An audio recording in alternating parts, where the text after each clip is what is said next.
Chapter 781. Not only the equipment made with Legion-level magic cores, or their owners. Those who have faced their fears, overcome their nightmares. They are all my nightmare slayers.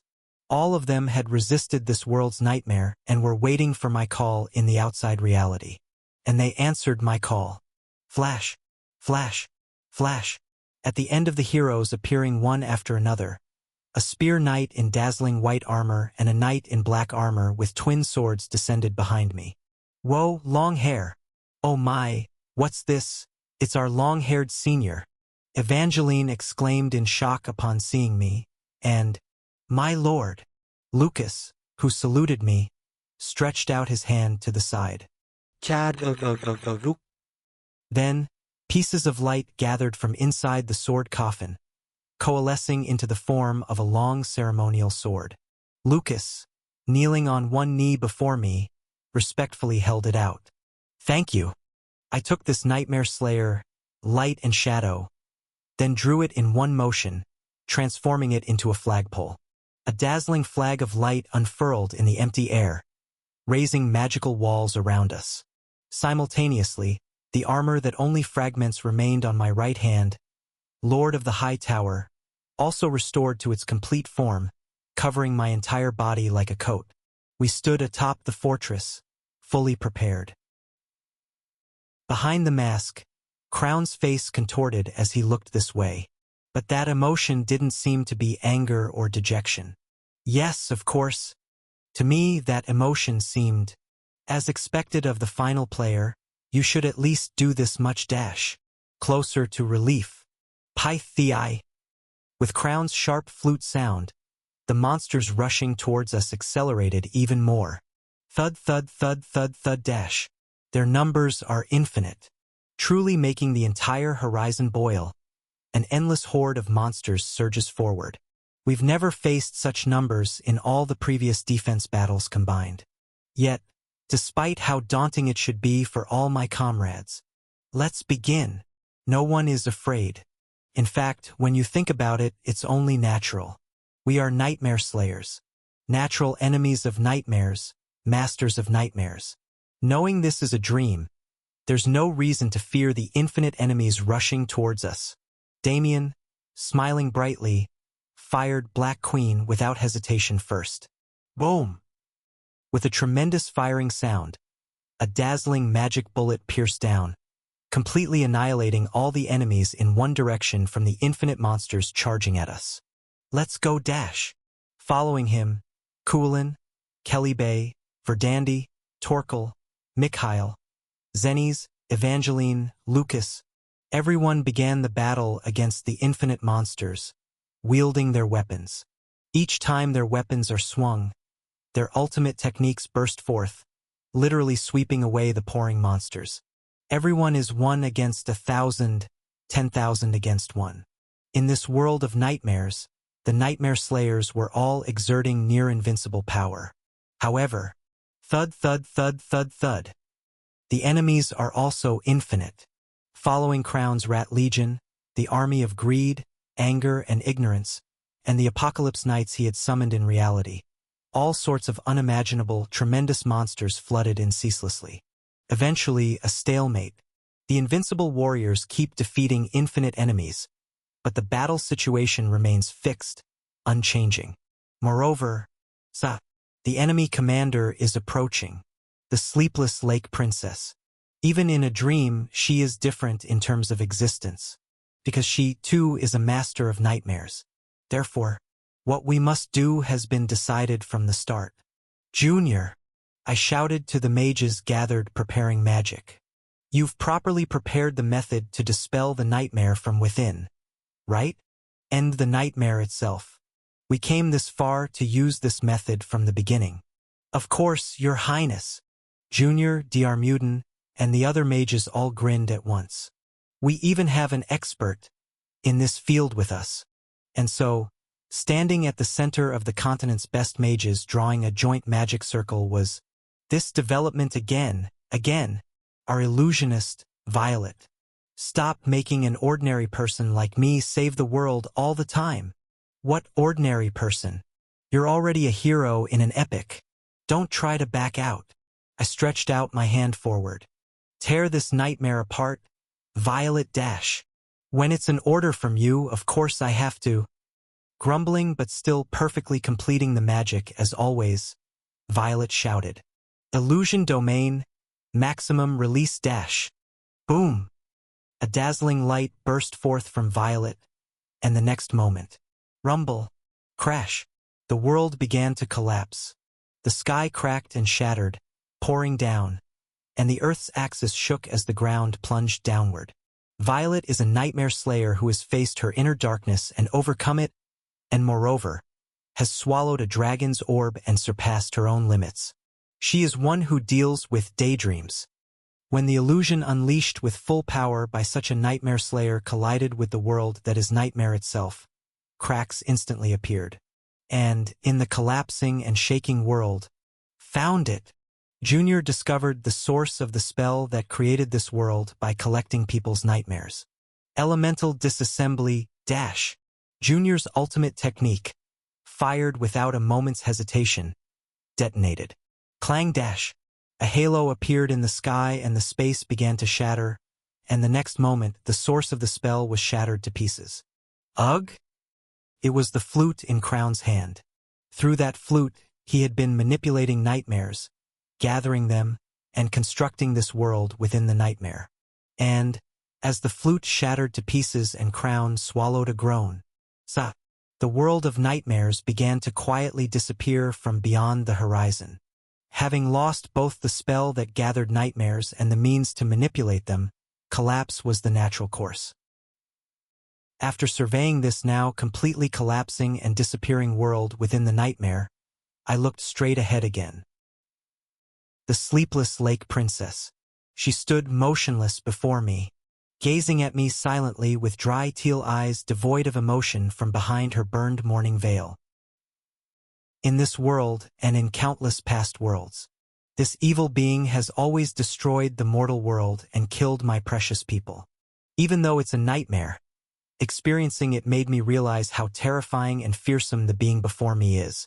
Nameless, but, nevertheless, I still want to save you. My heart doesn't change. My strategy doesn't change. I think I understand your feelings a little better now. A world already destroyed. Hope that doesn't exist. Harsh life and accumulating fatigue. Comrades who defect one by one, or wear down and fall. In the midst of all that hell, yet still refusing to give up and lighting a torch. Your kind heart that willingly tried to shoulder the nightmares of all your people. Putting myself in your position, I think I somewhat understand how arduous and difficult it must have been. I think I truly understand you a little now at last. The nightmare is disappearing. The monsters in the nightmare, too, scatter into light. To the vanishing illusory enemy. No, to the real nameless who must still be suffering in the darkness of the lake kingdom beyond.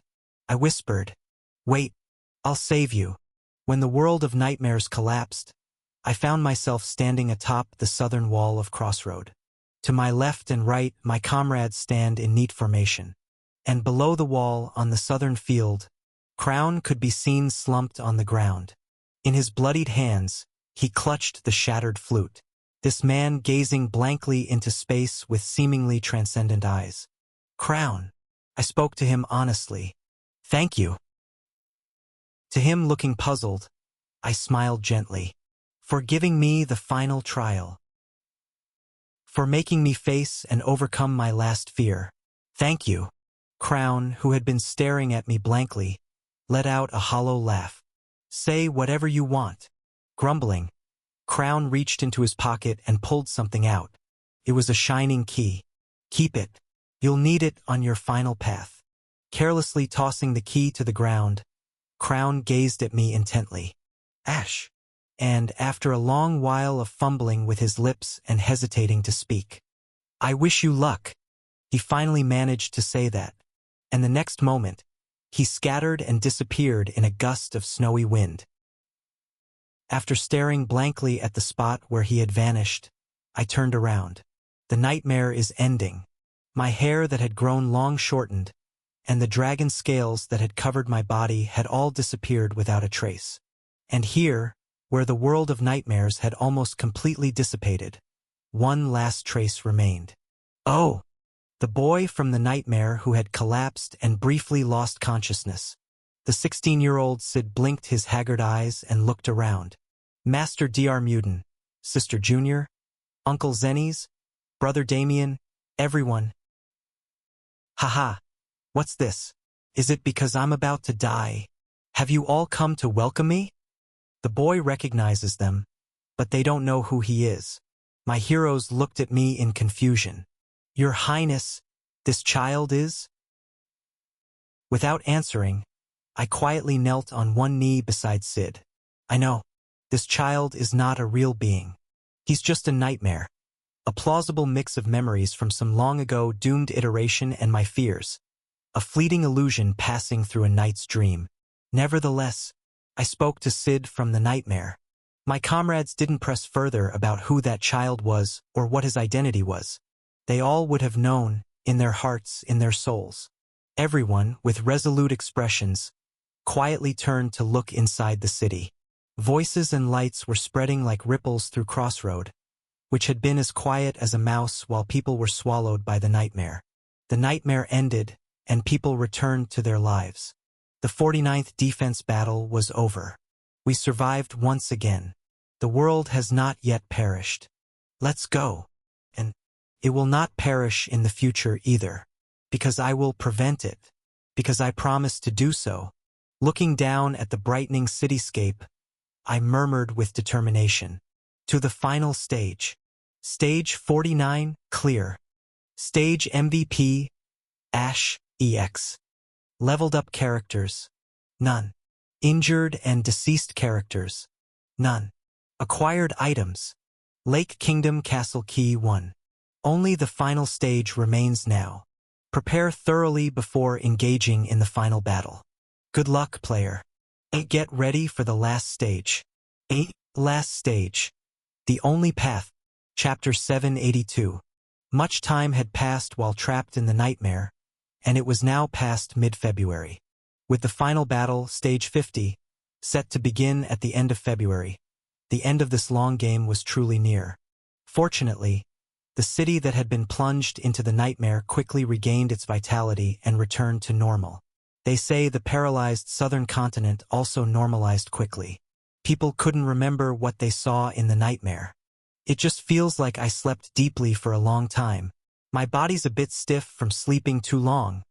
But at the Aryan Kingdom military camp, King Miller Aryan of the Aryan Kingdom said, stretching his stiff neck. I faced him with an awkward smile. Is that so? Why, Prince Ash, did I, or the people of my kingdom cause any trouble in that nightmare? Not at all. Rather, the opposite. I told him that Miller had supported me in the nightmare world. Hearing my story, Miller waved his only hand. That would have been true for anyone else in this front. Not just me, Prince Ash. We've all witnessed the miracle you've brought about, and the legend that the people of this front have written. Whatever the outcome of this war, we will all support you until the very end. Right after, Miller scratched his head sheepishly. Haha. It's funny that I'm saying this when I was the first to try to leave the front, but still. Thank you. I gave a quiet nod, then stood up. Both Miller and I are busy preparing for the final battle. We shook hands lightly and headed to our respective tasks. Oh! As I left Miller's tent and headed towards the entrance of the Aryan Kingdom camp, I saw Yun's tent in between. Thinking I might as well pay a sick visit since I'm here, I peeked inside. I saw Yun sleeping soundly, and Kulin sitting silently next to him, knitting. Huh? Knitting? Looking closely, Kulin was skillfully weaving a scarf. The already woven part of the scarf was wrapped around Yun's neck, and Kulin was carefully knitting the remaining long part. Yun sleeping peacefully, and Kulin focused on knitting. The warmth of the fireplace burning in one corner of the room. Somehow the scene looked nice, so I watched for a moment before slowly walking out. The next place I visited was the Silver Winter Merchant Guild. The Silver Winter Merchant Guild's Crossroad branch had somehow grown larger than the New Terra branch. It might be because the land is cheaper, but I suppose it's mainly because they're dealing with military supplies in this situation. Right? That's the reason? They're not really thinking of moving the main branch here, are they? Your Highness. As I entered, Serenade rushed out in her slippers. I smirked and asked jokingly, Serenade, how was it? Did you sleep well? What? Ah, yes. I slept so deeply that all work came to a halt. I've been sweating to get things back in order. After briefly discussing the front's supply situation with Serenade, I looked at the indigo-haired guard standing silently behind Serenade. Elise. It was Elise, as always in her maid uniform, carrying a large sword coffin. When I called her, she looked at me quizzically, and I gave her a small smile. You've worked hard. Yes? Let's keep working hard in the future too. Ah, yes, sir. Elise seemed not to understand, but she answered quickly. I wanted to express my gratitude in my own way to Elise, who had been dedicated to the end in that nightmare. I smiled warmly, and Elise just blinked, not understanding. Ugh! Serenade, who had been looking back and forth between us, suddenly approached me with a slightly sulky face. Your Highness. Me too. Me too. Please. Praise. Ah, right? I gently took Serenade's hand and smiled brightly. Thank you always, Serenade. I'll be grateful in the future too. Hee. With her face bright red, Serenade wore a proud expression and rubbed under her nose. She's always had this tendency to act younger in front of me, but well, it's cute so it's fine. After finishing our brief conversation, I left the Silver Winter Merchant Guild. Behind me, Serenade waved her hand big, and Elise bowed politely. The next place I visited was the alchemist's workshop, or rather Lily's house nearby. Ah, Your Highness! A surprised Lily greeted me. Inside Lily's house were several female heroes gathered, including Bodybag, Scarlet and Orange from the Gamblers Club, Violet, and even Evangeline. I blinked in surprise too. Isn't this the CR? Whatever meeting. What are you doing here today? It's not CR whatever. It's the Great Female Hero Squad. And what else? We came to see our Sid while we had a moment. Indeed, as Evangeline said, everyone's faces were relaxed as they admired little Sid's figure. These days all our activities are just Sid appreciation meetings. I wonder if we should change our name from Great Female Hero Squad to Sid Fan Club or something. Muttering, Evangeline lifted Sid, whom she was holding, high up and played airplane with him. The baby seemed to enjoy it, laughing continuously. Evangeline, you're not going to trigger error-prone there, are you? Well, that negative trait disappeared a long time ago, but still. I watched nervously just in case. On the contrary, Lily, the baby's mother, seemed used to it now, calmly working on some documents while Evangeline played with Sid. Awa! At that moment, Sid, floating in the air, flailed his arms towards me. What? Is he asking me to play with him? I asked Lily for permission first. Lily, can I hold Sid too? Of course. Who else would be more qualified than you, Your Highness? With Lily's permission, Evangeline reluctantly handed Sid to me. I carefully took Sid into my arms. Hello, Sid. Oh. Yes, Godfather is here. Say Godfather, Sid. Then the child really said it. Diaboo. I widened my eyes. After being frozen in shock and amazement for a moment, I asked in a trembling voice, did he just call me Godfather? Evangeline snorted as if it was nonsense. No, he said Diaboo. That's the same thing. Sid, you just called me Godfather, didn't you? Then Sid smiled brightly and raised his chubby hands to pat my cheeks. Diaboo. He really said Godfather, Godfather. Diaboo. Oh my God. This is crazy. Our Sid must be a real genius. I was even tearing up with emotion. The women around us, whether they were the CR, whatever or Sid fan club, all looked exasperated. But no, this is real. He called me Godfather, not Diabu. Sid. To the child smiling brightly with an innocent face, as if he knew nothing of what happened in the nightmare. I made a promise once again. Godfather will take you there. To spring. To the world of March. To a future where you can live as you wish. Without fail. The blacksmith's workshop. This place, reactivated as soon as we escaped the nightmare, was hot with heat even in the middle of winter. Fortunately, while all the blacksmiths were collapsed, Kelly Bay kept the fire burning to maintain the heat, or so I heard. Anyway, equipment was being busily produced in preparation for the final battle. Basically, since Crossroad might have to endure and fend off infinite monster waves in the final battle, equipment for the soldiers and the entire city wall was the top priority. But even in the midst of this busyness, Kelly Bay was producing the equipment I had ordered.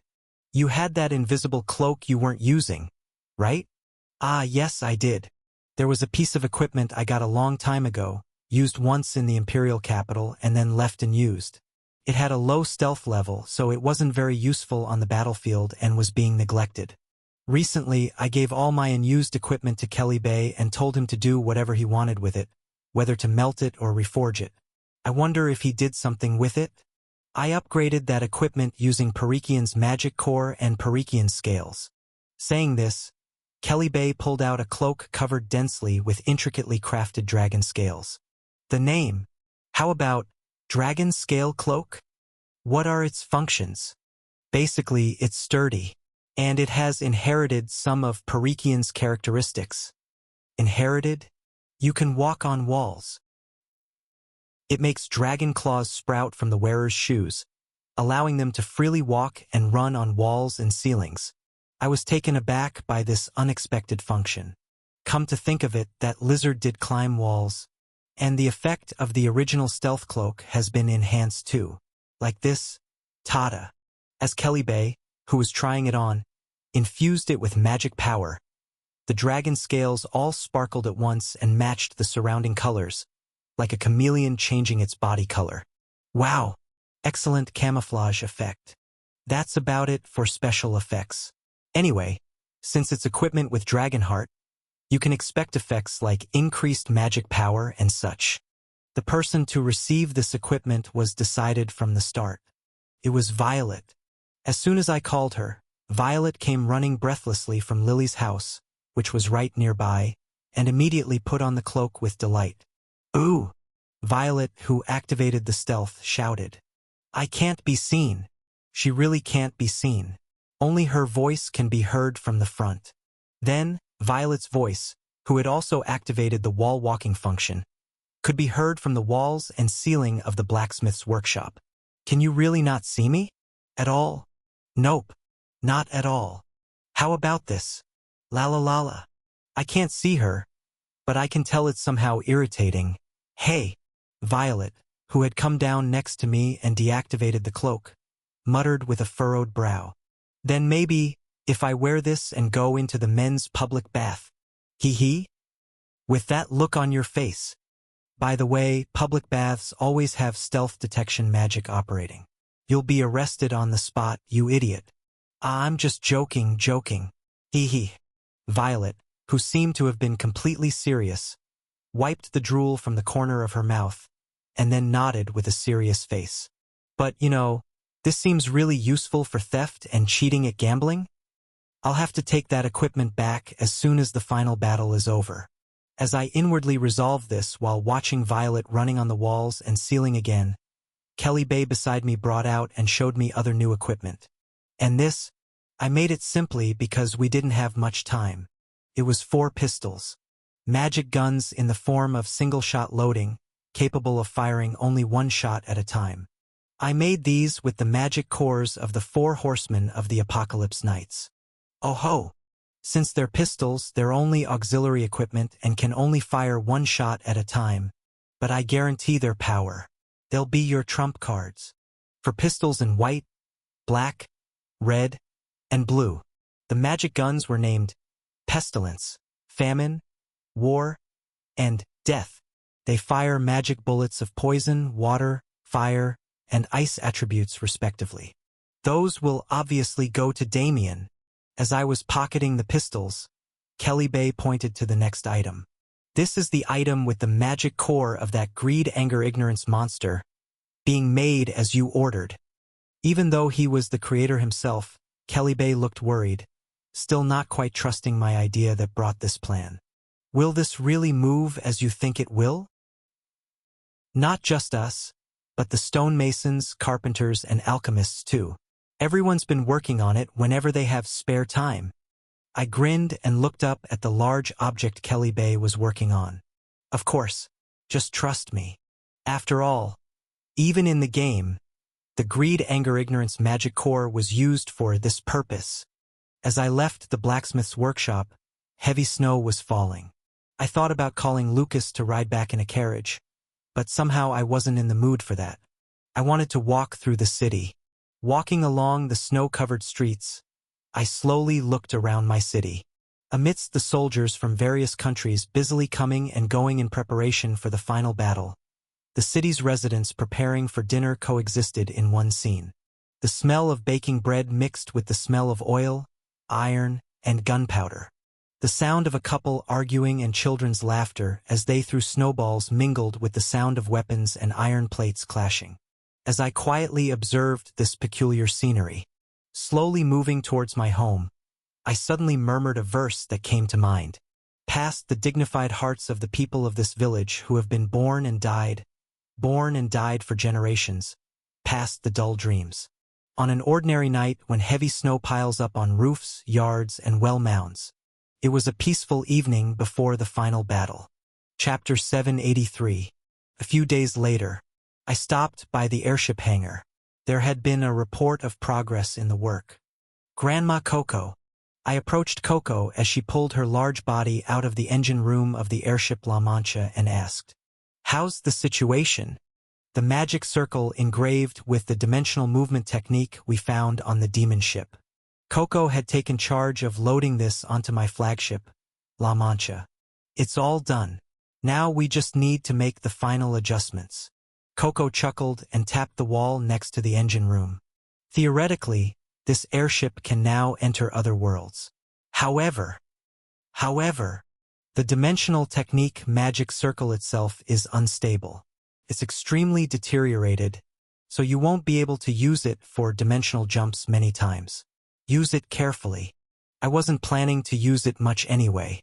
It's enough if it can cross the dimensional boundary once each way. The end is near. Coco looked south, in the direction of the Black Lake where her homeland, the Lake Kingdom, would be. After a long silence, Coco suddenly asked, "Are you really not going to defeat Nameless?" In a few days, that child will be completed as a monster, but it's not too late yet. We can still kill her now. But if you don't kill her now, everything will truly be out of control after that. Even so, will you really leave her be until that child is completed as a monster and invades the mortal world? I nodded. That's the path I've chosen. Are you saying you'll stake everything on an uncertain challenge instead of a clearly visible solution? I kept my mouth shut for a moment at Coco's question, and I thought about the appearance of Nameless becoming the sleepless lake princess that I had seen with my own eyes a few days ago. Lake Kingdom Dungeon. Thud. I planted the World Guardian Front's flag in the last dungeon. As the conquest battle was finished and the heroes were cleaning up the surroundings, I stood on high ground and looked over the entire Lake Kingdom dungeon. This is the 10th area dungeon's stargazing tower. It's where they studied constellations by observing the stars in the sky in the Lake Kingdom. Naturally, it's located at the highest point in the 10th area. Ha! As I exhaled, white breath scattered. I quietly surveyed the entire dungeon, sprinkled with light like salt. Now, except for the 10th area final dungeon King's Castle, the conquest of all places in the 10th area was complete. I retrieved the remaining pieces of Nameless soul from the conquered areas. I examined her soul fragments swirling in my hand. And I looked towards the last unconquered area, the King's Castle. In the center of the fountain square in front of the castle, a form rippling with darkness could be seen. Inside that huge dark cocoon, Nameless would be transforming into the Sleepless Lake Princess. In the game, we attacked before she finished her metamorphosis and descended upon the world as a monster, and fought the final battle with her inside the final Dungeon King's castle. But this time I intend to leave her be, to let her completely finish her metamorphosis, fully transform into a monster, and walk out of the dungeon on her own to destroy the mortal world. I plan to neglect her and watch. My lord! As I turned at the voice, Lucas, standing beside me and also looking towards the castle, said with a serious face, "We can defeat her now. If you give the order, I will end it with my own hands." No. I turned around. "We're going back. We'll leave Nameless alone." "But, my lord, all this time, we've always chosen the difficult path instead of the easy one." As I tucked Nameless soul fragments into my chest, I firmly declared, "There's only one reason for that, because the difficult path was the more righteous path. Trust me and follow me, Lucas." Lucas, who had been silently watching me for a moment, slowly bowed his head. "Anytime, anywhere, as I have until now, and as I will continue to do. Present." "Are you saying you'll stake everything on an uncertain challenge instead of a clearly visible solution?" Towards Coco asking this, I smiled brightly. Because the solution that the world has already given up on is not necessarily the answer that my soul can accept. For the result I truly desire, I'll pioneer a completely new path if necessary. A path that no one has taken before or even tried to take. I intend to advance on that one and only path. This ship will be of great help in paving that path. Thank you, Grandma Coco. Coco, who had been quietly watching me, finally nodded with a bitter smile. "I beg you, please, save Nameless, our princess." I didn't bother to answer. I'll prove it with results anyway. In my spare time, I opened the last reward boxes. Most of the boxes contained trivial magic cores or unremarkable equipment, but there were a few interesting ones among them. I selected the new equipment and headed east of Crossroad. On this wasteland that had been burned pitch black during the Black Dragon invasion, the huge pirate ship Blue Pearl was docked alone. The Blue Pearl, which is also the base for the merfolk soldiers, was currently very busy. Flap, flap, griffins scattering feathers and the people of the Vermilion Kingdom controlling them were busily moving cargo. Since La Mancha, which was originally used as the flagship by the Sky Knights, was assigned a different role in this final battle, they were moving to the Blue Pearl, the only remaining airship. Ash, Mikhail, who was gliding on his griffin in the air, smoothly descended and landed in front of me. "Mikhail." I greeted him back and nodded towards the Blue Pearl. "How's the new ship?" "Not uncomfortable. The pirates?" "No, ahem. The merfolk are cooperative, so it's not bad. It's not as modern as La Mancha, of course. But the deck is wide, which is good for the griffins to take off and land." After asking about the current situation and points for improvement, I handed Mikhail the gift I had brought. "Take this. It's a saddle, and I thought it would suit you best in our front." Mikhail's eyes widened as he received the saddle. "This is..." It was an antique-looking saddle with a slightly different style from those here, seemingly made in the Eastern continent. The equipment's name was "Ambition Lies in 1,000 Miles." It means the heart is 1,000 miles away, and is also used to express the mindset of a fine horse. As an SSR-grade saddle, it's a rare equipment that affects mounts. Basically, mounts wearing this saddle don't tire easily and, by saving that conserved stamina, they can gain a momentary acceleration once a day. Simply put, it's a booster. It will be very useful for Mikhail, an aerial cavalryman. This is an amazing masterpiece. As someone who rides a griffin all day, Mikhail, who immediately recognized how good this equipment was visibly delighted. "I'll use it well, Ash. Thank you so much." I patted Mikhail's shoulder and headed inside the Blue Pearl. "Well then, prepare well. I have some business inside." "All right. See you later." Inside the Blue Pearl, King Poseidon and the Rompeler siblings were together on the bridge. "Ah, Prince Ash. King Poseidon greeted me with delight as I entered. Welcome, King Poseidon, and Rompelers. Good afternoon. As I greeted them, I noticed that King Poseidon's eyes had regained their original deep blue color instead of the golden color of authority. And I also saw that golden color faintly emanating from the eyes of the Rompeler siblings, who were standing awkwardly. I just finished transferring the rest of my racial deity's authority to these two. After transferring even the last of his authority. With his once deep blue hair now faded to a pale sky blue, and his body now skinny and gaunt, having lost a lot of weight, King Poseidon actually looked more at peace. I've given the authority to young ones who can use it better, but of course I don't intend to completely withdraw from the front. I'll do my best until the final battle. I'll be counting on you. After paying my respects to King Poseidon, I faced the Rompeler siblings. I'll be counting on you too as well. The Rompeler siblings, who had been eyeing each other, simultaneously scratched their heads sheepishly. We're worried that we might just be a burden, since our joining the front was later than other races. Our contribution to the front is low, and our proficiency in fighting monsters isn't high either. With their late joining of the front, and even crashing once when facing the Apocalypse Knights in the previous battle. The Rompeler siblings were a bit dejected, feeling self-conscious and having gone through hardships. Moreover, they had to accept the unfamiliar authority of a racial deity. I approached them and patted their shoulders. Whether you join early or late, whether you fight well or make a few mistakes, does that really matter so much?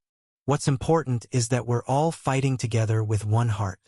Everyone who once opposed and fought each other now stands shoulder to shoulder, looking in the same direction. All countries and all races with free will in this world, together.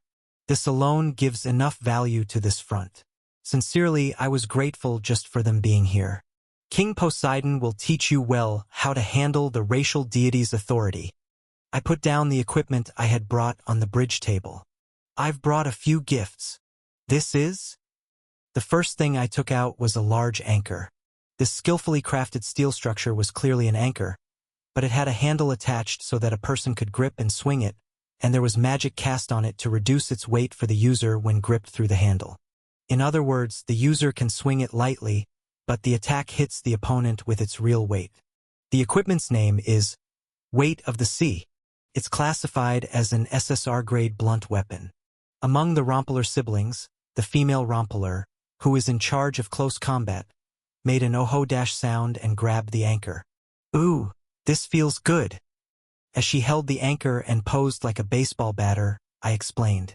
It's fine to use it as a melee weapon, but the special effect of this anchor is interesting. The moment the anchor touches the ground, it allows the user's ship to dock immediately. The female Rompeler tilted her head. Huh? What kind of effect is that? In a situation where the ship is about to crash, if you throw this anchor to the ground at the right timing, the ship will forcibly dock in that spot, allowing you to avoid the crash. The twin pirates' faces lit up. Having experienced an emergency landing in the last battle, this kind of safety device seemed quite welcome. Where did you get such equipment? As expected, landlubbers have many strange things. Thank you, Prince Ash. The female Rompeler rushed towards me, trying to shower me with kisses. After barely fending off the rough skinship typical of seafarers, I handed the next equipment to the male Rompeler. Here, and this is for you. This is? What I handed to the male Rompeler was a multi-barrel harpoon gun. It looked like a large cannon with 3 harpoons loaded, but its effect is extremely simple. It shoots harpoons to hit and restrain the opponent. However, its special effect is powerful. The enemy hit by this harpoon absolutely cannot escape from this harpoon until you retrieve it. It's equipment for the purpose of binding and restricting the opponent's movement. Its name is Seize Obsession. It's an SSR-grade throwing weapon. I was thinking of placing it on the city walls, but it seemed like pirates would handle it well, so I decided to give it to them. After all, their specialty is connecting ships with harpoons and engaging in close combat. To give us such a delicious weapon, the male Rompeler's face became moved, and he suddenly started rummaging through the treasure chest inside the bridge, saying he would give a gift in return. After politely declining the jewel-encrusted skulls and such that he was taking out, I finally brought out one more small piece of equipment. And I'd like to entrust this ring for this battle. Perhaps sensing the dangerous power residing in the equipment as soon as they saw it. Both Rompelers gasped at the same time. This is? What I placed on the table was Kraken's ring. It's a special equipment that can summon the Kraken, the strongest sea monster. I've tamed it well, so if you summon it, it will fight well against the monsters. I'm lending it just for this defense battle, so use it well and return it. I stopped mid-sentence. It's mine. Don't be ridiculous. It's mine. The two Rompelers rushed to claim the ring for themselves, and then they started punching each other and rolling around on the floor. Such a pretty ring should obviously belong to me, the older sister. What nonsense. Good things obviously belong to me, the older brother. Bang, crash. The twin siblings, punching each other as they rolled, tumbled out of the bridge. Sigh.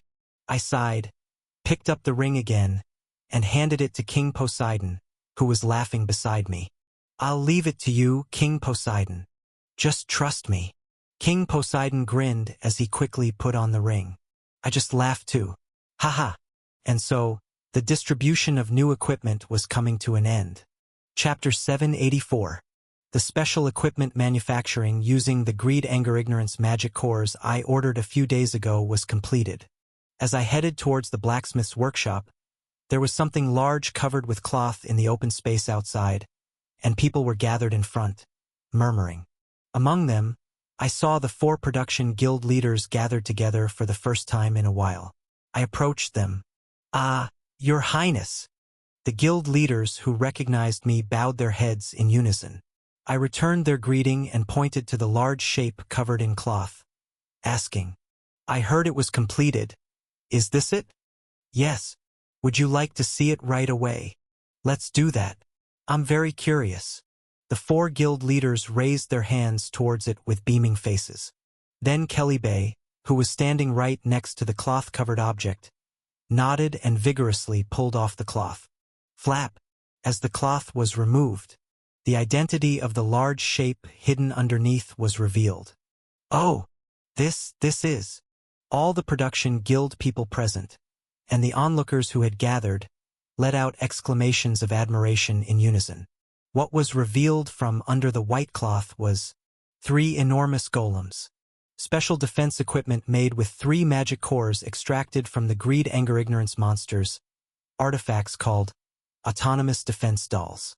The final stage of the defense artifact tech tree that can only be made when all 4 production guilds, carpentry, masonry, blacksmithing, and alchemy, have maxed out their technology research and skill levels, creating a frame with wood and stone, covering it with steel armor, and connecting magic circuits with alchemy to allow this massive body to move. Not only does it require technical skill, but it's also a special artifact that can only be produced and operated with magic cores of the right aptitude. Even in the game, it could only be made with the right luck. I hadn't even thought about it, but fortunately we were able to defeat the Greed, Anger, Ignorance monsters. Since the Greed, Anger, Ignorance monsters were golem-type monsters made of statues, their magic cores were well suited for golem production. The timing was good, and thanks to that, we succeeded in hastily creating these golems with their magic cores. Start the activation test. As Kelly shouted, Lily, sitting in front of a control panel over there, manipulated something. Right after that, flash, flash. Blue light flashed simultaneously in the single eye on the head of each of the 3 golems. Thud, thud, thud. Then the 3 golems slowly moved their bodies and spread out around the area. Watching the 3 golems walk heavily and steadily, the 4 guild leaders all shed tears. Golems are the dream. Sniff. I'm glad I recorded all the data from the old golem core without missing anything. Well done, past me. I thought golem technology was lost in ancient times, but to think we could make them with our own hands like this. Now it seems there's no artifact we can't make. Hee hee. After 3 years of me constantly pushing, training, and working them to the bone, the technical skills of the Crossroad production guilds had truly reached the level of masters. Above all, I made various production workers always cooperate and think together, maximizing the synergy between them. The giant golems moving freely and striking poses were themselves proof of these production guilds' technical skills. We've made moving and transforming walls, repaired and built airships, and now even bipedal robots. No, we've even made golems. Suddenly, I was reminded of 3 years ago, when we first prepared for defense with the production guild people. Making wooden fences for the kill zone, repairing the dilapidated walls, hastily producing equipment, repairing dusty artifacts piled up in warehouses. Our clumsy selves back then. 3 years have passed since then. Just like the warriors standing directly on the front lines, those who help and support the front have also been trained and grown. Thank you all. Watching the golems strike the same pose simultaneously with precise movements, I quietly muttered, "You've done amazing things until now," perhaps feeling the sincerity in my words. The guild leaders, members, and others who had worked together for a long time all smiled shyly. Then the boy watching the golems with sparkling eyes beside me, Kelebey's assistant, Hannibal, asked urgently, "Then these golems, like those greed, anger, ignorance monsters." At his following words, all the onlookers turned to me in surprise. "Can they combine too?" Everyone present, regardless of age or gender, looked at me with intensely sparkling eyes. "Combine! Combine! Combine! Is that true, Your Highness?" Faced with their fervent gazes, I waved my hand while breaking out in a cold sweat. "No, that's impossible." Immediately, the deflated people all pouted or let out sighs of disappointment. Hannibal looked up at the golems, biting his hand as if regretful. "Ugh. Combination is the pinnacle of golem dreams." I broke out in a cold sweat. Actually, since we have transforming mobile walls on the front, and even the original greed, anger, ignorance monsters combined in their second phase, it wouldn't be technically impossible to give these golems a combination function, but in the end, everything is a matter of budget, manpower, and time. This time, we're in a situation where we're short on manpower and time. If we tried to add a combination function, it would have taken a few more months. It's also questionable whether it would be practical.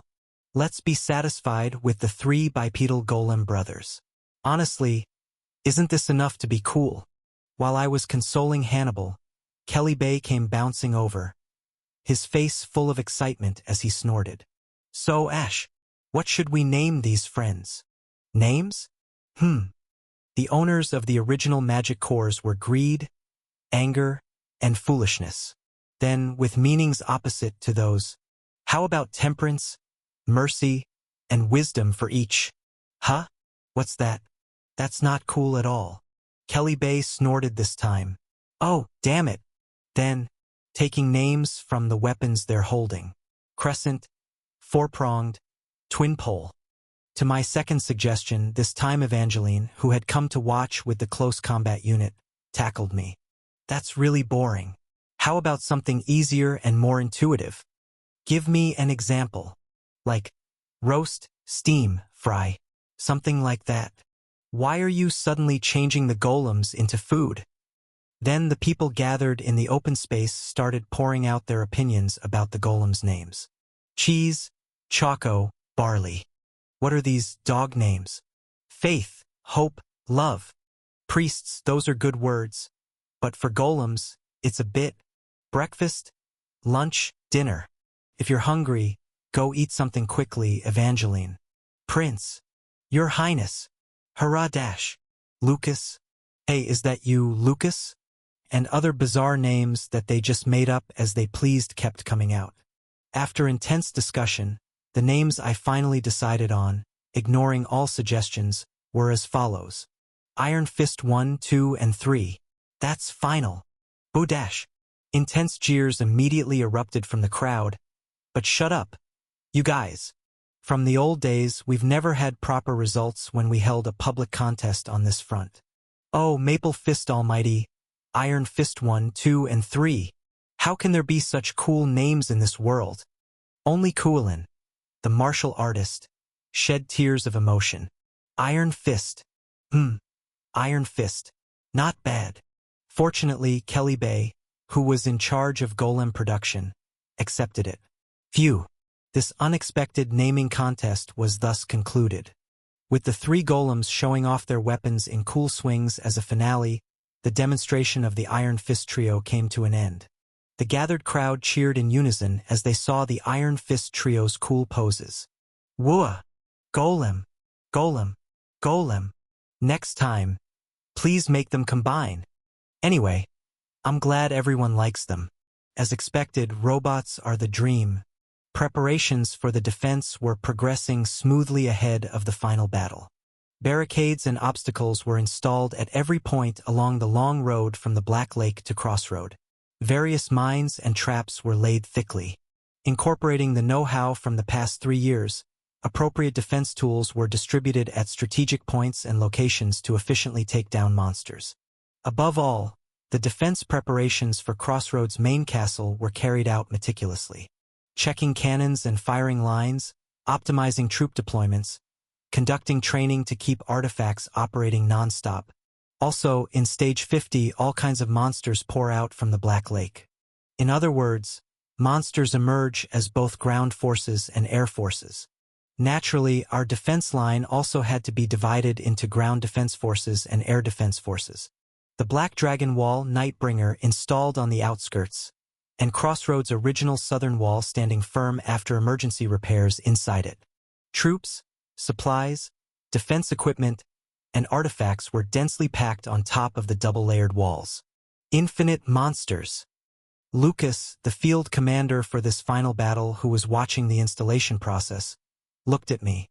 If it's your lordship's order, I will defend until the end of this world. I smiled bitterly at this sturdy bravado. But was it perhaps not just empty words to give me courage? As Lucas spoke, the other heroes and soldiers standing on the wall checking the deployment all smiled and looked at me. Everyone was sincerely prepared to fight and overcome the endless monsters that would pour out in the final battle. Looking around at these wonderful people, the best warriors, I unconsciously clenched my fist tightly. Then I simply said, "I'm counting on you. I trust you with this." The next moment, as if they had promised, everyone present raised their hands and struck their chests. Thud dash. Their hands hitting their armor resonated together, making a deep echoing sound. I too slowly raised my hand and tapped my chest with my clenched fist. The final stage. While everyone on the front here at Crossroad holds off the endless monsters, I will depart alone, for the one and only strategy towards the true ending. 1 week before the start of Stage 50 at the end of February. At this time when non-combatants should start being evacuated to the north. A meeting was held before the final battle. All the kings participating in the World Guardian Front gathered in the banquet hall of Hotel Crossroad. I believe everyone gathered here already knows this, but, after a brief greeting, I looked around at the kings seated and opened my mouth. In 1 week from now, the final battle that will determine the fate of the world will begin. Everyone is focused on me. I raised my voice. This is truly the last time. If we win this battle, humanity will survive. If we lose this battle, the world will be completely destroyed. Suddenly, I was reminded of the ruined world I saw in the nightmare. The frozen earth, the raging firestorms, the blackened sky, the rain of falling ash, people living in that hell unable to die. I closed my eyes for a moment, then opened them. I promised not to regret, to advance without hesitation on the difficult path I chose. So, I want to ask for your understanding in advance. At this moment, I become a tyrant. As the commander of the World Guardian Front, as the racial deity of humanity, representing the will of all people in the mortal world. Looking around at the audience, I declared without wavering, for the one and only path I have chosen, I intend to completely destroy our world. Chapter 785. I shared with the kings the strategy I would use in the final stage of this defensive battle. When the kings heard this strategy, they were first shocked, then horrified, and finally let out screams. That concludes my explanation. After finishing, I looked around at the frozen kings. Are there any questions? The kings immediately shouted.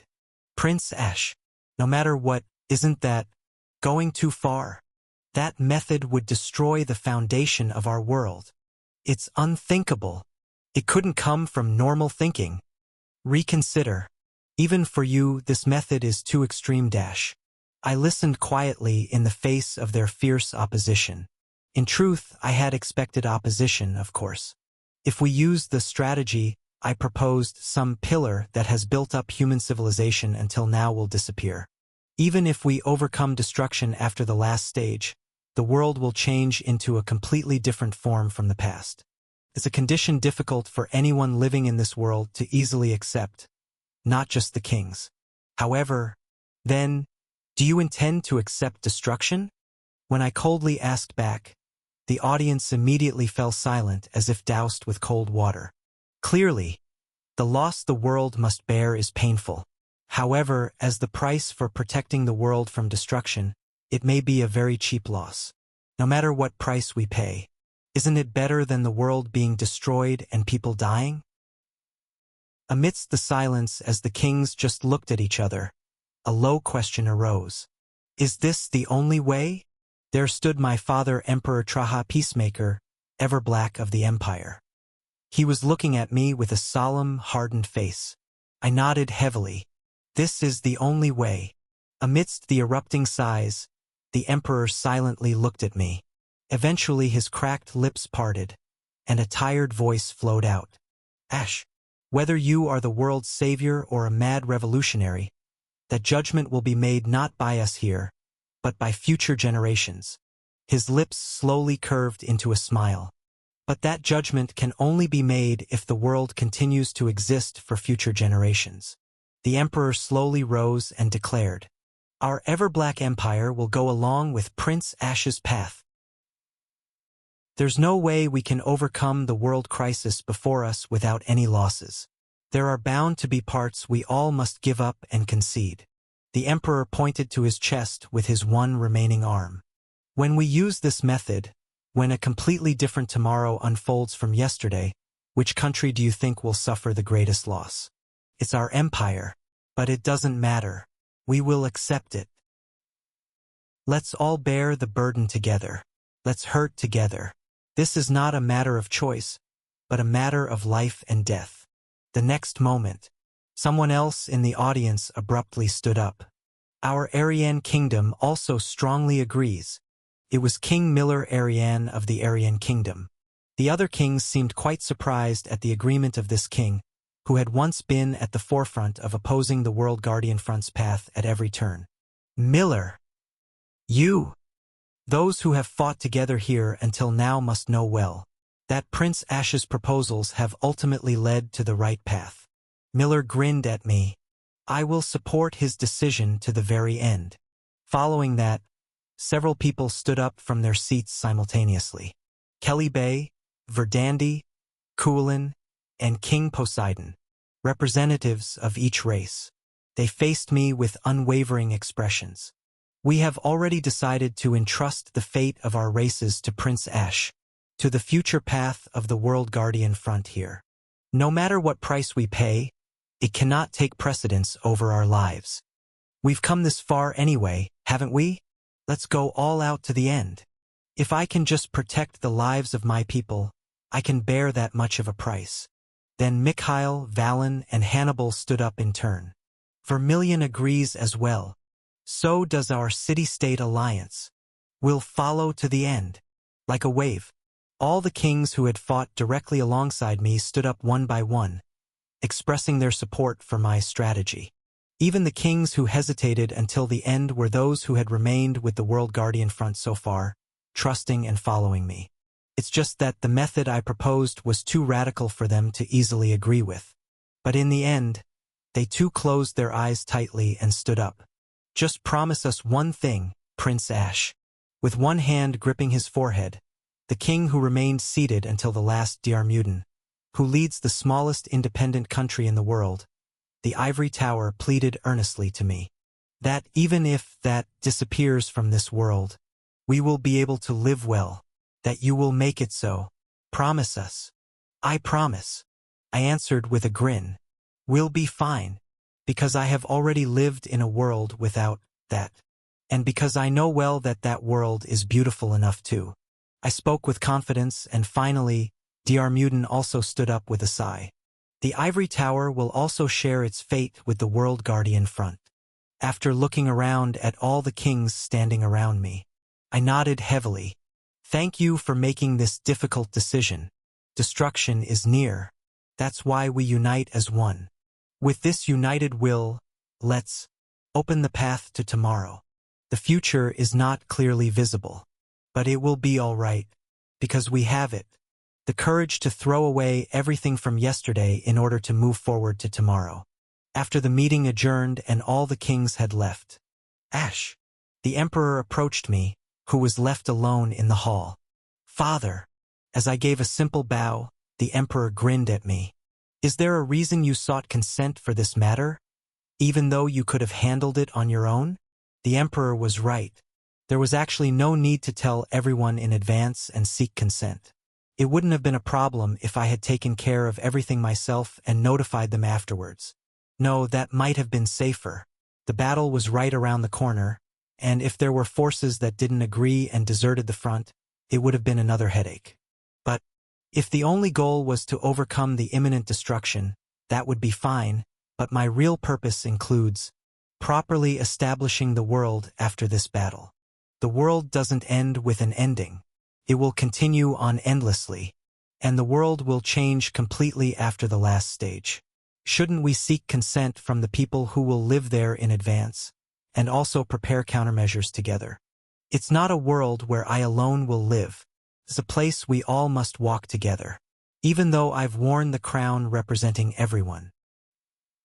The emperor examined me with inscrutable black eyes, then finally closed his one remaining eye tightly. Well, it's all talk for after we get through this final battle well, right?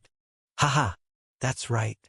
This father has become like this, so it's regrettable that I can no longer help in battle. While everyone else is preparing for battle, I'm just killing time alone in the rear. To the emperor, who was lamenting, I spoke in a stern voice. No. That's not true, father. In this final battle, you'll need to lend your strength as well, father. The emperor pointed to his own body quizzically, his body missing one eye, one arm, and one leg. But I'm in this state? Though your body has weakened, isn't your mind still sound? Haha. Not just sound. It's no less than any young person's. That's enough then. Come with me, father. In front of the still puzzled emperor, I grinned. There are other warriors who, like you, may not be physically whole but whose hearts are still burning. Please come along with them. At my words, the emperor didn't ask anything further, but instead let out a hearty laugh. And then he said this. Very well, let's go and see. To the end of the final battleground. Time passed quickly. The day before the last stage. A feast was held throughout the city before the departure. Heroes gathered for the final defensive battle, shared drinks and food. I personally served drinks and food to everyone fighting in their respective places, from the soldiers in the barracks to the people of the production guilds.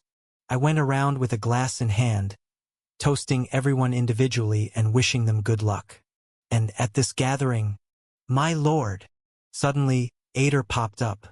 It was in the central square of the city. I faced him without even being surprised anymore. Eddie. Hoo-hoo. You've finally made it this far. It's the result of all our hard work. Unlike his appearance so far, Ader was wearing a very old formal attire. After putting a glass in his hand, I handed him something I had kept in my possession. Take it. It was a fragment of nameless soul. The last pieces of her that remained inside the dungeon sparkled and swirled in the air before being sucked into Ader's hand. Ader, who carefully tucked it into his bosom, smiled broadly. I've finished my own preparations as well. Now all that's left is to give them one big hit. Snap. Ader snapped his fingers. Then the traitor's necklace around my neck flashed once. As you may have guessed, the achievement points you've used through that necklace are actually a concept of consuming the karma we've accumulated so far. The endlessly repeated destruction game. Ader, who participated as a human-side player here, and I, his agent. The karma, yeah, accumulated as we repeated the regression was burned and manifested as power. I smiled bitterly. Well, the explanation of achievement points wasn't entirely wrong. When you Ader smiled faintly. I've just released that limiter. It's the real final time after all. There's no need to save the balance anymore. Is there? The previous player, previous hero, prophet, Lord's advisor, director, this accomplice who plotted with me against the world said so. Burn it down to the last point. Without regrets. You too, Ader. To this damned yokai director I've grown fond of despite myself. I sincerely wished. Let's face it without regrets. The finale of this long game. We clinked our glasses together. A clear ringing sound of glass was heard. After conversing with each hero once. As the night deepened and dawn approached, near the end of the banquet. Serenade.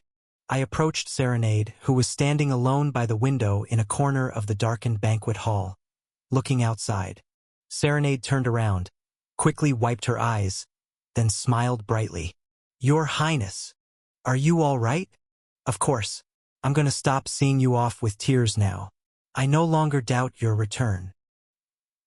Come back safely, Your Highness. I'll be waiting here with a smile.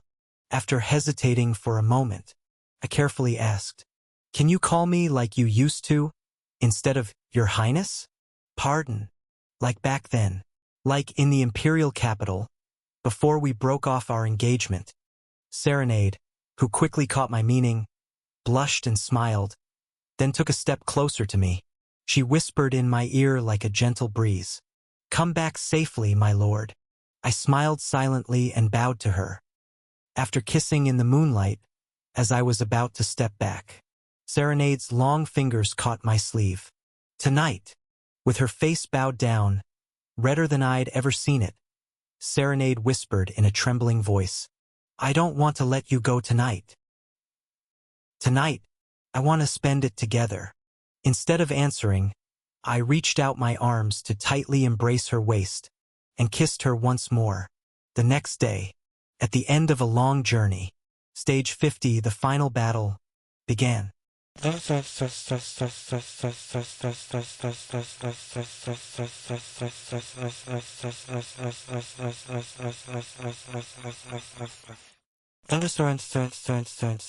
Chapter 786. The Final Defensive Battle. On the day it began.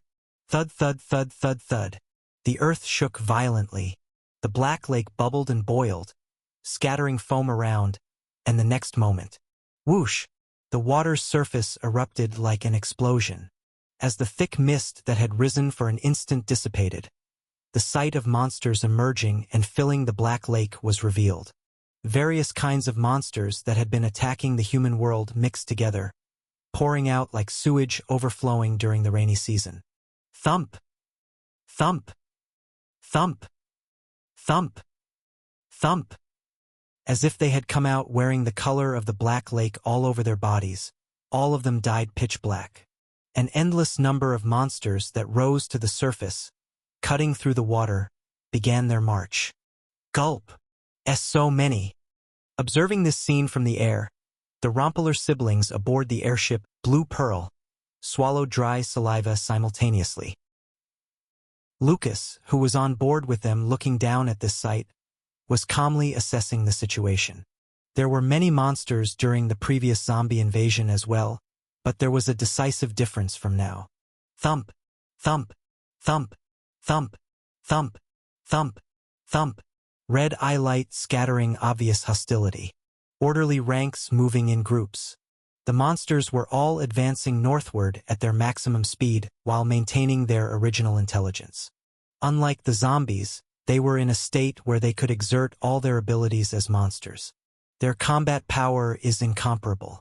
No, it's meaningless to gauge individual combat power in the first place. infinite.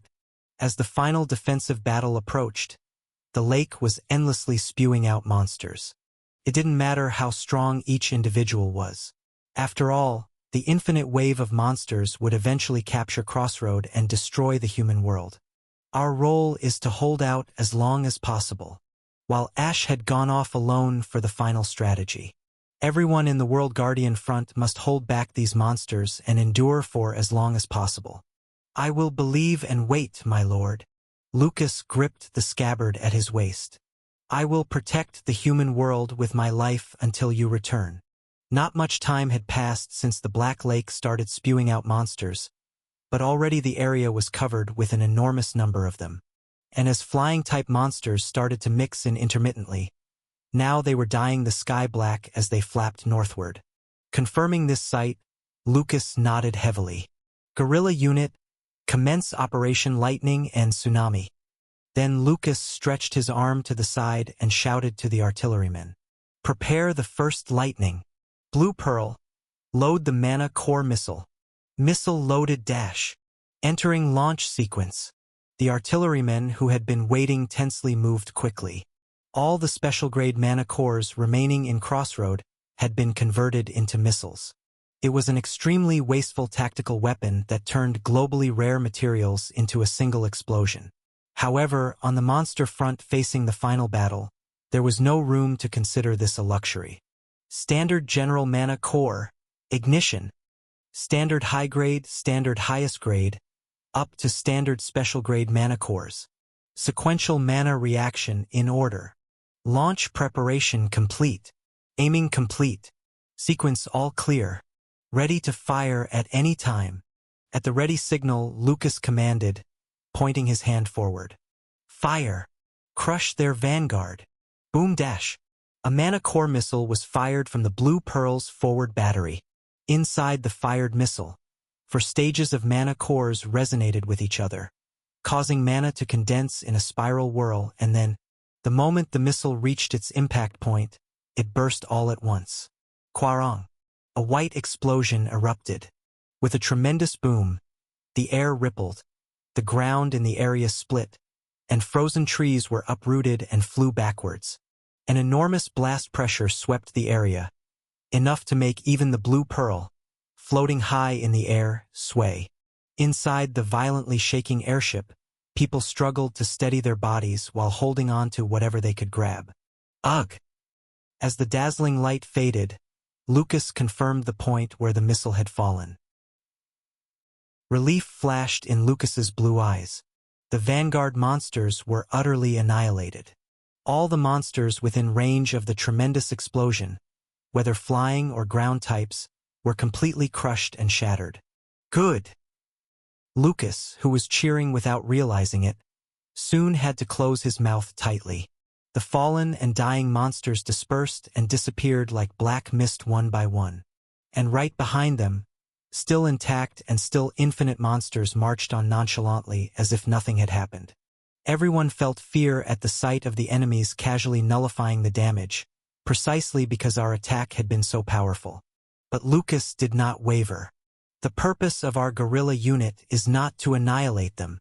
Such a thing is impossible in this battle from the start. Our goal is to weaken the horde of monsters that will reach Crossroad appropriately by inflicting as much damage on them as possible. The guerrilla unit is the lightning. The final defense line of Crossroad's main castle is the tsunami. Weaken the enemy with surprise lightning strikes, and crush the enemy with a mighty tsunami. Endure for as long as possible like that. This was the gist of the operation named Lightning and Tsunami. Ignore the remnants that survive and march on. Just inflict damage on large groups. Don't waver and keep firing. We're putting holes in their forces.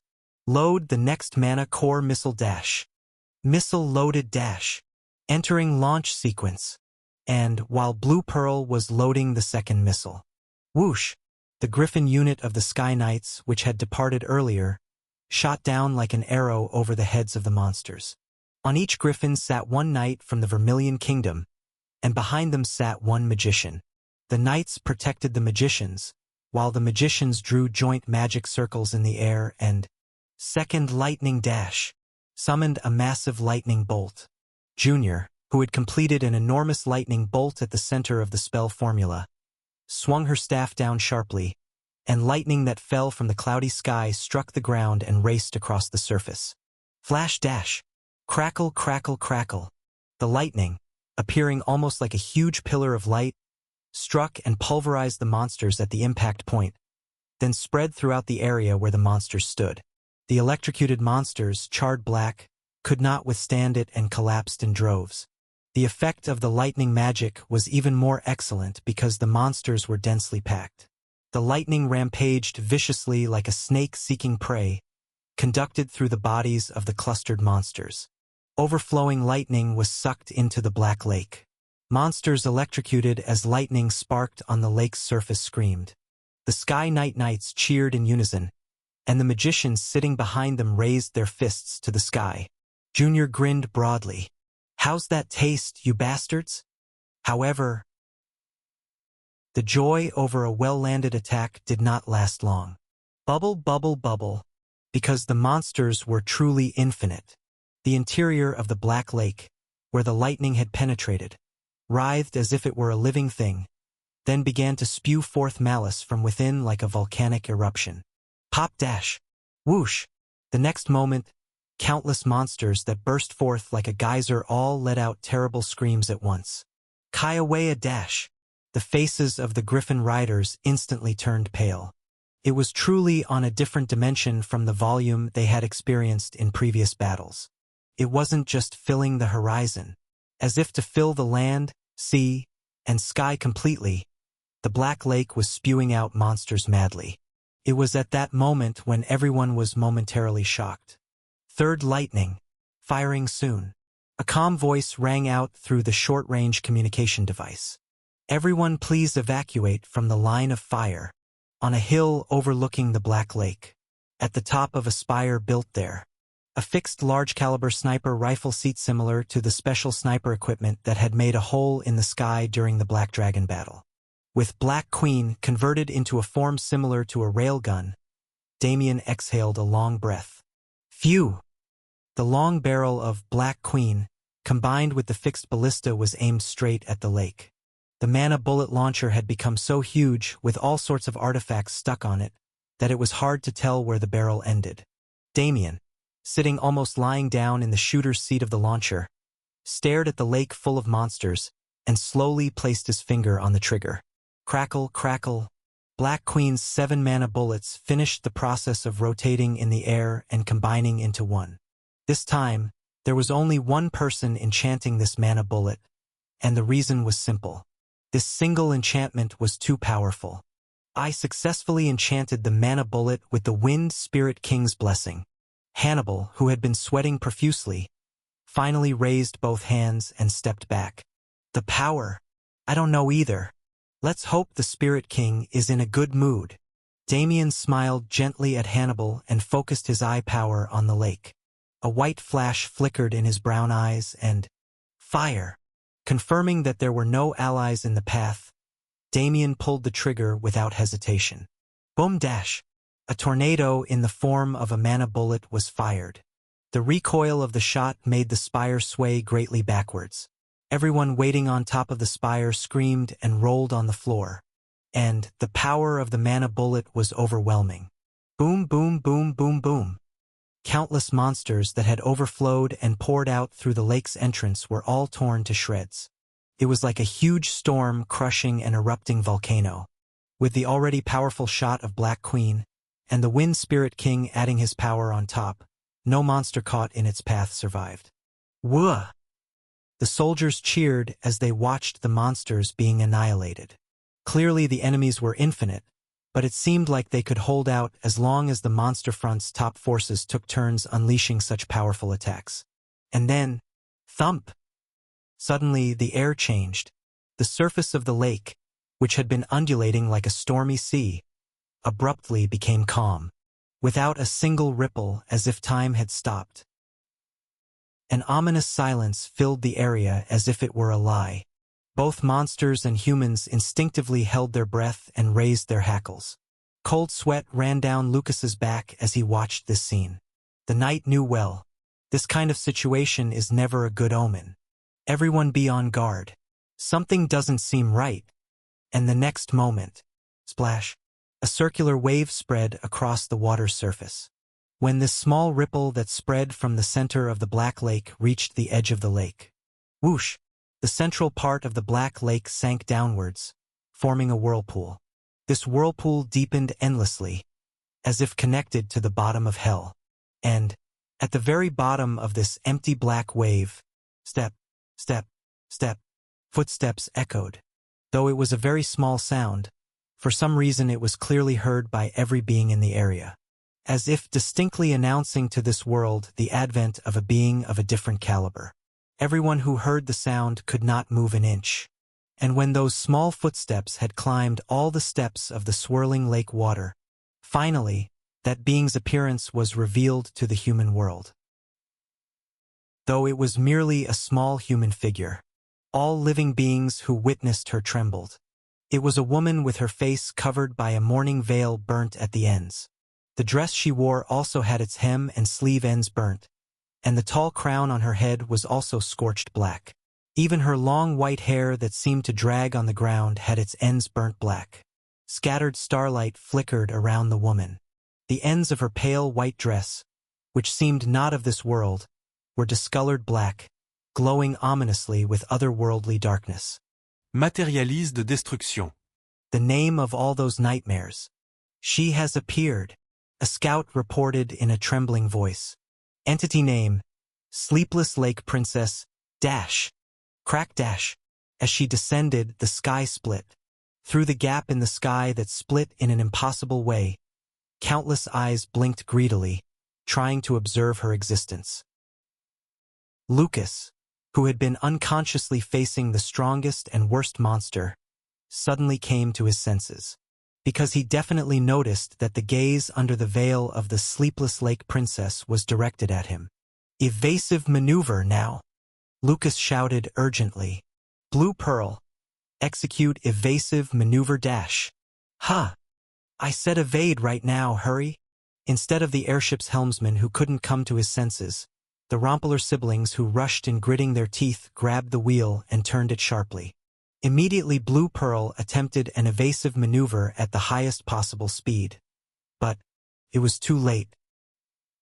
The Sleepless Lake Princess slowly raised her hand, aimed at the enemy ship Blue Pearl, and then clenched her fist. The next moment, otherworldly darkness pouring in from all directions engulfed Blue Pearl. There was no way to avoid it. Boom! Chapter 787. As the Sleepless Lake Princess clenched her hand, otherworldly darkness engulfed from all directions. The airship Blue Pearl had no means to avoid or block this attack. However, Flash Dash, the acting commander of the monster front, had a way to do so. Ha Dash! Lucas, who rushed out from the bridge to the deck, combined his two swords, bestowed sword and Excalibur. The two swords transformed and merged, reassembling into a giant greatsword towards the stars. Originally, it was a transcendent weapon that no living human could wield, but Lucas, using full divine descent, was temporarily released from all those restrictions at this moment, forcibly stepping into divinity for an instant, and slash dash. He was able to swing the greatsword without issue. A dazzling flash erupted, tearing apart the darkness summoned directly by the Master of Nightmares. After crossing the boundary between death and life for a fraction of a second, Lucas shouted to everyone on the stunned Blue Pearl, no, to everyone on this battlefield. That monster cannot be defeated. All forces withdraw from the battlefield and regroup. The enemy commander has appeared, so we're moving to the next phase of the lightning and tsunami operation. On the bridge of Blue Pearl, the two captains and crew quickly manipulated the instrument panel. Blue Pearl, which quickly turned direction, urgently evacuated the airspace, followed by the Sky Knight division.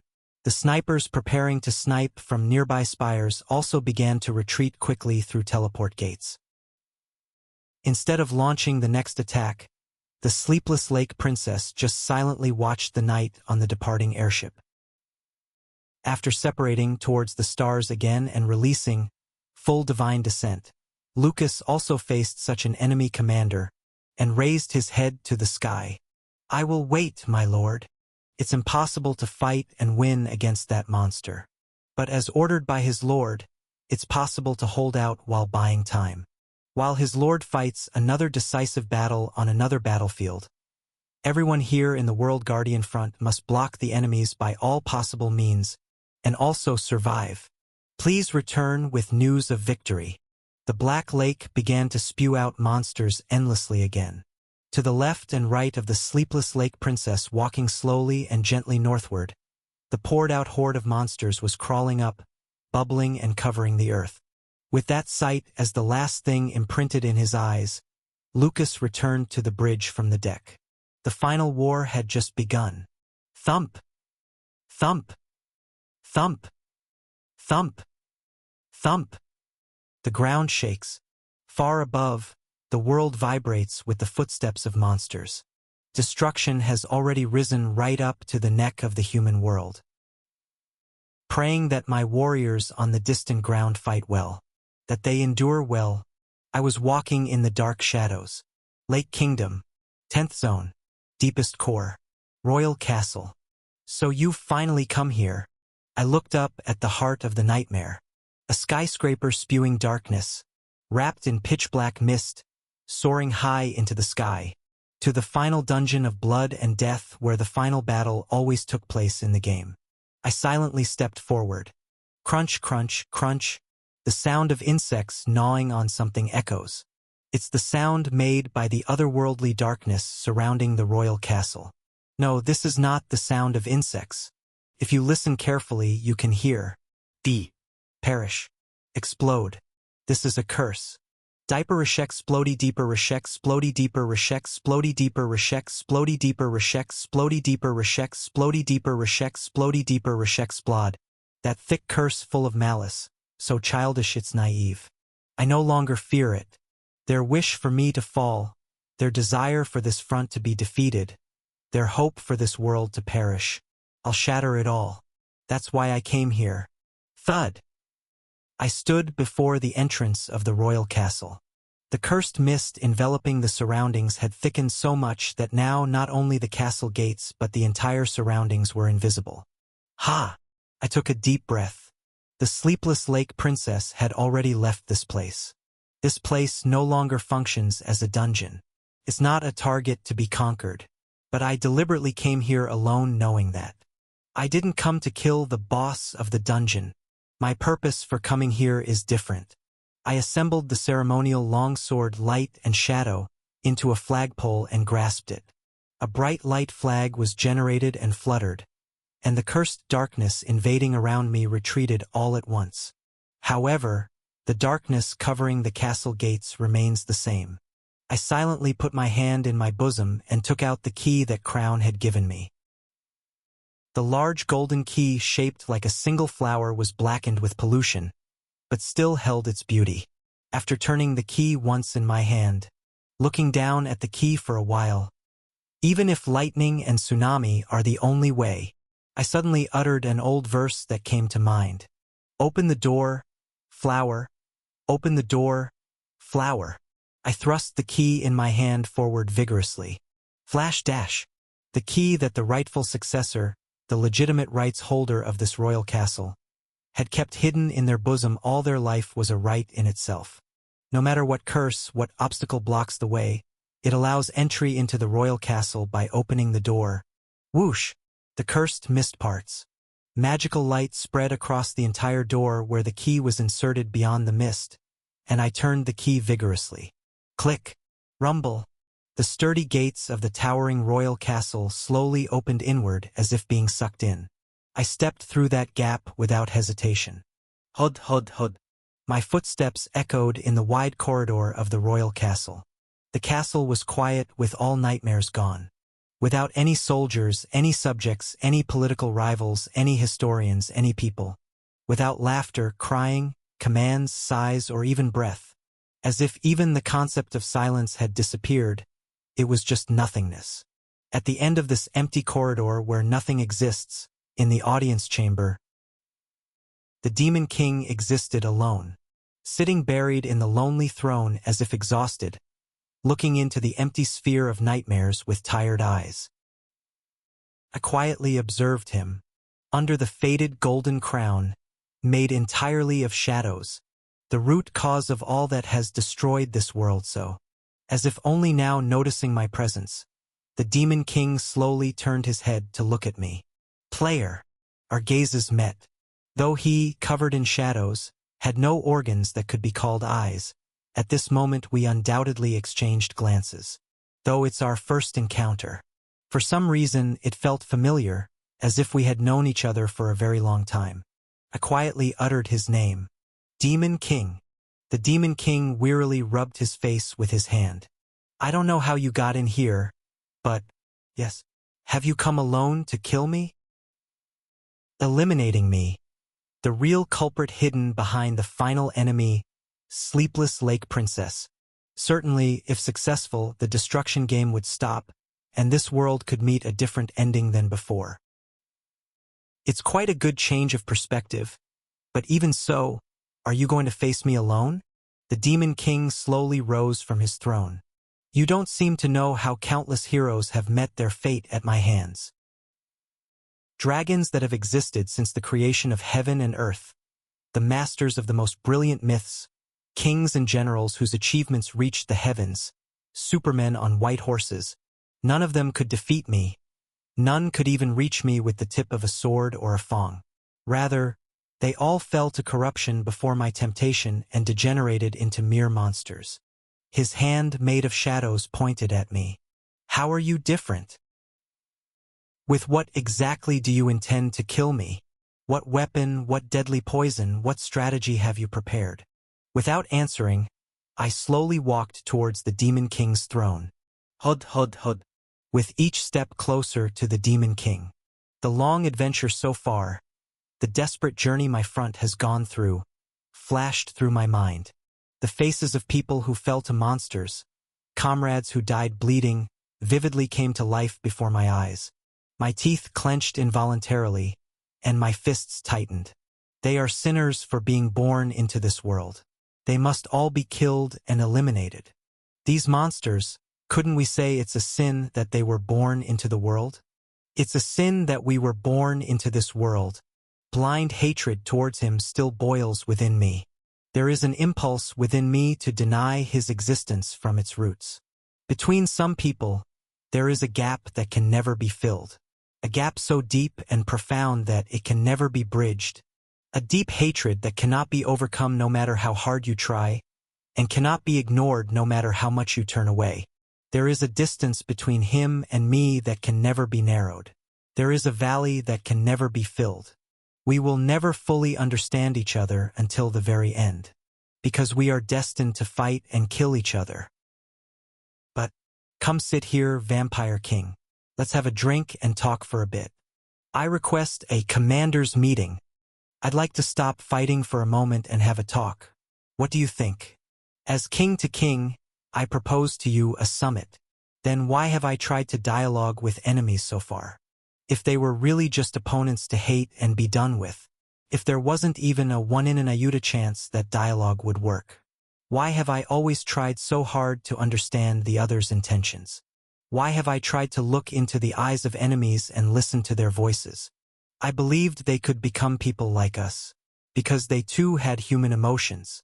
Because, I also know, although it was like a faint flame that disappeared before my eyes, I clearly saw the possibility. The moment when yesterday's enemy almost became today's compatriot. The path that I and our front have walked so far.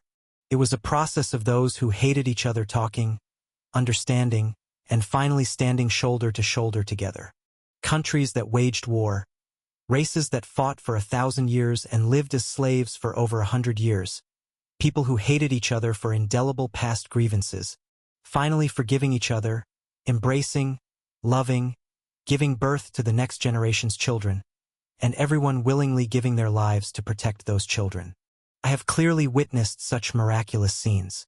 The hearts of wounded people who realize that there is no such thing as the sin of being born into the world, and finally forgive themselves. the desperate hearts of children who lower their guns and swords aimed at each other across an unbridgeable valley, and try desperately to communicate by shouting. I have watched. This is precisely the path that I, and my city, my front, have proven over the past 3 years. I know. This is idealism. This might be a stupid, foolish act. But, because this is the path my heart points to. Even if you're in tatters, it's okay. Even if you're shattered to pieces, it's okay. Whatever form you take, I like you. Even if this attempt shatters me to pieces, it doesn't matter. If you don't lose your heart, even if you're split into 1,000 or 10,000 pieces, you're still you. Because I believe this path is right. To be myself, I have no choice but to believe in my strategy and move forward. Ash, you have a heart stronger than anything in this world. The courage not to hate. A voice, already distant, warm and affectionate, echoed in my heart. One who knows how to embrace others instead of hatred and anger. One who knows how to embrace a divided world and soothe others' wounds. Truly strong. Goodwill. Whether this is really an expression of such courage, or whether it's a reckless act that will pay a desperate price, I don't know. Love, Ash. I'll live according to your last words. I'll love. Ha! I stopped in the center of the audience chamber. The Demon King's throne is close now. We're both at a distance where we can aim for each other's hearts and launch an attack at any time. After taking a deep breath, I looked straight at my opponent and declared, I didn't come here to kill you. A puzzled light settled in the Demon King's tired gaze. I gritted my teeth and refined my language. This is not forgiveness. This is not revenge. This is just a continuation of that winding road that I and my front have walked. The only direction leading to the future that my flag has been pointing to, and also the best struggle that I, a mere ordinary human, can wage. Demon King, towards the opponent I hate the most. Squeezing out all the courage I have, with all my might I shouted, I have come to save you. Chapter 788. A long silence passed. After a while, the stiffened Demon King asked back with a bitter expression. Save me? You? His voice was full of unprecedented bewilderment. What nonsense are you talking about? I took another deep breath. Don't misunderstand, Demon King. You must receive due punishment. My world has suffered irreparable damage from your vicious game. It has been wounded in a way that can never be healed. You must certainly pay the price for your evil deeds. To him, who was showing an even more incomprehensible expression, I clearly uttered the next words, one by one. However, on the path I'm about to take, your salvation happens to overlap. The path to save my world and the salvation you seek lie on the same line. So I'm saying I'll save you, Demon King. I slowly raised my hand and clenched it to show him. If you prove your usefulness and do your best to help me, that is. Ha! The Demon King, who let out a hollow laugh, jerked his chin. What nonsense! Do you even know what my salvation is? Well, go ahead and explain. What exactly is this path you're going to take, that you say has my salvation at its end? I stared intently at the Demon King. I'm about to depart for the spirit realm, and there I will save one person. At the words that followed, cracks spread across the Demon King's composed face. The very person you've been searching for through eons of time. What? He let out an angry cry. That's impossible. Don't talk nonsense. She wasn't in the human world, nor in the afterlife, nor in the spirit realm in between, nor anywhere. Do you think I didn't search? I scoured every heaven, sea, and land in this world. But she didn't exist. I quietly listened to the Demon King's frantic shouting. So it's in the nightmare. She must be sealed in the cesspool of monsters collected by this cursed country. Because the humans of this country defined her as a monster and exterminated her. Because the humans of this country kept all the monsters they killed in their nightmares. That's why I deliberately plunged this country into hell.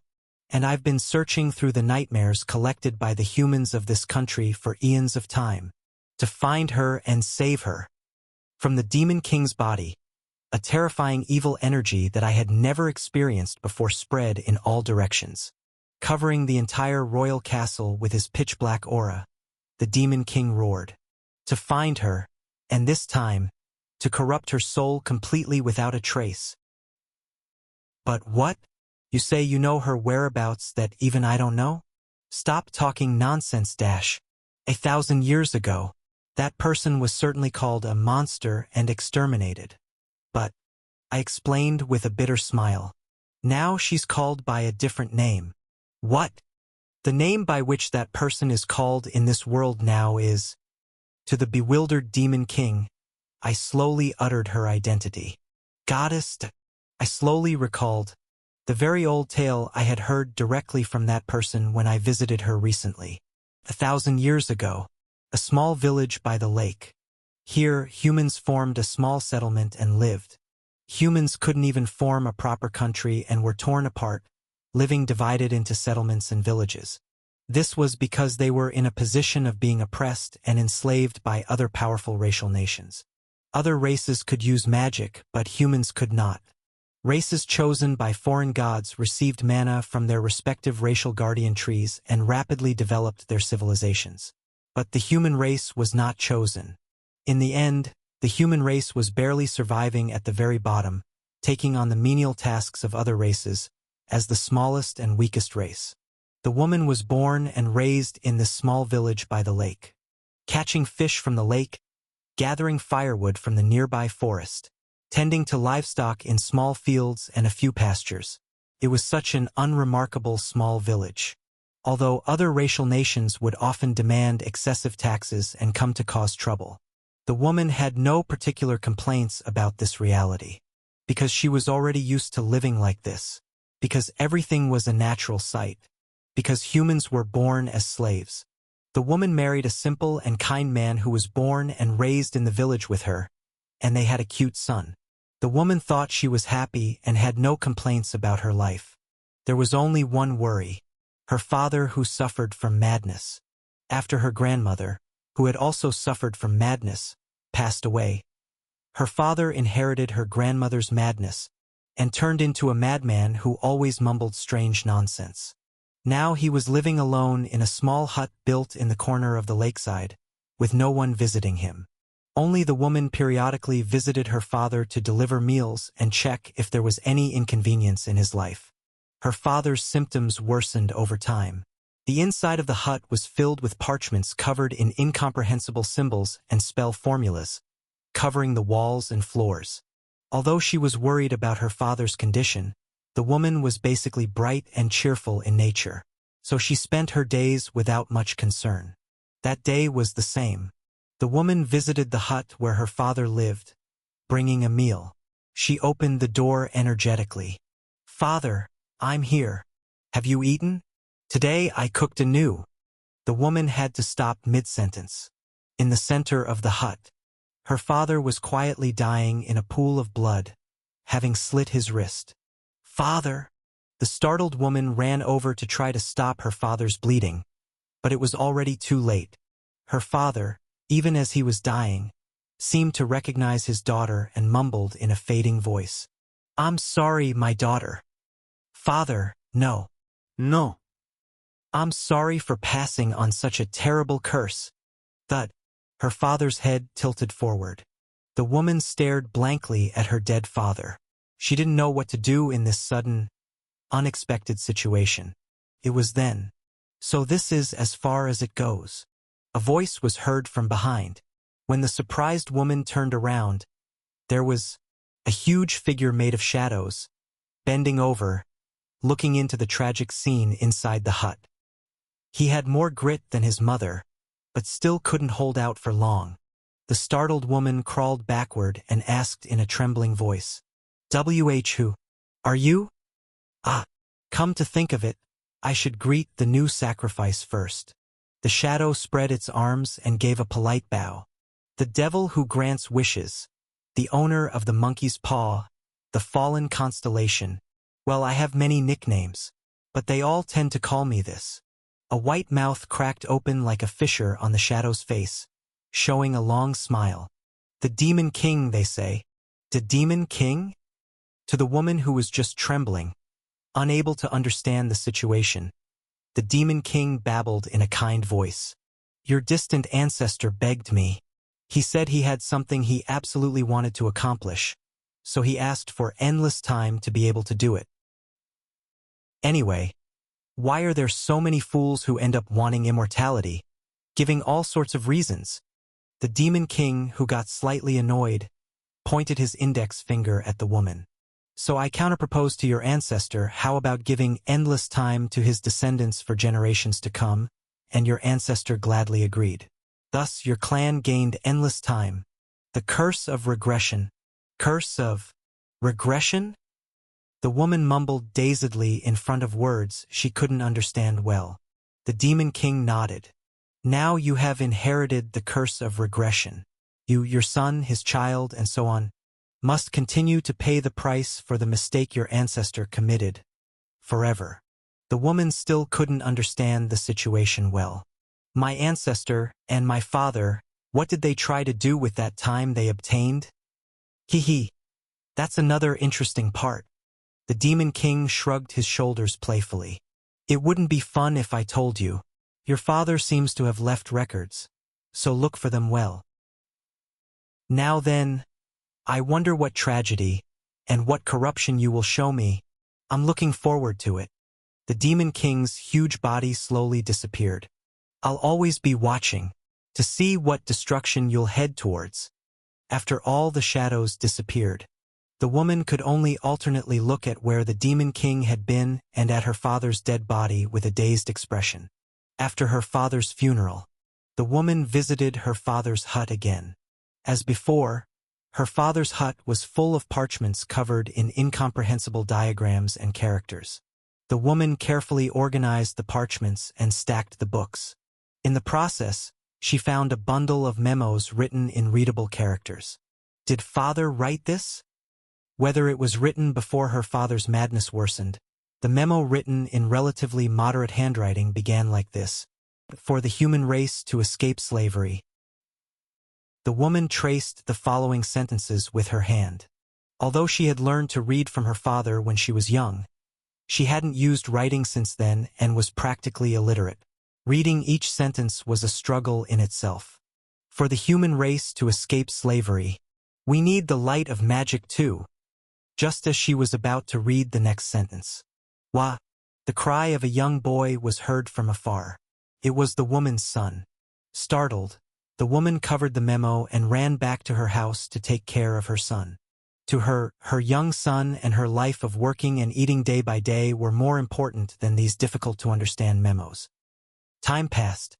The woman tried to retrace her father's research several times, but failed each time.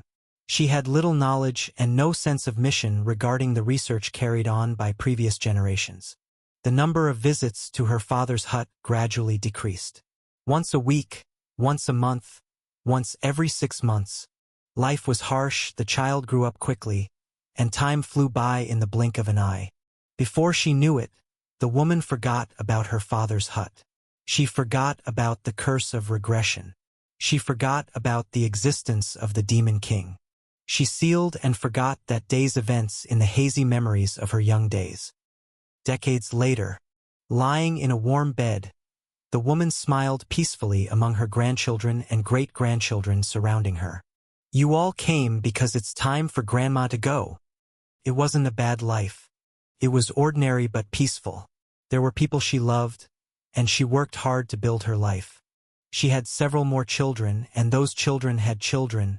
The clan prospered, and as if to prove that she had lived diligently, her descendants flocked like clouds to attend her deathbed. With a sense of satisfaction, the woman examined one by one the people who had come to see her off in death. And, among them, grin, showing a white mouth opened in a smile, she belatedly discovered a shadow-like figure. The woman's face instantly turned pale. She pointed at that shadow with a trembling hand. Why you? You! Everyone at the bedside looked in that direction in surprise, but they couldn't see anything. The huge, evil being spreading its shadow with its arms wide open, smiling wickedly, was completely invisible to them. "What are you saying, Mother? There's nothing there." While her son was speaking with a smile, the woman couldn't breathe, because the demon king, who had suddenly approached, pressed his face close to hers and whispered like a snake, "Did you enjoy your ordinary life? Well then, it's time to go back." As she opened her eyes wide, the woman took her last breath and, click, click, click, gray mana rotated, and there was a sound like some mechanical device engaging backwards. Gasp! The woman who opened her eyes wide exhaled roughly. Gasp, gasp, gasp! She looked around, barely catching her breath while breaking out in a cold sweat. She was definitely lying on a bed surrounded by her family just a moment ago. But now this place was that hut where her father had slit his wrist and committed suicide. How? Unable to believe it, the woman muttered weakly, checking her young hands without a single wrinkle, then looking at her father's corpse dead in a pool of blood. "So this is how your clan's curse manifests. Indeed, you return to this time when you die." A familiar voice was heard. Startled, she turned around to see the huge shadow, the Demon King, laughing quietly. "I told you, didn't I? This is a curse. You don't even have the right to die as you wish." Looking into the trembling woman's eyes, the Demon King laughed maniacally, full of joy. "Now then, during this endless time, let's see what you can do. What tragedy of despair and frustration you'll write your endless life with." Chapter 789. In her second life, the woman lived like a broken person. She couldn't bear the gap between her first life and the present. She was shattered. But her husband and son took care of her devotedly. Through her husband and son's dedication and effort, the woman gradually recovered, and in her later years, she was able to regain a peaceful life once again. She breathed her last once more among her loved ones. "Thank you, dear. Thank you, son. Because of you too, I truly had a blessed life." Click, click, click, and another regression took place. Again, it's that day. One summer, the hut where her father slit his wrist and committed suicide. The woman looked inside the hut with trembling eyes. She stared without avoiding the mountain of records and memos her father had left behind. She realized that the task passed down from her ancestors, from her father, was as unavoidable as this curse.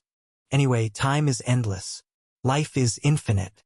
She left her father's corpse and slowly walked into the hut, and faced the ancestral task that came down with the curse. The woman wasn't brilliant, and the research was unfriendly. She had to use her entire third life just to organize and understand the research left by her father and ancestors. But there was definitely progress. At least she was now able to understand the research so far. The foreign gods forcibly widened the boundary between life and death, this world and the afterlife, and began to interfere with this world through that gap. The gap created in this way is the midpoint between life and death. The other side of the shore. The spirit realm. The foreign gods planted trees of the races they chose in this artificial space and let them take root. This tree has its roots in the spirit realm and its trunk in this world, and it makes it transmit the external power received from the spirit realm to this world. This is the principle of magic, and the reason why only certain races can use magic. At this point, the woman had a question. Then why did the foreign gods give only certain races the racial tree, the guardian tree? The answer came from behind. Because they're in the middle of a destruction game called race war. When the startled woman turned around, the Demon King was standing there. As always, he wore a sardonic smile. "Congratulations on getting this far. You've caught up well with that dull head of yours." The Demon King mocked, but instead of responding, the woman asked about her curiosity. "Race war? Destruction game? What's that?" This world was chosen as a playground for the foreign gods. The Demon King explained willingly. So they created the space called the spirit realm and began to interfere with this world based on that space. They started playing with this world in various ways, and one form of entertainment is the race war. The foreign gods give power, blessings, and the grace of magic to the races they like, and then they watch as these chosen races fight, kill, and destroy each other. The woman asked bitterly, "Is that fun?" "It is fun. Think about it. Let's say there's a hill full of ants. Several ant armies are in conflict, and you pick one ant army. You can vividly watch that ant army you support and lend strength to seize control of the hill after a desperate battle. There are few entertainments as fun as this. Before the entertainment of transcendent beings, the beings of this world were literally no different from a single ant." The woman, who was shaking her shoulders without realizing it, asked, "Is repeating my life also one of those entertainments? Seems your brain is starting to work." "That's correct." The Demon King nodded. "While there's certainly fun in watching tragedies on racial, national, and world scales, the true taste of tragedy comes from watching an individual's destruction up close. You are also one of the subjects of such tragedy. Your ancestors sold your fate for generations to come." The woman carefully examined the shadow-like form of the giggling Demon King and cautiously asked, "What exactly are you?" "I am a mediator." Unexpectedly, the Demon King answered freely. "Once I was an observer like those foreign gods, but I loved this stage full of tragedy so much that I jumped onto the stage myself, a fallen constellation. Such a worthless evil that mediates all this tragedy to outside the stage." Though she couldn't understand everything he said, the woman vaguely felt. "So, please show me an interesting tragedy. Your own unique and desperate tragedy. That the being before her, though powerful, evil, and transcendent, was somehow pitiful. Those who can only find joy in such tragedies. Somehow she felt sympathy and pity for them. After her fourth life passed, and in her fifth life the woman was able to master all of her ancestors' research. And she was able to theoretically establish the research results that her father had finally derived. If we steal branches from the trees of the four major races, the guardian trees, and graft them together, from her father's handwriting tainted with madness, to the woman's clear and neat handwriting, she read aloud the conclusion drawn from the completely organized magic theory. We can create a guardian tree that doesn't lean towards any side, and then we just need to register humans as the owners of this guardian tree. This was what the ancestor who first received the curse of regression had tried to do. For the human race, too small and insignificant to be chosen by the foreign gods, the only way to escape their current state of slavery was to steal the flame of magic. "Do you think that's possible?" A taunt was heard from behind. The Demon King, who had appeared at some point, was looking over her shoulder at her research. The guardian trees of each race are protected under strict guard. Not only are they national treasures bearing the fate of their races, but they are also the core pieces of the race war watched by all the foreign gods visiting this playground. How do you, a mere ordinary human, intend to steal a branch from such a tree? The woman rose from her desk with a bitter smile. "I can do it, because I have endless time. You will surely be broken and crushed. Well, that too will be a joy to watch. And, above all," cutting off the Demon King's words, the woman declared, "because now I want to do this." She originally had no complaints about her life. She was content living quietly with her loved ones in a small village. But as she inherited the research passed down from her ancestors and learned more about the true nature of this world, she began to open her eyes to the truth. The fact that this village life, which seemed peaceful and happy, was actually a life managed as slaves by other races. They just didn't think it was strange because they had been subjected to exploitation, abuse, and treatment like livestock from birth. Once she awakened, everything looked different. The crops taken away every autumn, the young people conscripted and dragged away for wars of other countries, the tyranny of rulers who came every season to beat and destroy. She decided she would no longer watch with open eyes. I don't understand the difficult things well, but this is certain. As she packed her bags, she spoke as if making a vow. I don't want to pass on a slave's life to my child. I have to go. If I keep knocking, won't a path open up? Not because of the task inherited from her ancestors, but entirely of her own will. The back of the woman moving without hesitation. The expression of the Demon King watching her changed slightly. The woman packed her bags and left the house. It was then. Mom!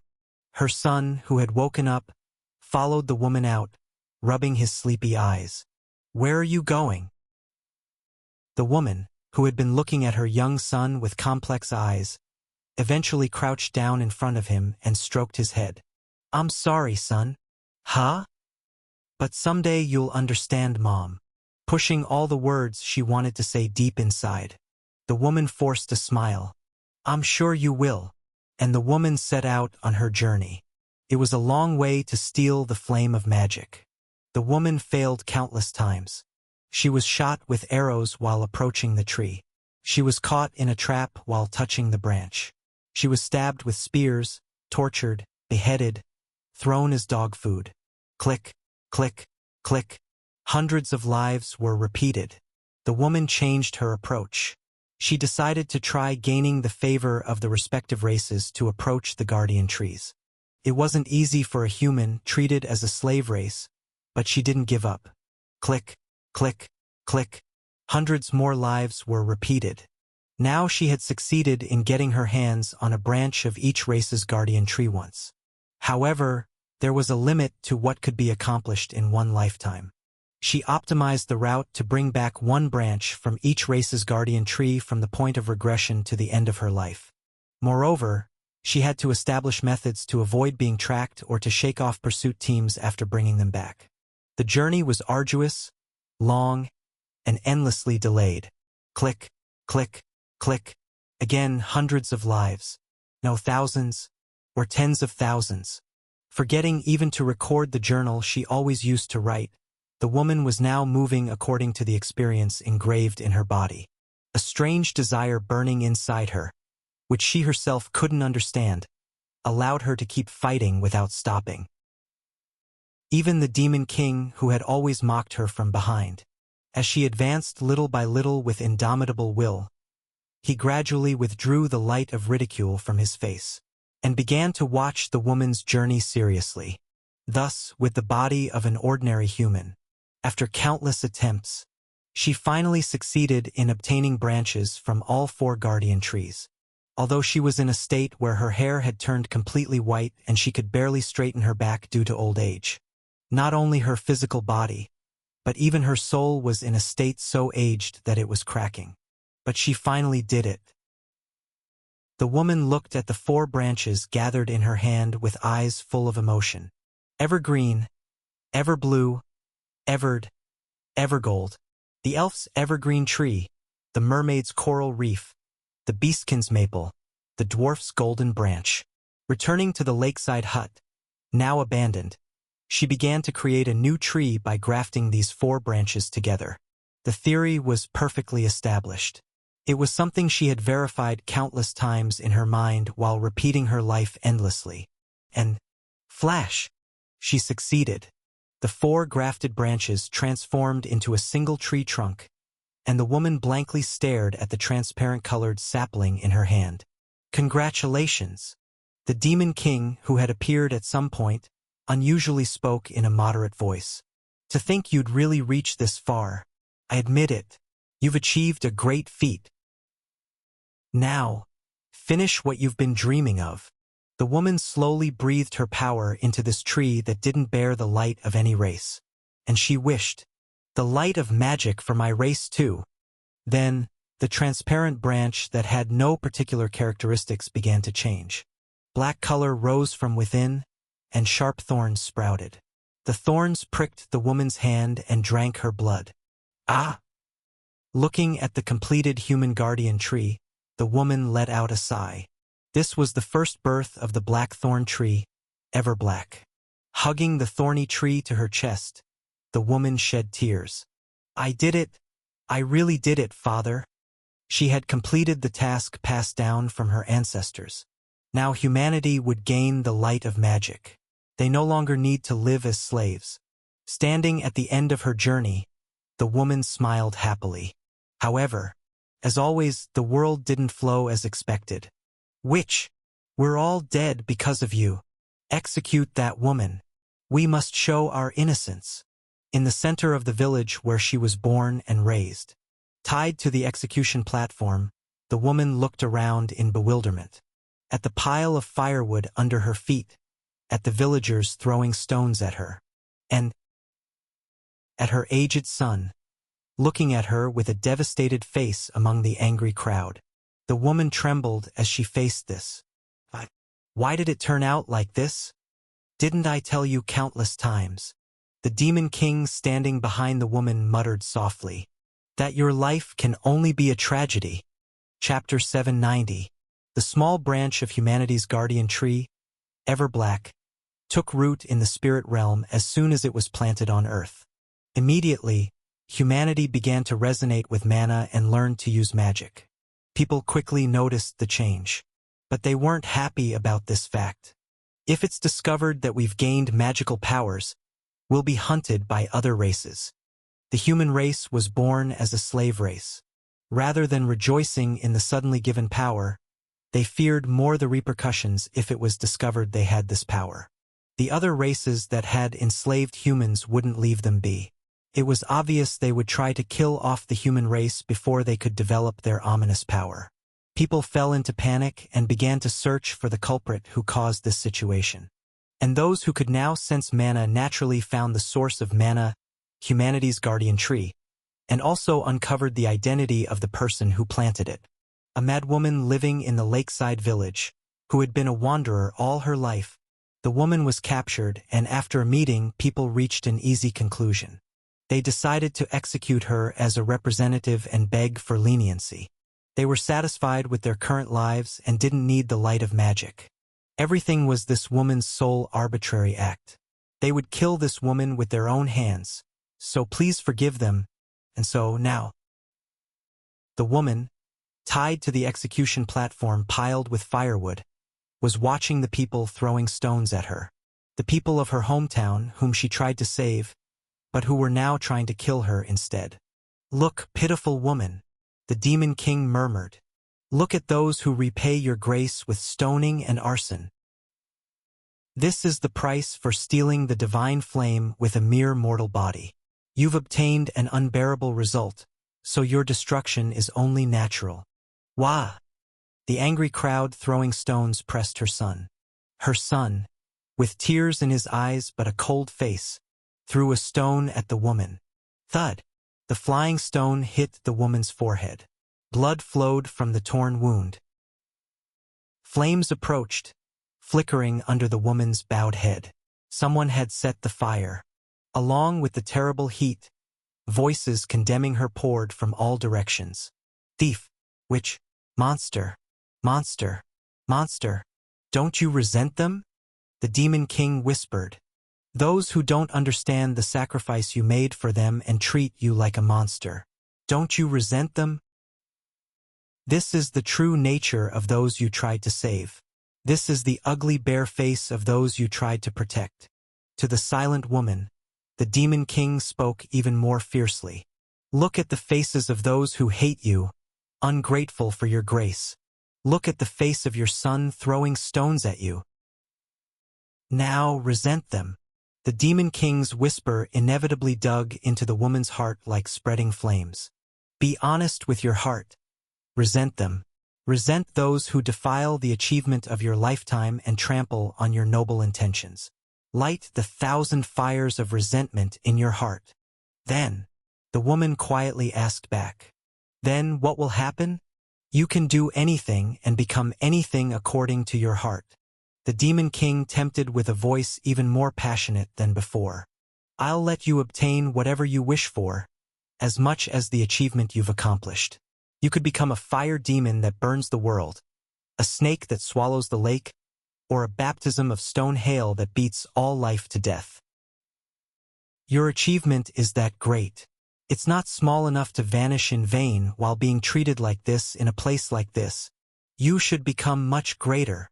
Crackle. Whether due to the heat of the flames, or perhaps due to the intervention of some evil power. The rope that tied the woman to the execution platform came undone on its own. Suddenly freed, the woman staggered off the execution platform. Now, the Demon King's outstretched hand was in front of her. Take my hand. Only I know your journey. Only I know your sacrifice. Only I know your noble will and grand achievement. I will acknowledge you, mortal. So, come with me. The Demon King was floating on the cold and quiet lake.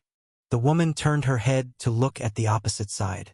She saw the spreading flames, the shower of stones, and the hatred in the eyes of the people glaring at her.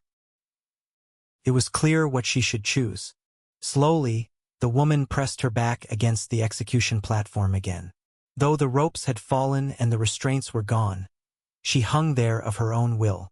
No. The woman murmured to the bewildered Demon King. I will die as a monster. What? I understand their hearts. I thought I was sprinkling the light of salvation on my race, but from people's perspective, it's natural that it feels like sparks suddenly flying onto their clothes. Flames climbed up the woman's body. But it's okay. Everyone will understand someday. Even if it's hot now, when they learn to handle that spark, a new era of life will dawn.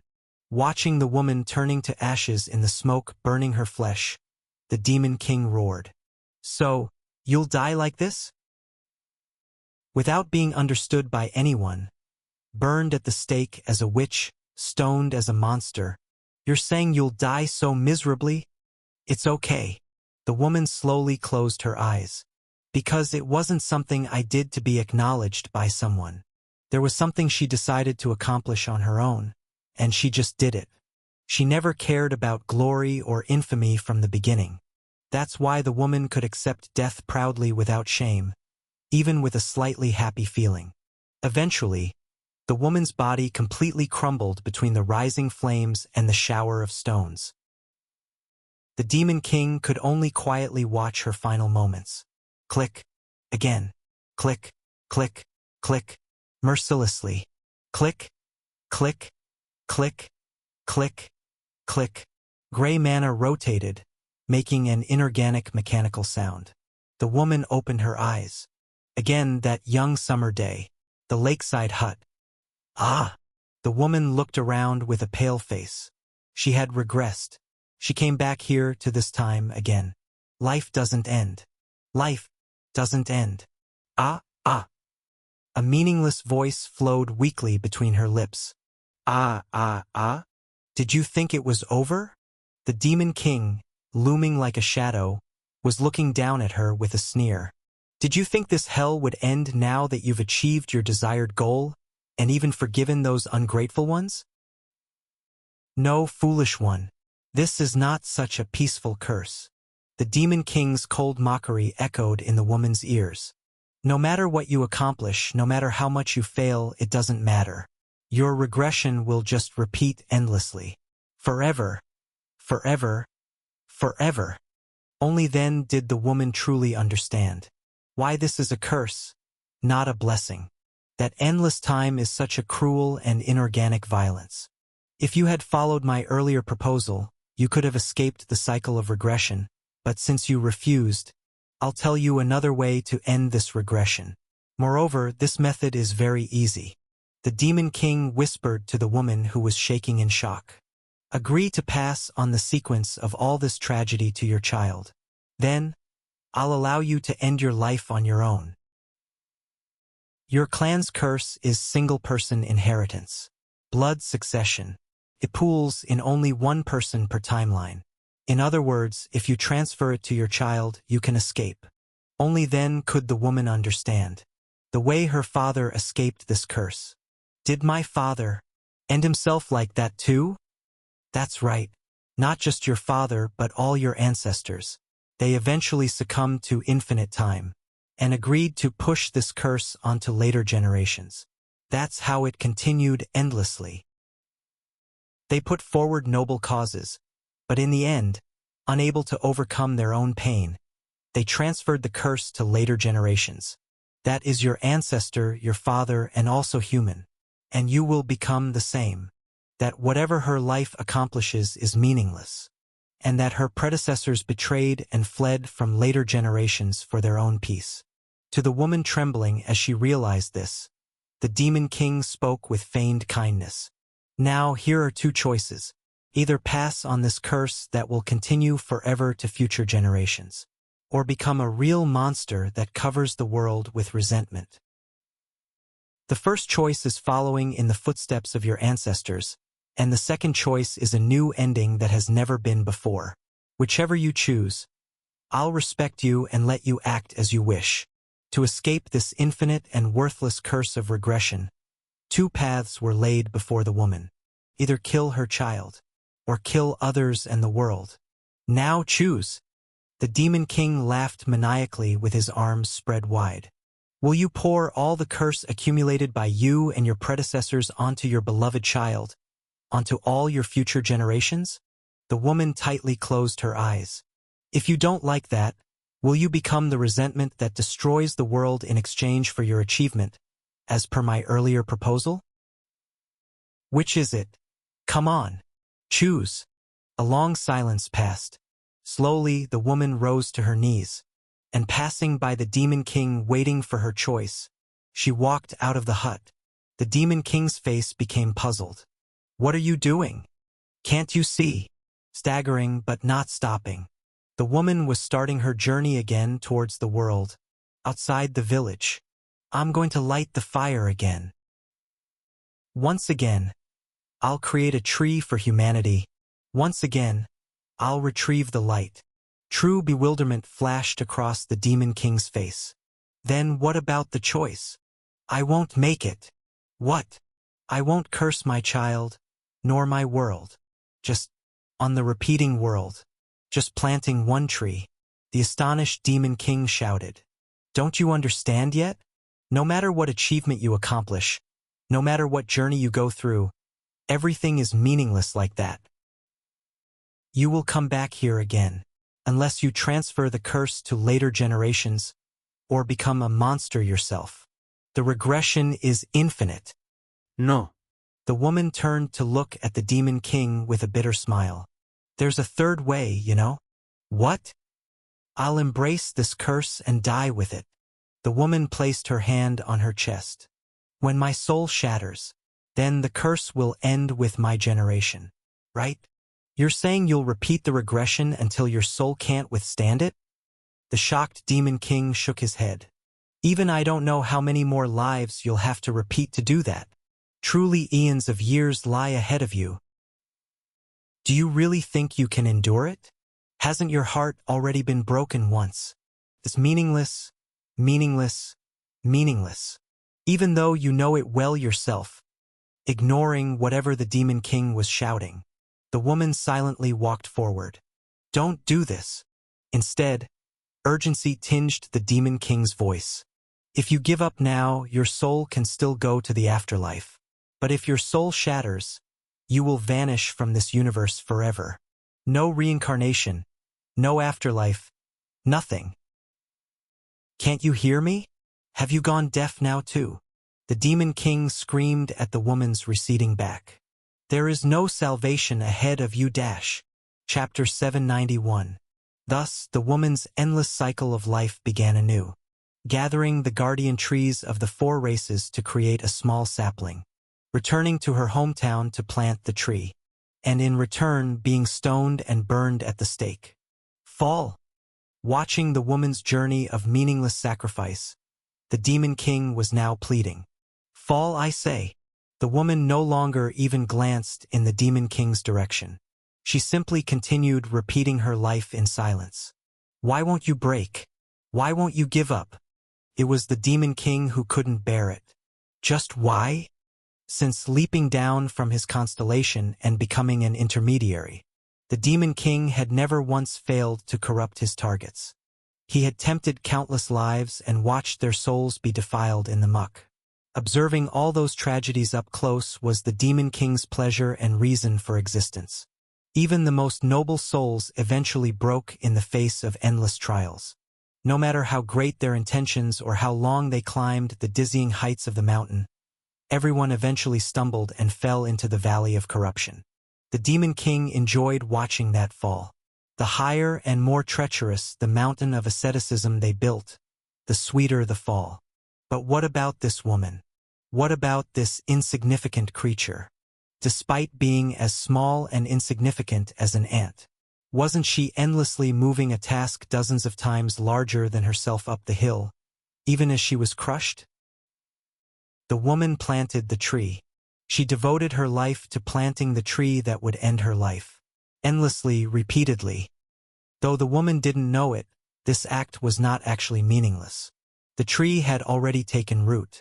The guardian tree of the races had a structure with its trunk in this world and its roots in the spirit realm.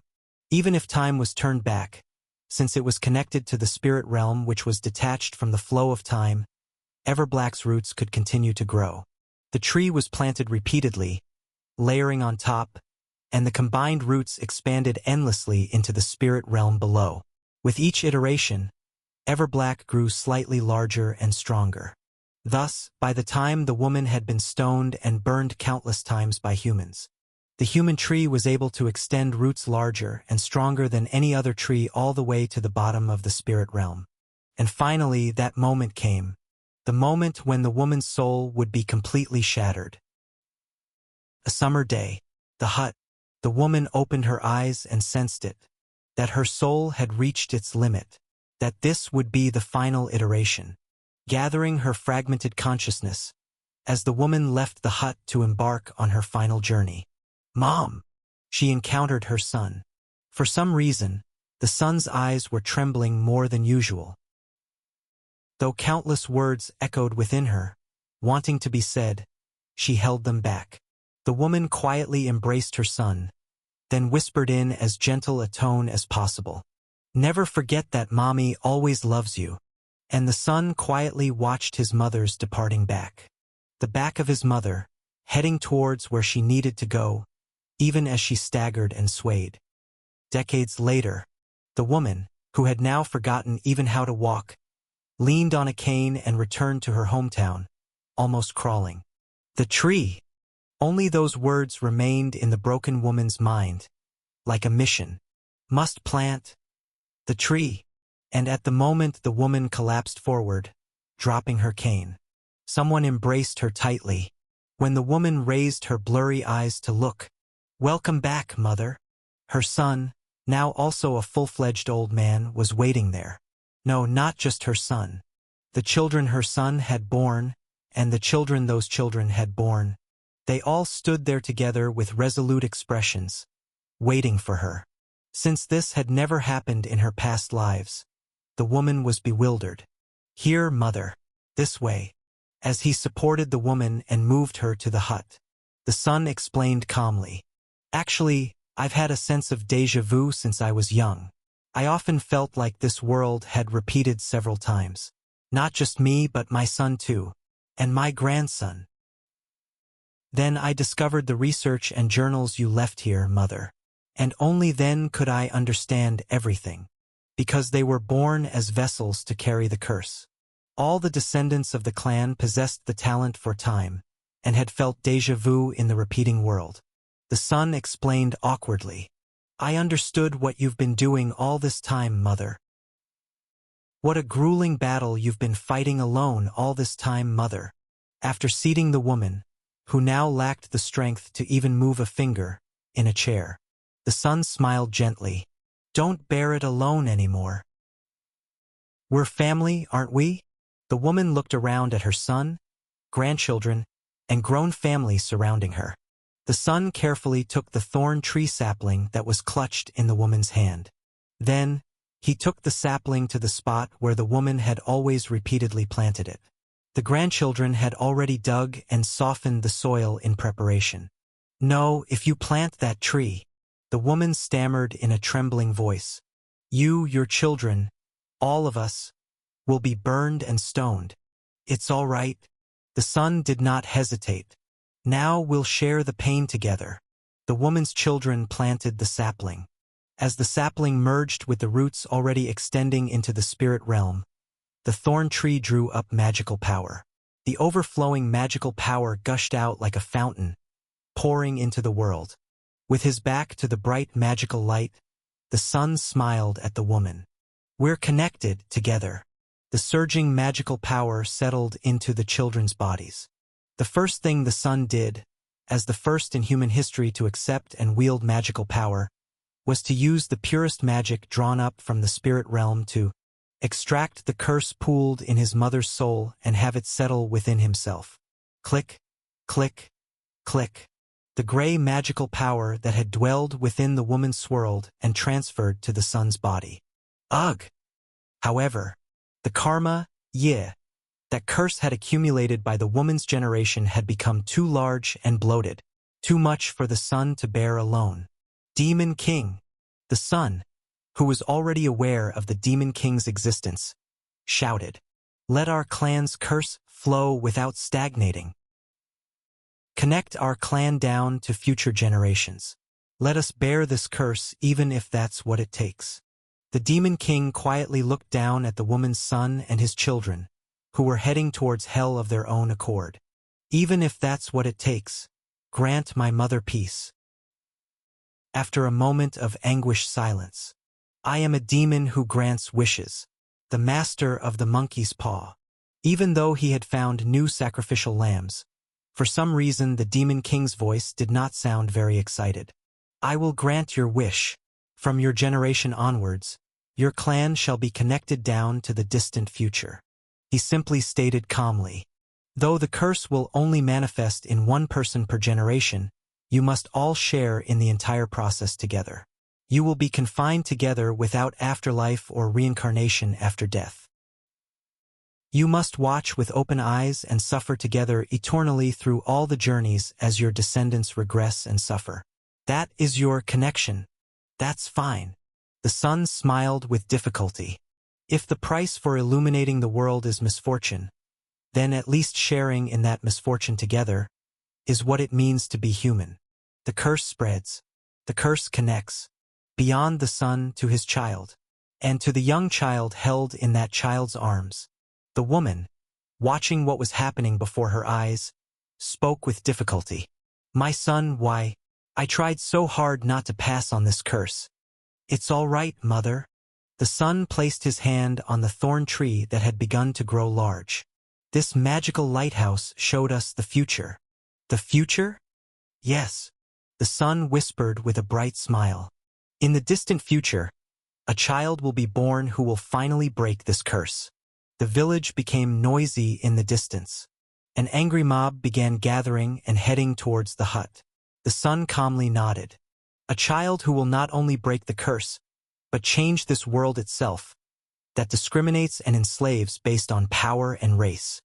While telling such a dreamlike story, the sun gently grasped his mother's hand.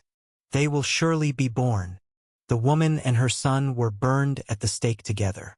They died burning together amidst a hail of stones. They died being pointed at and called witches, monsters, accursed clan. But the mother and son were not afraid. The two held hands and looked at each other affectionately as they perished. The rest of the clan had successfully escaped the village beforehand. Now they must wander the world eternally, living as the witches' successors, connected to each other by the curse of regression.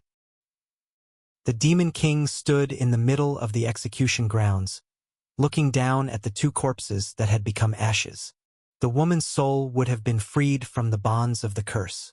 A suppressed voice flowed from between the Demon King's teeth. "This time, I have been defeated." In the end, the Demon King failed to corrupt her. She did not pass on the curse to future generations by her own hand, nor did she destroy the world with resentment. She simply chose to quietly perish alone. It was none other than her children who saved her from annihilation, the seeds she had sown in the world. It was the first uncorrupted, noble will he had ever witnessed, and the first defeat he had ever experienced in his life. "Your soul has slipped through my fingers, still pure. But do you think I'll give up like this?" The Demon King clenched his fist made of shadows. "I will surely find you again. Whether in the afterlife, reincarnated, or wherever she may be, the Demon King resolved to find her soul once more. And this time for sure, the Demon King vowed, "I will corrupt you without fail." The only soul he failed to corrupt. The only soul that defeated him. The black thorn tree she had bloomed was raising its branches over the world.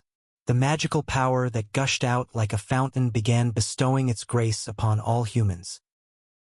And 1,000 years passed. Present day. Lake Kingdom, 10th Zone. King's Castle. That person died as a witch. The Demon King roared at me. She died miserably in a curse, her whole body burning as she was stoned. The disgusting humans of that village, which would come to be called the Lake Kingdom, called her a monster. She was recorded as the first monster vanquished by the Lake Kingdom. The Demon King pointed at the empty glass sphere, that facility where all the nightmares of the Lake Kingdom were once collected. And that woman was not found anywhere in the afterlife, and the Lake Kingdom bastards sealed the monster they vanquished within nightmares at a national level. Isn't it natural that she would be trapped in here? But you say she was revered as a goddess, not a monster? That's impossible. It can't be.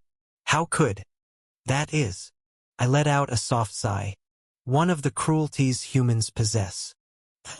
The one they called a witch pointed fingers at, stoned, and burned to death. They revered as a god when it suited their needs. I calmly relayed the story I heard from the goddess. She was enshrined as the racial deity of humanity, and took on the role of eternally supplying warmth to humanity's guardian tree. Supplying warmth? Yes. A racial deity is, in the end, just a cog put forward for the survival of that race. Since Everblack was an artificially created guardian tree, its roots lacked the ability to sustain themselves in the spirit realm. They gradually froze and died. Don't tell me. Fuel was needed to supply warmth to the tree, and the collective unconscious of the human race found a sacrificial lamb. The witch who first planted this tree, unable to find peace even after death, recorded as the first monster vanquished by humanity, and the first to be sealed within nightmares. They associated her with the goddess of folk beliefs and elevated her to the racial deity of humanity. And she willingly took on that role. She felt that since she was the one who planted the tree, it was her responsibility to maintain it as well. She is still warming Everblack at the cost of burning her own existence. Eternally at the bottom of the spirit realm. I added, without anyone knowing of her existence. What she is burning is literally herself, her very existence. Naturally, she cannot be perceived by anyone, because she has already burned everything and become a non-existent being, because she is using even her future possibilities as fuel, burning them all away. She became the object of the abstract concept of a goddess, but without fully receiving that glory or praise. She was such a foolish person, making unconditional sacrifices. In life she transmitted the light of magic, and in death she maintains that light. She has become such a device. The Demon King lamented. What a foolish, stupid woman. Even if she sacrifices to the very end, even if she remains noble, what exactly is left for herself? I nodded slightly. I am her descendant, one who inherited the curse of regression. That is why I alone could perceive her.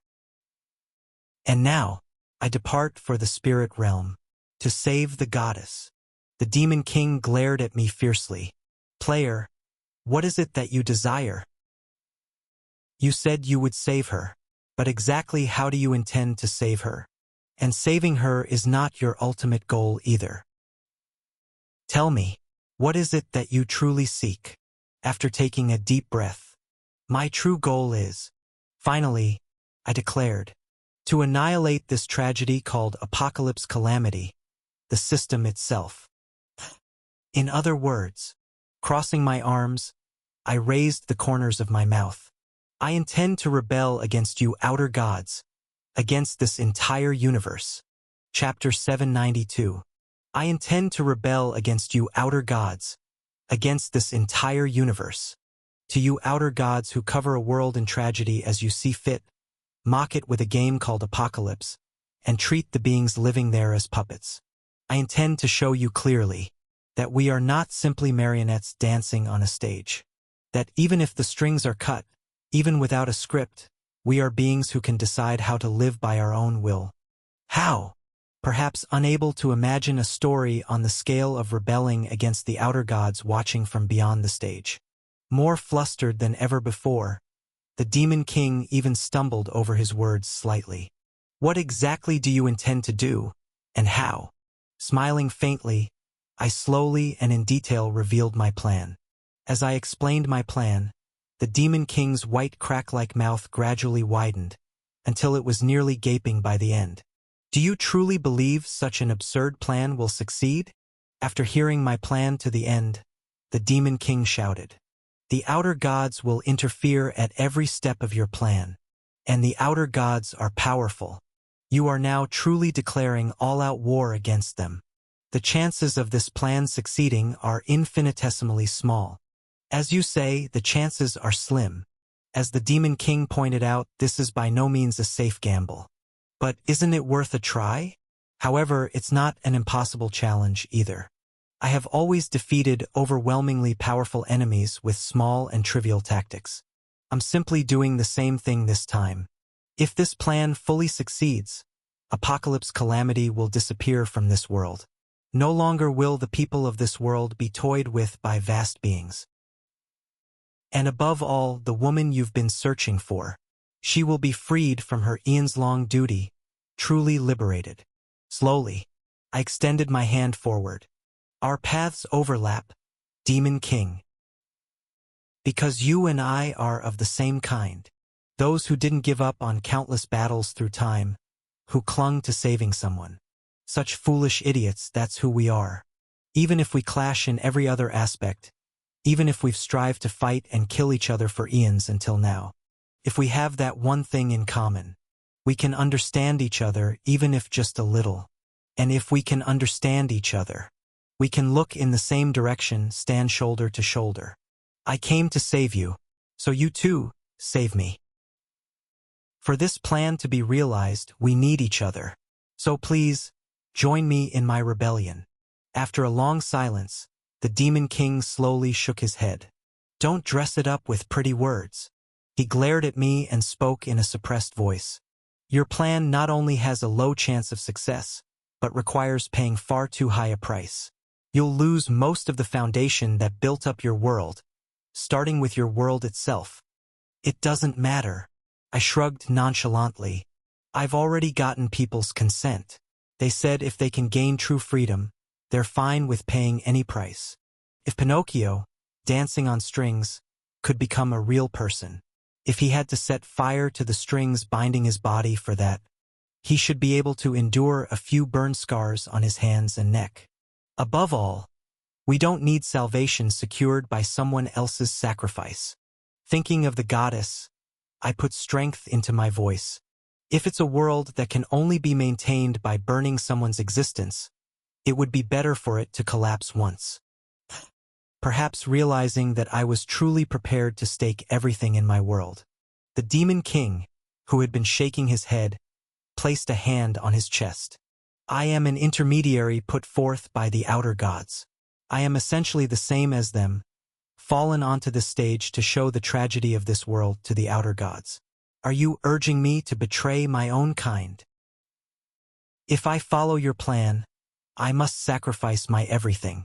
Is there any reason I should agree to this rebellion, even burning my own existence? I answered immediately. The woman you sought to save achieved her goal by burning her everything. Because she had the courage to not fear even her soul shattering, she remained a soul that even you could not corrupt. She became the only being to defeat you. A smirk spread across my lips. On the other hand, Demon King, what about you? How resolved are you? What? If you truly want to corrupt that person, shouldn't you be prepared to burn your everything as well? The Demon King's body trembled finely, as if struck by lightning. With my hand still extended forward, I took one big step closer. This is the last chance to save her. to corrupt her. And above all, Demon King, I gestured to him. You said you leapt down onto the stage yourself. But you've never once played the lead role, have you? What? You've always stood behind the curtain of the stage, only watching the process of actors crying, laughing, suffering, and rejoicing. Though you brought your gaze close, in the end, didn't you remain an observer just like those outer gods? To him, frozen in shock. One more step. Break free from being an observer. Cast aside being a mere intermediary. At this final act, this final scene, finally step into the center of the stage. Become the protagonist of your life, staking your life and plunging into your life. With my hand still extended. Continuing one more step. I'll prepare the grandest stage. There, for yourself, you can unfold the final game you've always dreamed of. Now the throne is right in front. To my rival staring blankly at me. Finally, one more step. The greatest show of corrupting the most noble soul. Letting out a hollow laugh, the Demon King muttered softly. At this rate, I can't tell who's the tempting Demon King and who's the tempted sacrificial lamb. Demon King, I'll say it once more. My outstretched hand does not waver. I came to save you. I came to ignite a spark in your life that only repeats without purpose. This is the last game, the last stage, the last scene, the last chance. Such a stage will never exist again, before or after your life. If you want to leap in, if you want to burn, now is the only time. The trembling disappeared from the Demon King's face and body. The gaze within the swirling shadows stared at me intently. Still extending my hand towards him, I grinned.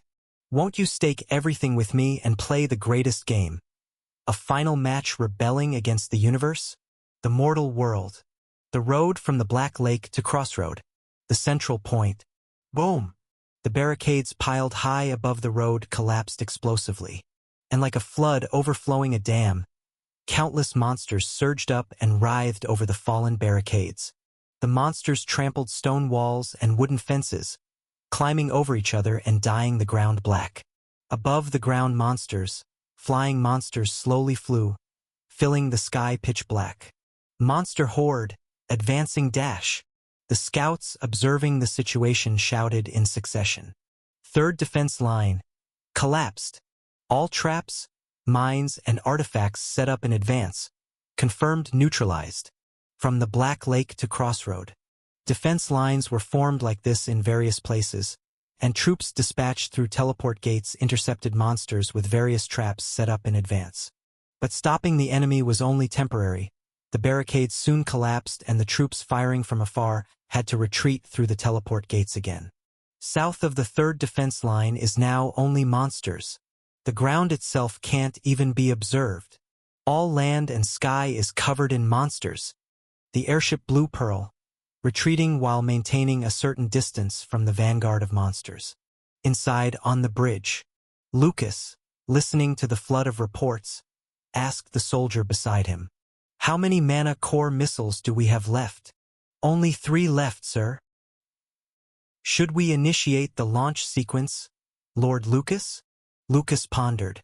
They had fired missiles at crucial moments to delay the enemy's advance, but now they were running low on ammo. The enemy was still infinite. Then the remaining missiles must be fired even more carefully, at the best timing. Hold the missiles. Lucas took a deep breath and looked south. If our Lord's words are true, they will appear soon.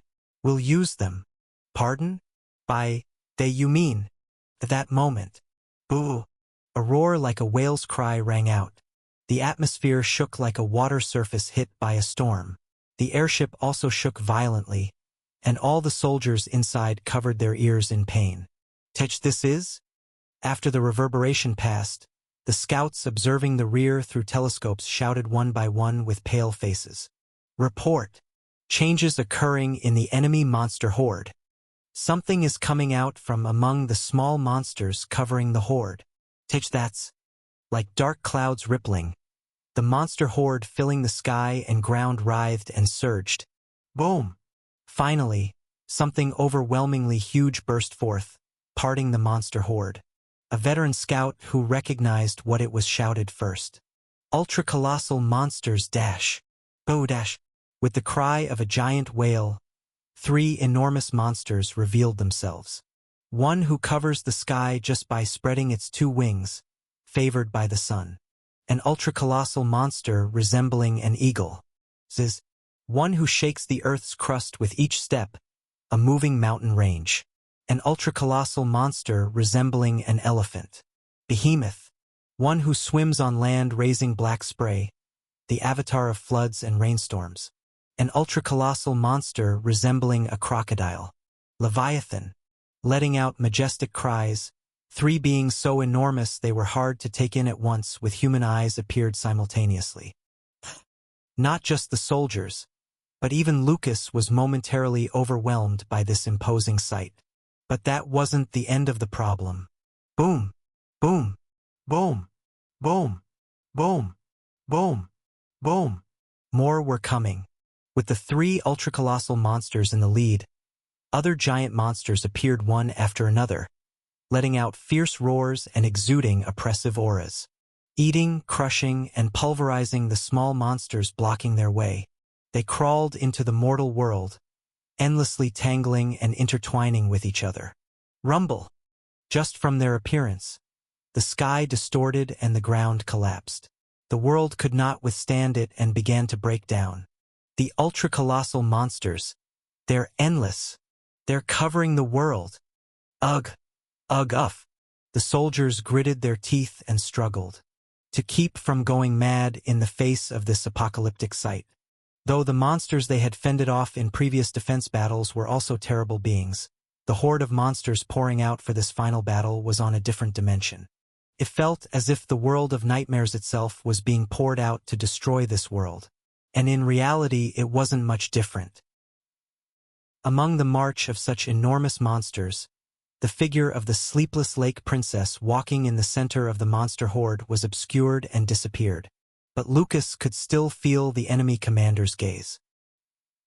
Glaring at the southern world writhing black and filled with monsters, Lucas tightly gripped the handle of the sword at his waist. Cold sweat he didn't even realize was seeping out was soaking the handle. Chapter 793. Countless ultra-colossal monsters filled the sky and ground, advancing endlessly. After silently observing this, Lucas took a deep breath and said in a firm voice, "Do not be afraid." At this, the soldiers on the bridge straightened their backs in unison. Lucas continued calmly, "These are all enemies that have been defeated by us humans once before. The fact that they crawled out of the Lake Kingdom's nightmares was proof that they had already been subjugated by humans before. Then there's no reason we can't defeat them a second time. And above all, His Highness the Crown Prince has already given us the means to defeat them. No, it's the opposite. We must use these ultra-colossal monsters to effectively stop this infinite horde of monsters. Operation Titan Fall. Lucas explained, using the operation name Ash had personally given. It's an operation to bring out all the ultra-colossal monsters we can use on our side. Lucas looked around at the heroes waiting on the bridge who could control ultra-colossal monsters. First, Jormungandr. The serpent-formed Jormungandr coiled tightly around Violet's neck made a hissing sound. Violet laughed hollowly, as if she had reached enlightenment. "It's me again. And the Kraken." King Poseidon nodded, stroking the ring of the Kraken on his hand. It was the ring he had received directly from Ash not long ago. Lastly, those who can seize control of ultra-colossal monsters on the spot. Lucas looked at the 2 captured monsters standing side by side. The 2 Legion commanders who have joined our side. There stood the Dullahan Legion commander and the Banshee Legion commander, also with expressions of transcendence. Another headhunting operation, huh? Alright, I've never seized control of such a large body before. This should be fun. The Dullahan Legion commander spoke first, followed by the Banshee Legion commander. Everyone expected her to cry as usual or sing with her heavenly voice equipment or pretend to cry while making jokes with her grotesque sense of humor. But, may I say one thing before we go? Suddenly, a normal voice came out. Violet, taken aback, looked at Banshee with cold sweat. What's this? Why are you suddenly talking normally? Regardless, the Banshee Legion commander spoke nonchalantly. Thank you for treating me like a real comrade while I've been on this front line. It wasn't a long time, but it felt like I returned to the time before I became a monster. It was enjoyable. Violet, who had been watching this scene in shock, shrieked. Why are you being so ominous? Don't leave strange last words. You have to come back safely. Got it. Hee hee. The Banshee Legion commander smiled, then lowered her veil deeper to cover her mouth completely. Huang. With that murmur, which could have been either laughter or sobbing, all the operation participants were decided. Lucas began explaining the operation. The overview is simple. Jormungandr will take down that elephant-like monster, Behemoth. The Kraken will take down that crocodile-like monster, Leviathan. And the two Legion commanders will approach that eagle-like monster, Ziz, aboard the Blue Pearl. Lucas glanced at the ultra-colossal monster approaching in the sky. Cut off its head and seize control of that massive body. The head held in the Dullahan Legion commander's arms tilted sideways. I can seize control, but how are we going to cut the head off before that? I'll cut it, Lucas said simply, but everyone understood. He was not only the acting commander now, but also the strongest knight of the World Guardian front. If it's Lucas, it would be possible. No, it has to be Lucas. King Poseidon, who had been listening to the simple plan, asked, what exactly does take down mean? They are ultra-colossal monsters. They're so huge that they destroy all terrain and structures just by advancing. Lucas relayed the operation as he had heard from Ash. In other words, if we can take one down, we can sweep away not only other giant monsters around it, but even small monsters. We don't necessarily need to kill them. Rather, it's better to repeatedly knock them down, and in the process, sweep away other monsters to increase the damage. In this final defense battle, we cannot annihilate all the monsters. The enemy is infinite. It's impossible to fight and defeat them all. That's why all operations were based on the principle of delay tactics. This time was no different. The goal was to slow the enemy's advance using ultra-colossal monsters as much as possible. King Poseidon, Violet, and the two Legion commanders. You all have means to control ultra-colossal monsters. Please rampage as much as possible, accumulate damage to the enemy, and buy us time for as long as you can. But Violet raised her hand and rolled her eyes. Buying time is fine, but can we come back? Of course. Mikhail, the Sky Knight's commander who had been listening, stepped forward and proudly puffed out his chest. Our Sky Knights will be responsible for retrieving you. Trust in my knights. Hee hee, all right? Violet laughed briefly and tapped her temple with her fingertip. I must really be broken somewhere. I don't even feel like this is a crisis anymore. Consider it a crisis, Violet. Lucas added coldly. You should know well what kind of end awaits a gambler who can't sense a crisis. Ugh. The acting commander is so cold. Violet whined with a tearful expression. Lucas knew well that he could not become a warm leader like his lord. What suited him was the role of a cold and stern field commander, honed like a blade. And that sometimes the battlefield needed someone like him. Now, we don't have much time.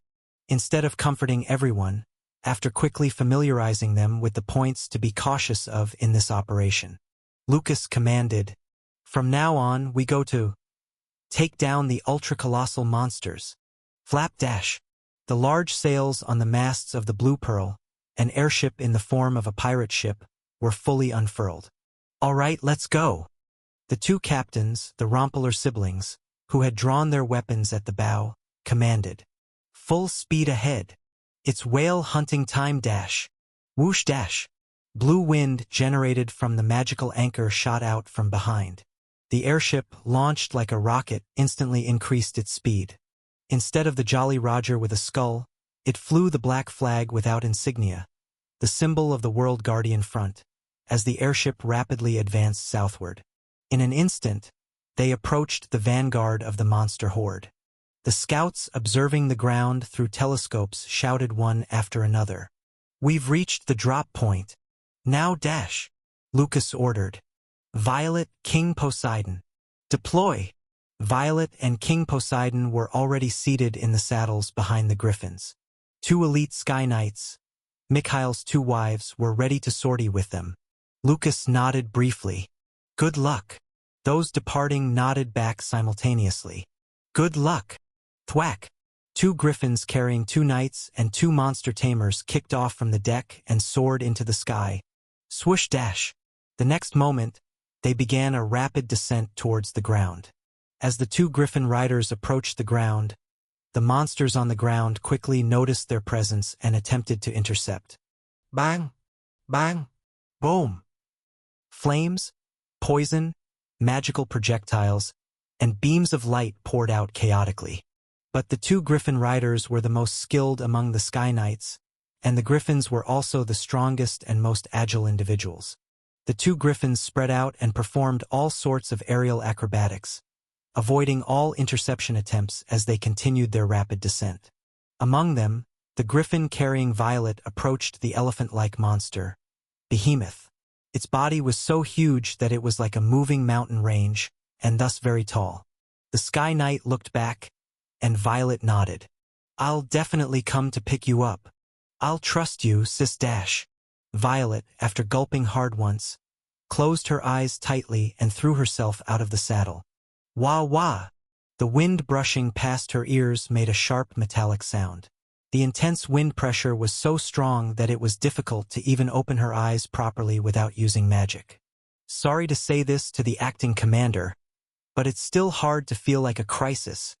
As she free fell towards Behemoth's head, Violet honestly blurted out, "It just doesn't feel real at all." Dash! Sensing something falling towards its head, Behemoth raised its enormous head. The monster's long trunk swung slowly but with tremendous force. Violet grabbed Jormungandr, which was coiled around her neck, with both hands. The snake, as if understanding her intention, smoothly unwound and settled in her hands. "Jormungandr!" Violet shouted powerfully as she threw Jormungandr downwards. "Manifest dash!" Then the thrown serpent's entire body glowed with an ashen light. Flash! In an instant, it transformed into a gigantic world serpent. The enormous snake that appeared in the sky gently extended its tail to catch Violet, then opened its huge mouth wide and firmly caught Behemoth's swinging long trunk. And with that, it fell onto the elephant's body. Boom! As the 2 ultra-colossal monsters collided, an explosion sounded and dust billowed up in the area. Shockwaves spread in all directions, and the small monsters marching forward all lost their balance and tumbled down. The 2nd griffin rider, flying past the scene of this collision, flew even lower. Part of the dry winterland had turned into a swamp due to heavy rain and flooding. And at the forefront of this swamp, a huge crocodile-like monster, Leviathan, was slowly swimming forward, continuously spewing rain from its body. I don't think there was such a scene even in the mythical age. King Poseidon mused as he kicked off the griffin's saddle and fell. No. Today is a new chapter in mythology. Delighted at the fact that his name would be etched into a line of history, King Poseidon focused his power on the ring. Kraken! He felt the writhing malice dwelling in the ring. But King Poseidon skillfully controlled that malice. He had already faced even greater malice, and moreover, we are children of the same sea. This monster, too, was from the same world.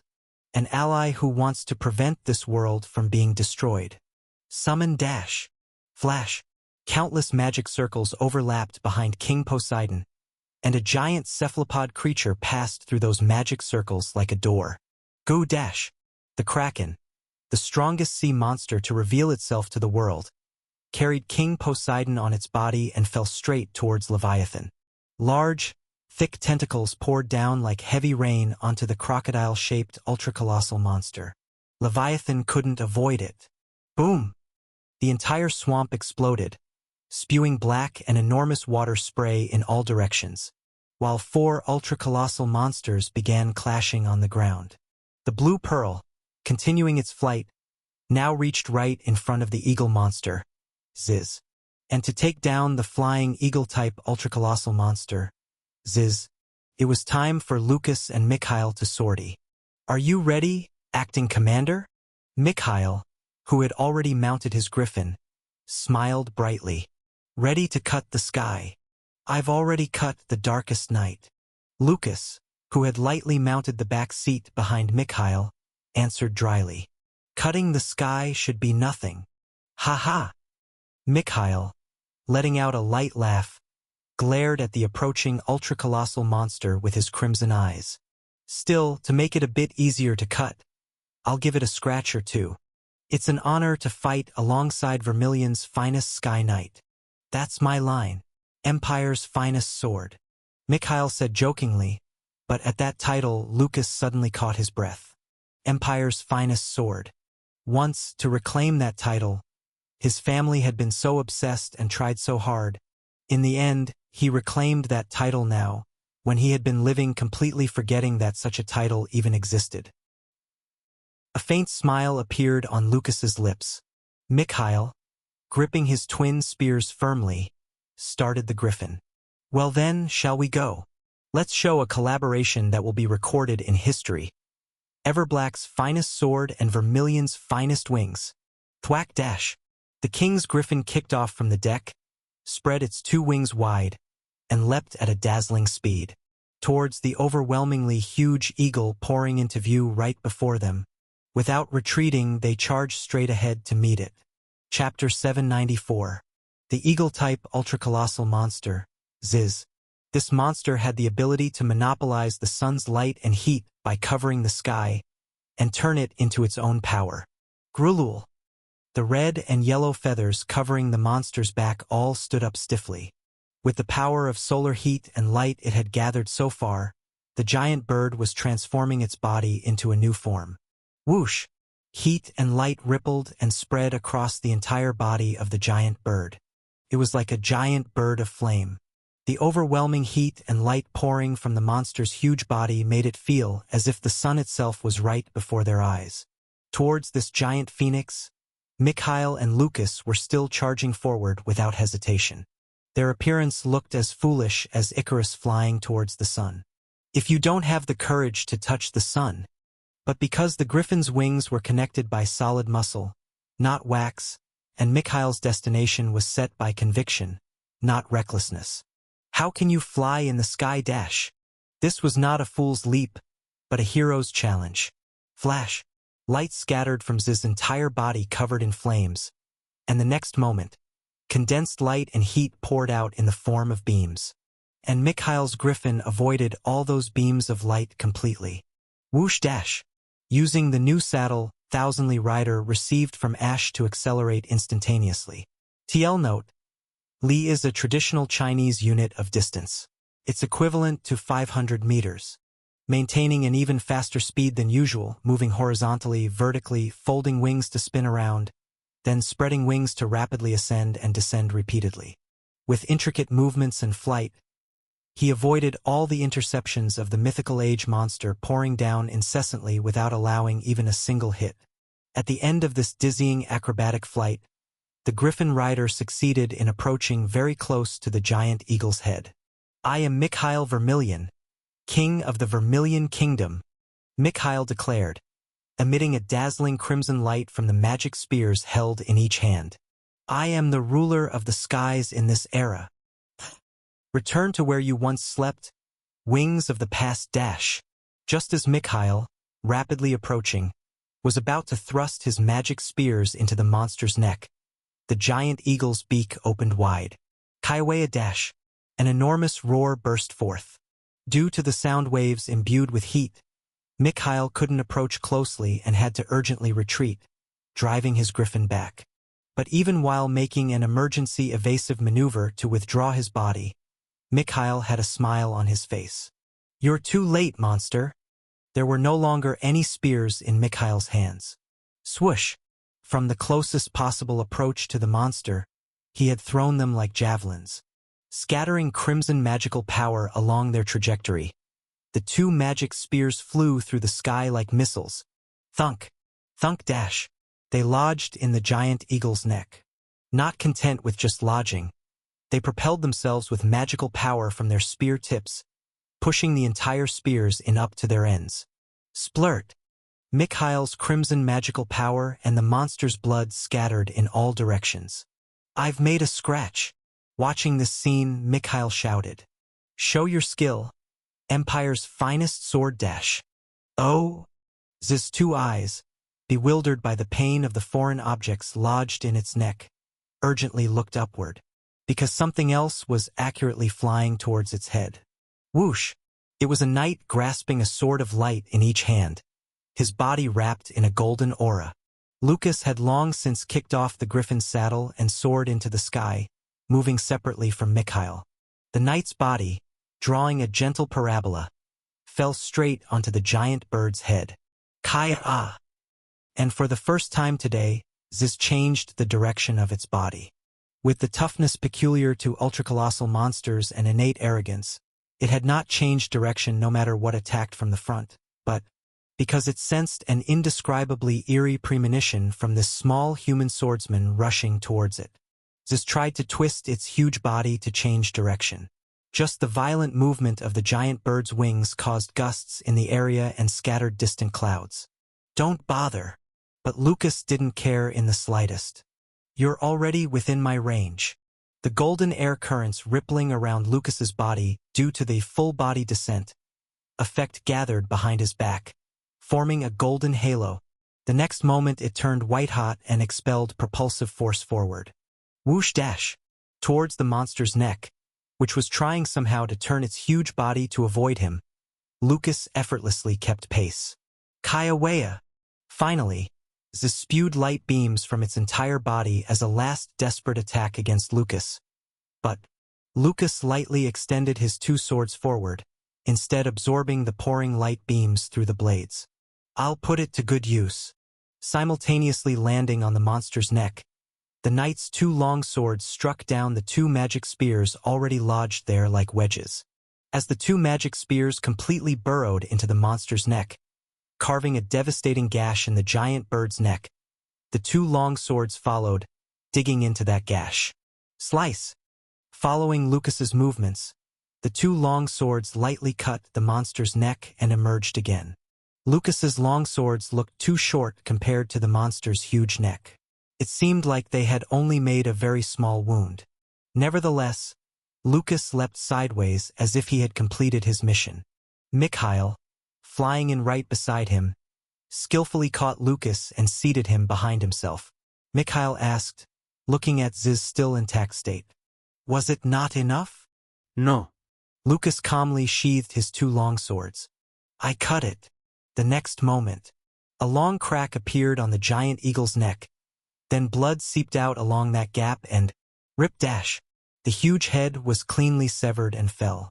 When the two swords dug into the monster's neck, Lucas had wrapped the blades in a slash of light and magical power, and in an instant, cut the monster's neck with the enlarged blades. The decapitated eagle's head slowly fell downwards. The monster's two eyes, shocked to the end, looked at Mikhail and Lucas with disbelieving eyes. Ha ha! The two magic spears flying back through the sky were retrieved into Mikhail's hands. Bursting into a pleased laugh, Mikhail waved his hand towards the approaching blue pearl. Another Griffin rider was already carrying the Dullahan Legion commander and the Banshee Legion commander. Thud dash! Before Ziz's huge body lost balance, the Dullahan Legion commander's head attached to Ziz's severed neck. Another grotesque appearance this time. The Dullahan Legion commander, who had instantly seized control of Ziz's body, muttered. The Dullahan Legion commander moved Ziz's huge legs to catch the falling decapitated head. The Banshee Legion commander, who had somehow moved along Ziz's leg to beside the severed head, placed her hand on the giant head. Then the giant bird's two eyes, which had been losing the light of life, widened, and a beautiful singing voice burst out from between its beak. This is always what we do, isn't it? Seeing this bizarre sight, Mikhail unknowingly broke out in cold sweat, but Lucas didn't even blink. Legion commanders, I leave the rest of the operation to you both. Leave it to us. To be able to howl on the stage of the sky to my heart's content, his huge body slowly turned, and eventually completely reversed direction. Such an opportunity won't come twice, and it vigorously flapped its wings towards the other flying monsters following behind. Countless beams of light shot out from the giant bird's enormous wings, and the head held in its feet continuously spewed out sound waves. The remaining flying monsters advancing towards Crossroad through the sky began to fall en masse, swept up in that attack.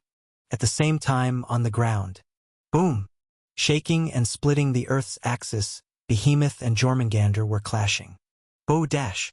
Roaring like an elephant, Behemoth repeatedly tried to trample Jormungandr with its huge body. Though it had no other special abilities, Behemoth was a disaster in itself with this overwhelming size and mass incomparable to any other monster.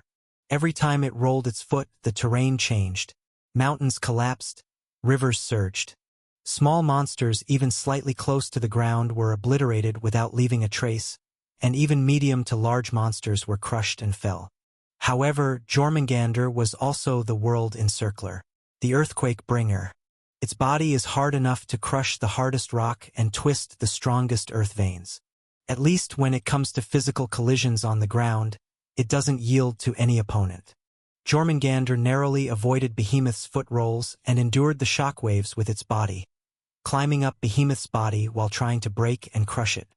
With the collision of the two ultracolossal monsters, severe earthquakes and dust waves like tsunamis rose in the area. Kaira! Wah! In this process, Violet was having a hellish time. An ant's back breaks in a whale fight. With the constant barrage of dirt bombs and shockwaves bursting from all directions, Violet couldn't even tell where she was. Whether it was good luck, or whether this too was all under Crown Prince Ash's calculations, she didn't know. Thanks to the dragon scale cloak she had been given before this battle, she was able to maintain her balance even on the rampaging monster's body. Due to the equipment's special effect, claws would suddenly protrude from her shoes and gloves, allowing her to cling to walls and run on them. And the high defense of the dragon scale cloak kept her body intact. At least so far. The time limit must be ending soon? Jormungandr could only manifest as the World Serpent for about 10 minutes. It's the effect of the special equipment shell of the old god. When the duration ends, it shrinks to about the size of a python. They only have 10 minutes to fight. Instead, Behemoth has an innate weakness. If it falls even once, it can never get up again. This was a weakness due to its extremely large and heavy body. Even in actual ancient historical records, there's a legend that Behemoth accidentally stumbled, fell on its side, and starved to death, becoming the mountain range in the western part of the continent. So, Jormungandr, with only 10 minutes of battle duration, had to squeeze out all its power during this time, aiming to topple Behemoth at least once within 10 minutes. But how much time is left now? Desperately clinging to something, Violet screamed ugly shrieks. Forget the remaining time. She was dizzy about where she was now, or even who she was. Help! Ha! That's when it happened. Suddenly everything around became quiet. Violet looked around, spitting out the dust in her mouth, and she could finally realize what the situation was now. It was pinned down. Jormungandr was. One of Behemoth's 10 huge legs had finally succeeded in stepping on Jormungandr's agile tail tip. Boo!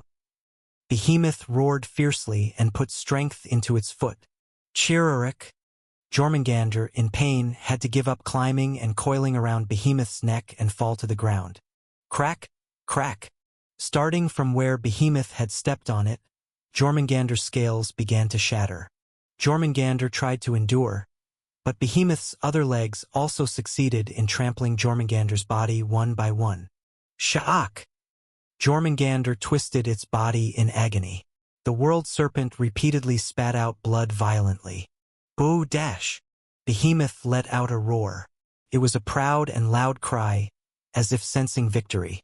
And, Ek? Violet was watching all of this. Ha ha! From atop Behemoth's head. Why am I here?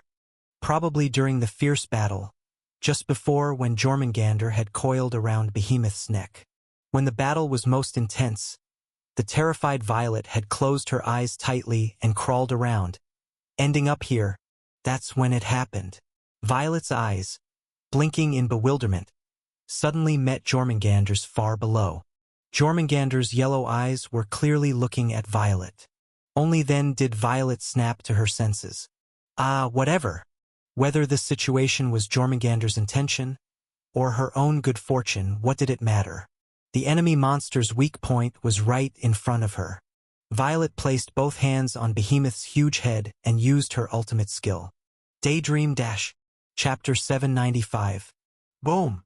As the giant crocodile monster and octopus monster, Leviathan and Kraken, collided, the surrounding ground burst apart, and an enormous amount of water gushed out from the underground water veins exposed below. Leviathan possessed the authority to control such water flows, so it raised several water tornadoes to attack the Kraken. Though the Kraken was a sea monster, it lacked the ability to control water. Instead, King Poseidon riding atop the Kraken had such power.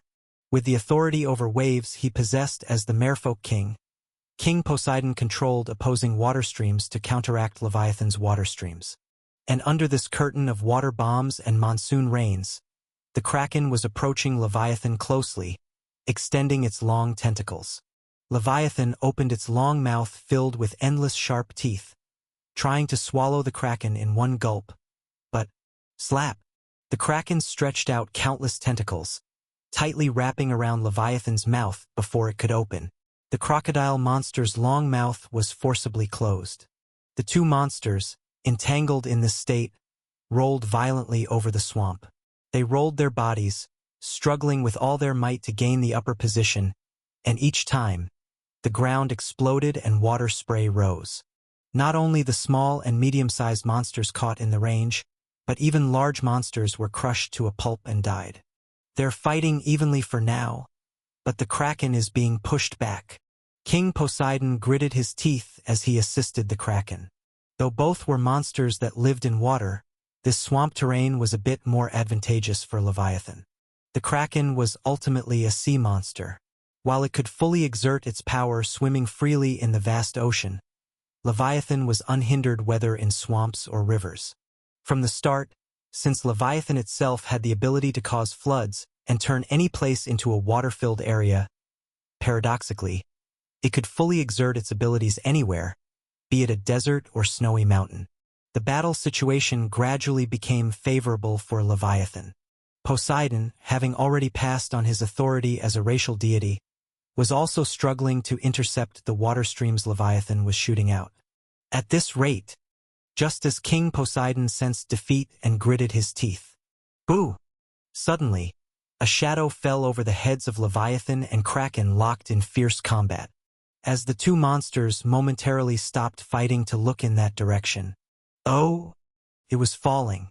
The giant elephant, Behemoth, right on top of where the two aquatic monsters were battling. What? In Poseidon's startled eyes, he saw Violet screaming far away on top of Behemoth's head. Violet had used her ultimate skill Daydream, successfully infiltrating Behemoth's consciousness and making it lose balance.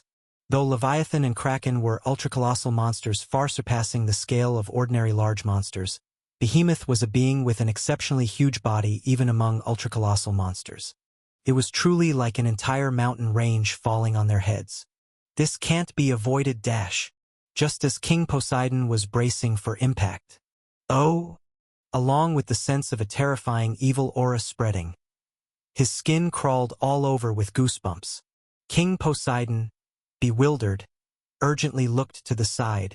There she was, on top of the mountain of corpses of other monsters swept up in the battle of the ultra-colossal monsters.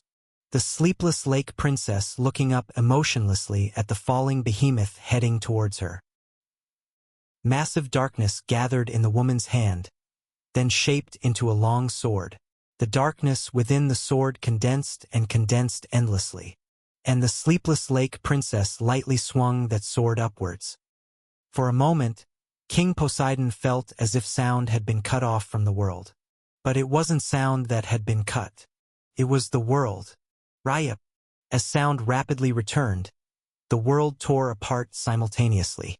The single stroke that the sleepless lake princess swung lightly split the massive body of the falling behemoth in half, left and right. No, it wasn't just behemoth. The sky and earth where that sword path was drawn split apart as well. The ground cracked and red-hot lava erupted, while the clouds remaining in the sky completely evaporated. It was transcendental violence. And, through the split sky, pitch-black otherworldly darkness seeped in. Oh! Something white writhed and filled that gap. The white things pushed each other frantically, fighting, and then something round spun on top of the white bodies, focusing. Tack! It saw below. Only then did King Poseidon realize. They were eyes. The white was the whites of eyes. The round things were pupils. Countless eyes, indescribably huge and simultaneously filled with evil intent, were staring directly only at the sleepless lake princess. What is that? King Poseidon, who had been muttering in bewilderment, snapped back to his senses immediately after. Boo-oo! Behemoth, split in half, let out a miserable scream as it completely collapsed to the ground. The earth, already split by the sword of darkness, shattered completely with a tremendous impact, and Leviathan and Kraken could not escape its aftermath. Boom! The world collapsed. Violet's eyebrows twitched at the sound of hissing nearby. Mm. Then the hissing sound gradually got closer. Lick. Something moist licked Violet's cheek. Eek. Violet sat up abruptly, letting out an ugly scream. What? What just? Oh, Jormungandr. It's you. Right beside Violet was Jormungandr, shrunk to about the size of a python, flicking its tongue. As Violet came to her senses and looked around, she was in some crevice of the hideously collapsed ground. It seemed she had rolled down into a gap in the valley created by the splitting earth. How did this area end up in this state? It's a miracle I'm alive. Though Jormungandr had safely caught Violet as she fell with its body, Violet, who didn't remember at all, clicked her tongue. Jormungandr, squinting its eyes, also clicked its tongue in response. Shushu. Let's look around for now. Come here, Jormungandr. With Jormungandr coiled around her neck, Violet activated the special function of the dragon scale cloak to generate claws on her gloves and shoes, easily climbing up the valley. And the first sight that met Violet's eyes as she crawled up to the ground was, oh, the huge corpse of Behemoth, split in half and dead, and the sleepless lake princess standing atop it. When the ultracolossal monster, like a huge mountain range, was cut in half and died, a thick red mist had settled in the area due to the blood pouring from its cross-section. The avatar of nightmares standing aloof in this red mist had her hand stretched out towards the sky, and in the direction her fingertip was pointing. Gruck, gruck. Leviathan and Kraken were flailing about, floating in the air as if grabbed by the collar, unable to breathe. Though not as much as Behemoth, Leviathan and Kraken were also ultracolossal monsters of unbelievable size for single living beings. However, the sleepless lake princess had lifted the two monsters as lightly as if picking up cotton balls with an invisible force. And, as the sleepless lake princess lightly clenched her hand, crunch! Leviathan's huge body floating in the air was instantly compressed, then tore apart and burst, spraying blood in all directions. This can't be, Violet unknowingly muttered. Though Violet had faced even Nightbringer on the battlefield, she could tell because of that. The woman before her eyes was on a completely different level. This was not an enemy that could be defeated by fighting. There was no chance of victory. As the sleepless lake princess lightly shook her clenched hand to the side, the ultracolossal monster Leviathan, once the master of floods and monsoons, was discarded like trash, transformed into mere compressed meat. Next, The sleepless lake princess turned her gaze to the other captured ultra-colossal monster, the Kraken. King Poseidon was also caught and flailing atop the Kraken's head. The moment she confirmed this, activating the invisibility magic imbued in the dragon scale cloak, Violet was already running forward. No, what am I doing? In contrast to her body rushing forward without hesitation, her mind was instantly filled with all sorts of anguish. Why am I playing the hero again when it doesn't suit me? No. It's the opposite now. This is who she is. If she did nothing while seeing an ally in danger, that would no longer be Violet. Because she's already that kind of person. Really? It's so ridiculous. Swallowing curses inwardly, Violet deployed her illusion field at full power. Oh, look who's become a saint. After using the wish-granting pearl before, Violet had broken her limits and become the highest level illusion magic user possible for a human. With the illusion field enveloping the surroundings used by such a person, plus the highest level invisibility magic provided by the dragon scale cloak. In the best stealth state possible for a human, Violet rushed to save King Poseidon and, swish! The next moment, her eyes met those of the sleepless lake princess, who had suddenly turned to look this way. Ha! Feeling as if all the blood was draining from her body, Violet swallowed with a pale face. This can't be. This level of stealth could fool even that black dragon for a few seconds. Clang dash! The next moment, when Violet blinked once, the illusion field, the invisibility magic, everything shattered completely and scattered in all directions, leaving only magical particles.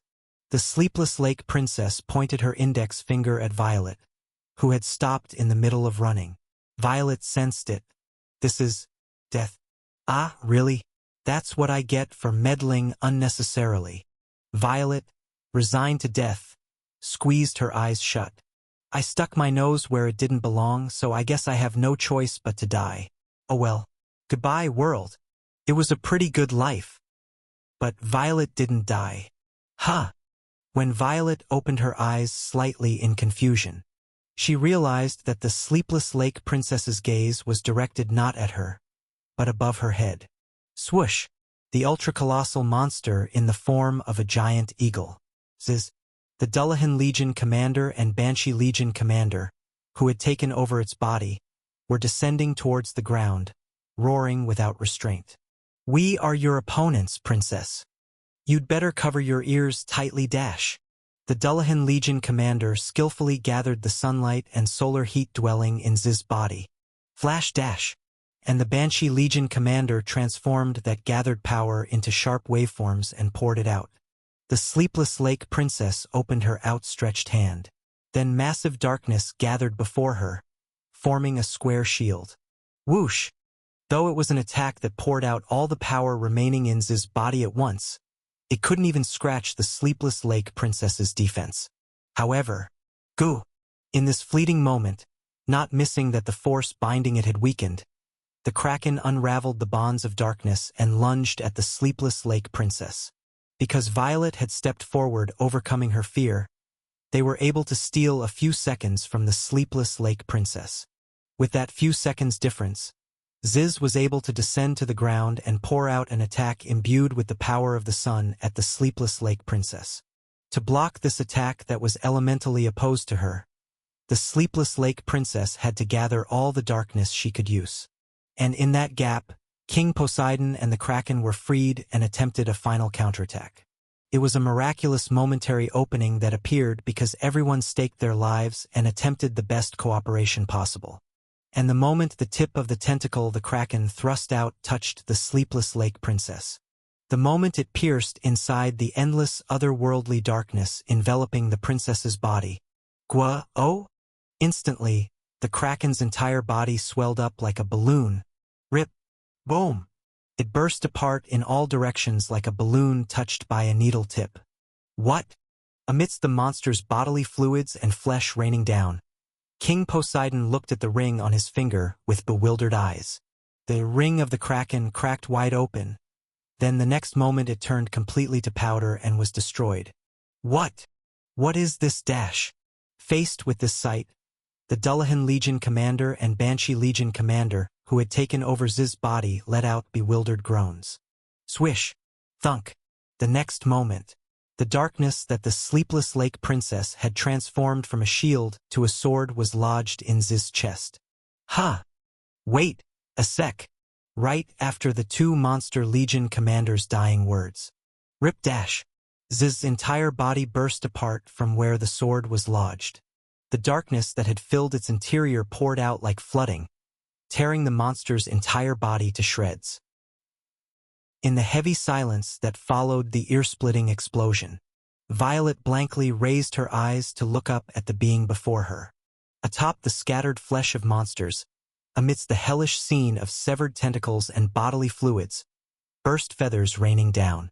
Having slaughtered all the ultra-colossal monsters that had descended to the mortal world, standing alone and noble, connected through the split sky to the gazes of countless outer gods.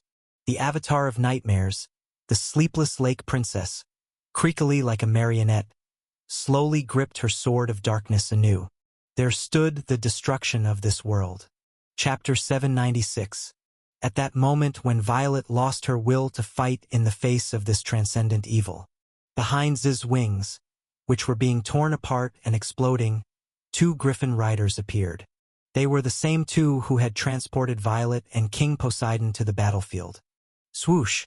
The two griffin riders descended without a moment's hesitation into this hellscape where monster blood and flesh were raining down like a shower. As promised, to retrieve the allies who had entered this hell first. The Sleepless Lake Princess slowly raised her hand, aiming at one of the griffin riders. Dance even without a head. Just then, the Dullahan Legion commander sprang out from Z's corpse. Sing even without tears. Following him, the Banshee Legion commander appeared, her torn dress fluttering. Those who have lost their heads, fight with me. Those with only heads left, wail together. Then, thud dash. The corpses of monsters that had died without heads all stood up in formation, and the corpses of monsters with only heads left all opened their mouths and began to wail. The pretense of being good ends here. This battlefield belongs to us monsters. Leading the army of the headless, leading the choir of those with only heads, the two Monster Legion commanders glared with red eyes from within the pitch-black evil aura. The rest of you, get lost dash. Leading their respective armies, the two Monster Legion commanders charged towards the Sleepless Lake Princess. They who had once abandoned being human and become monsters to destroy the world, were now charging at the monster of monsters, opposing the world's destruction. Ah! A griffin rider approached and snatched the nape of Violet, who was blankly watching this scene. Thwack! Violet, clinging to the back of the griffin rider, flew towards where King Poseidon was. Merfolk King! Violet shouted urgently. Let's escape together quickly. Hee. But King Poseidon waved his hand, refusing to board. It seems my tenacious life ends here. A large tooth was stuck and broken in the center of King Poseidon's abdomen. It was Leviathan's tooth. Despite suffering such a severe injury during the battle, the Merfolk King had endured by suppressing the bleeding with his authority. But it seemed to have reached its limit, as blood was pouring from his abdomen and back. I'll buy some time too, so hurry and go. But those who can live must live. That's how hope is born on this battlefield. Pushing away the griffin rider's hand, King Poseidon stood up, leaning on his trident, and he smiled faintly at Violet. Thank you for rushing to save me. Your Majesty, if I can die for young people like you, that in itself is fortunate. Boom! En explosion sounded. Not far away, the Sleepless Lake Princess and the two Monster Legion commanders collided, and each time the princess's sword swung, the monster army recruited on the spot by the two Legion commanders was being annihilated. The two griffin riders exchanged glances and shouted "Hiya!" as they made their griffins ascend again. Violet reached out her hand once towards King Poseidon and the two Legion commanders, then tightly closed her eyes. Ha! King Poseidon, staring at the retreating allies, stretched out his hand to the side. Hey, Kraken! There, the Kraken's body, with all its tentacles burst like balloons, was taking its last labored breaths. Surely it doesn't end with just this? King Poseidon drew out his last strength, connected the tip of his trident to his home sea, and as he spewed seawater from the spear tip, he thrust its end into the Kraken's body. As seawater filled its body, the Kraken regained its strength as if experiencing a final burst of life. Let's show them the rage of the sea, brother. Go dash! Filling its burst body with seawater in an instant. Letting out a final roar, the Kraken rose and lunged at the sleepless lake princess. Atop it, gripping his trident and leaping down, King Poseidon thrust his spear at the enemy commander with all his might. To his left and right, the Dullahan Legion commander and Banshee Legion commander charged in, roaring together. The sleepless lake princess only stared intently with emotionless eyes at these foolish ones resisting to the very end. In the back seat of the Griffin rider returning to the Blue Pearl, Violet looked back with blank eyes. The mission was successful. Using the ultra-colossal monsters, the ground was devastated and the sky was completely cleared. The initial goal of delaying the monsters' advance was admirably achieved. However, does any of this have meaning? Violet stared at the distant battlefield, and the enemy commander standing in its center. The countless gazes of the outer gods pouring from the split sky were clearly connected to the sleepless lake princess like pitch-black strings of darkness.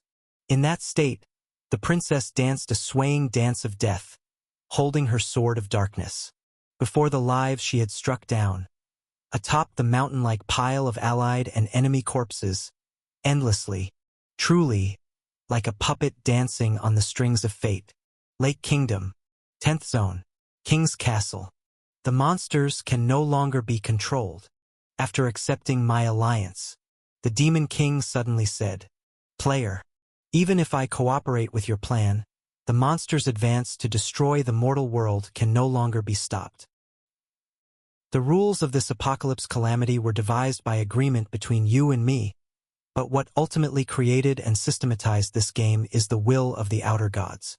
The Demon King looked upward, towards the sky that couldn't possibly be seen from beneath this lake. They want to see destruction. They are beings who simply enjoy watching the destruction of a world, like pouring water into an anthill and observing. The sleepless lake princess is the agent of these outer gods. She is a puppet that moves directly connected to the will of the outer gods watching this world, that is, the observers. So, this means that the authority for the monster's final offensive has already passed from the Demon King to the outer gods. To enjoy this final game, what the outer gods are directly putting forth as a puppet and controlling is the embodiment of nightmares, the sleepless lake princess. I too hate you humans who treated that person as a monster and subjugated her 1,000 years ago. But the final offensive of Apocalypse Calamity is separate. This is not something that can be stopped, regardless of my hatred or this alliance. Even if you and I form an alliance here, the monster invasion will continue to happen by the will of the outer gods, and the outer gods will try to destroy your world no matter what. I smirked. That's exactly why, Demon King. What? Because the outer gods have directly intervened in this final monster offensive, because they are directly controlling Nameless as a puppet. I took out the black thorn staff, ever black, from my chest. It's precisely at that point that we gain a chance of victory. The Demon King was bewildered. What do you mean? You'll see if you watch. Now then, let's hurry and go. I drew Everblack through the air. Then space split and a magical passage was created. It was a door leading to the spirit realm. Standing in front of it, I pointed inside with a grin. Our battle. To the spirit realm showdown. Now 2 battles will proceed simultaneously. The battle to stop the endless monsters in the mortal world. The great monster invasion. The battle to rebel against the outer gods in the spirit realm. The spirit realm showdown. These 2 final battles to be fought simultaneously are connected. To win, each needs the help of the other. Both will be tough fights, but we can do it. I believe in my people. and I believe in myself whom my people believe in. I leapt into the door leading to the spirit realm, taking the lead. The Demon King urgently followed me. And now loading, teleporting. Tip: if you don't give up, there's always a way. The tip window I hadn't seen in a very long time flickered before my eyes. Then it disappeared with a crackle. Inwardly smiling at the director who had squeezed out his last strength to send me this message, I thought, let's go. To the path, to the ending that lies before us. Splash! After the sensation of being swept up in a rapid current enveloped my entire body, I entered the airspace of the spirit realm. The Demon King, who had emerged from the passage right behind me, turned his head to look to the side. This is a thorn tree stretching from the edge of the spirit realm's sky covered in aurora, all the way down to the far-off snow-white ground. It was the stem and roots of the black thorn tree, ever black. Just as the Demon King seemed about to sink into some complex thoughts, screech, along with a sudden intense mechanical sound, a huge airship revealed itself beside us. This is the more fighting power, the better, right? I grinned and pointed at the airship. Let me introduce you. My ship, La Mancha. And on the deck of the airship was my father, driving with magic circles floating on the back of his hand. Traha, peacemaker ever black. And behind him, 5 knights stood in formation. The Emperor's Imperial Guard Glory Knights were standing with resolute expressions, waiting for me. The Emperor of the mortal world and his Imperial Guard. Neither the Emperor nor the Glory Knights can fight anymore in the mortal world. But here in the spirit realm, they move in the form of spirit bodies, not physical bodies. In other words, their physical damage has naturally recovered. And the Emperor and Glory Knights have all fought endless battles on the Empire's northern front, right here on the spirit realm's God War front. In other words, they can be called specialists in spirit realm combat. Among the heroes of the World Guardian front, there are no warriors more suited for the spirit realm showdown than them. Thud! The Demon King and I stepped onto the deck. The Emperor and all the Glory Knights looked at the Demon King standing behind me with astonished eyes. Ash, are you really going to carry out that crazy plan of allying with the Demon King? As expected of His Majesty the Emperor, blurting it out without hesitation even though the person in question is right here listening. But the Demon King himself seemed to agree that this plan was crazy, as he didn't look particularly displeased and just stared at me blankly. So I answered cheerfully, yes, crazy bastard. The Emperor snorted a laugh, then raised his hand to drive La Mancha. That's my son, all right. The ship gliding through the air began to descend rapidly, towards the end of Everblack's routes. Meanwhile, I addressed the Glory Knights. Glory Knights, I'm sorry for bringing you back to a dangerous battlefield. Not at all, Your Highness. Hecate, standing at the front, smiled. We're glad to be able to join the final battle. This isn't why I left you all on the front lines, though. Scratching the back of my head awkwardly, I admonished them again. You'll be able to fight like before here, but the curse of immortality is gone. Always remember that you only have one life. We'll keep that in mind. Hecate scratched the back of her head sheepishly. We want to find something we want to do somewhere other than the battlefield. So we'll try our best not to die. These twisted patriots who had dedicated their lives to the country, the battlefield, the Emperor. May they survive and find what they truly want to do.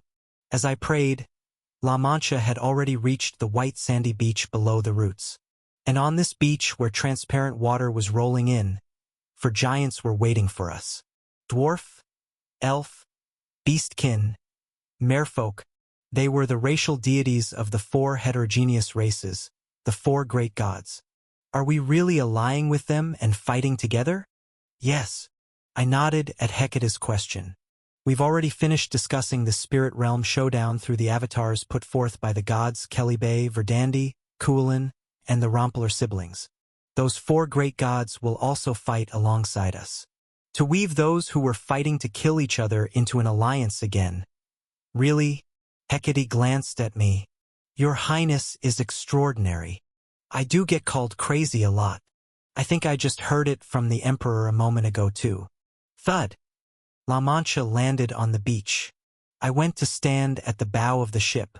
The four great gods who had walked out from the beach approached the front of the ship. Turning my back to them, I addressed the Emperor, Glory Knights, and Demon Kings standing on the deck. All right, since it seems all the personnel who will join us immediately are gathered, I'll explain the operation outline for this Spirit Realm showdown once more. Taking a deep breath, I said, first, we'll burn all the guardian trees of every race. All of them. A moment of silence. The Emperor, who had been listening quietly, muttered with a low sigh. As expected, he's my son. Chapter 797. After the outer gods chose this world as the stage for their apocalypse calamity, they forcibly widened the boundary between life and death, this world and the afterlife, and created a new space in that gap. That artificial space is this place, the spirit realm. And the outer gods began to interfere with our world through the spirit realm. They planted the trees of the races they chose, guardian trees, allowing those races to use magic, and thus began to spread their influence throughout the entire world. The spirit realm is the channel through which outer gods interfere with this world. In other words, I explained, looking around, if we close the spirit realm, the outer gods will no longer be able to play with this world. To expel the outer gods, we must inevitably close this spirit realm. And to completely close the spirit realm, we must eliminate the trees of each race rooted between the spirit realm and the mortal world, the guardian trees. The guardian trees have their roots in the spirit realm and their trunks in the mortal world, because they have a structure that draws up otherworldly power from the spirit realm to the mortal world. And above all, because they root between the mortal world and the afterlife, widening the gap between life and death, and also perform the role of a wedge maintaining that separation. Only by eliminating these guardian trees first can the connection between the spirit realm and the mortal world be severed, and the spirit realm can be completely closed. That was a long explanation, but to sum it up, to drive out the outer gods, we must first eliminate all these trees. That's when the Emperor, who had been listening, spoke up. If we burn and uproot the guardian trees, all magic, all mystery, all authority will disappear from our world. Even though this had already been decided at the World Guardian Front meeting, the Emperor deliberately asked me once more, as if to confirm whether my resolve was firm. All the laws that have sustained our world for the past 1,000 years will collapse. Civilization will decline, and the royal authority of all countries ruled by magic will weaken. You are no exception. Are you truly saying that you will give up everything that makes you special, of your own volition? I am an ordinary human. The value of a human is not determined by what power they possess. If there is a moment when I, an ordinary person, become special, it would be when I risk everything to take on a challenge. Just like now. I believe that the value of a human is determined by how much they do not avoid the challenges they choose for themselves. I am not a special or great human. However, I intend not to run away from the challenge I now face. The Emperor smiled, showing his molars. Do as you please. Bowing my head once, I continued my explanation to the Suicide Squad. As I said, the roots of the guardian trees are also wedges maintaining the spirit realm. The outer gods won't leave us alone as we try to eliminate them. I glanced upwards. So the great monster invasion, in the mortal world. The World Guardian Front facing the monsters needs to draw as much attention as possible. Currently, the outer god's attention is focused on the Sleepless Lake Princess invading the mortal world. They are focused on the destruction of this world, the greatest tragedy that she brings. We will take this opportunity to carry out the operation to destroy the guardian trees in the spirit realm. While the mortal world holds out, we will finish our preparations and burn all the trees at once.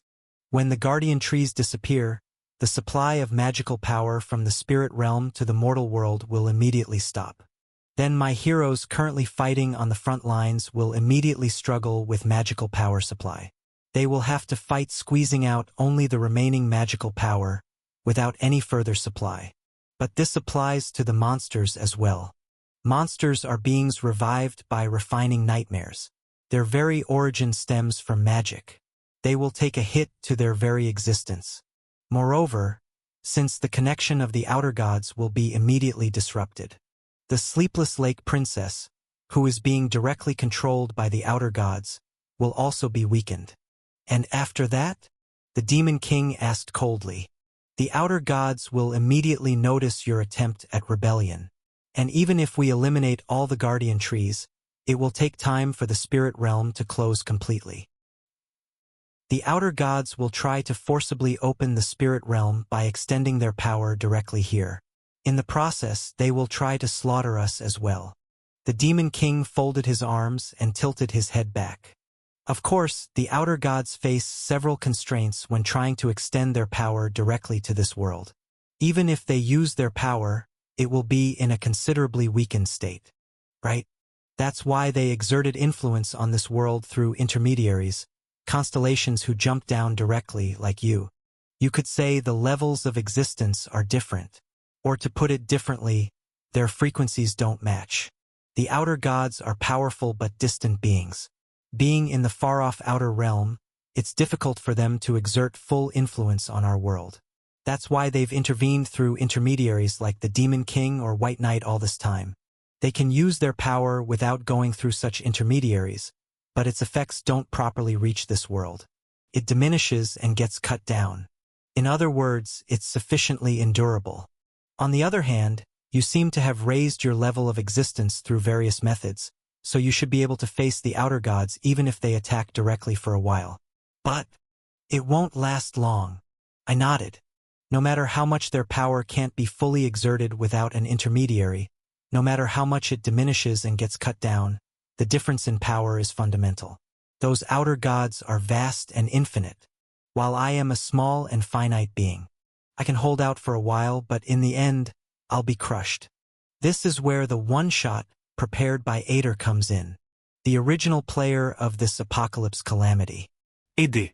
When the name of the previous hero who entrusted me with this task came up, the Demon King's eyes narrowed. That stupid fool of a director, who staked his long life to create a card that can only be used once.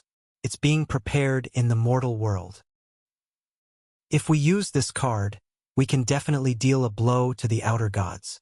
If the mortal world takes the baton again and delivers one shot, in the gap when the outer gods are hit and retreat, we completely close the spirit realm, taking the baton once more in the spirit realm and finishing it.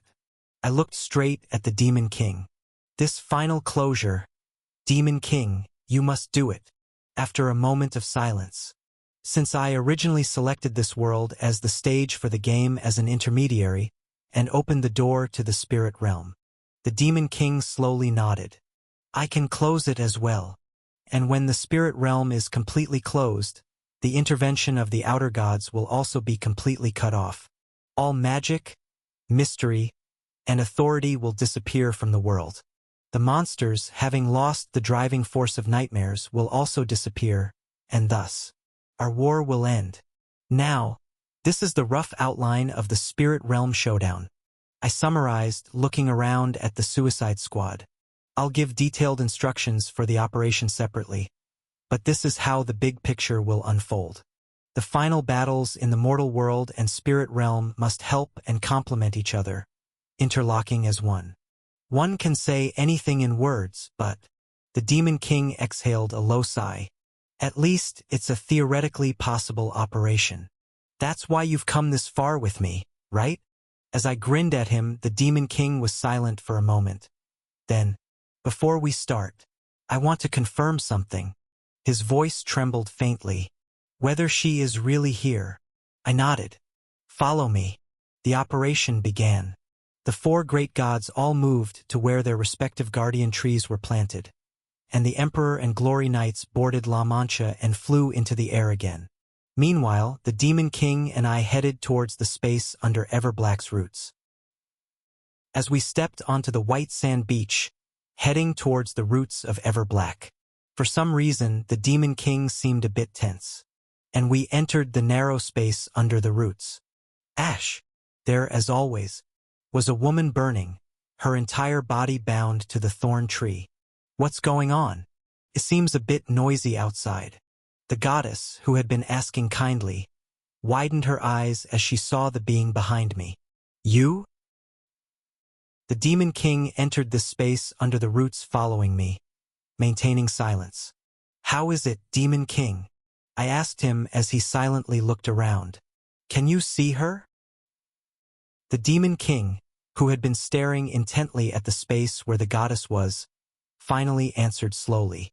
No. He shook his head slightly. I can't see her. The goddess bit her lip tightly. The Demon King continued. But there is a complete void here that I'm facing for the first time. Such a complete absence is here.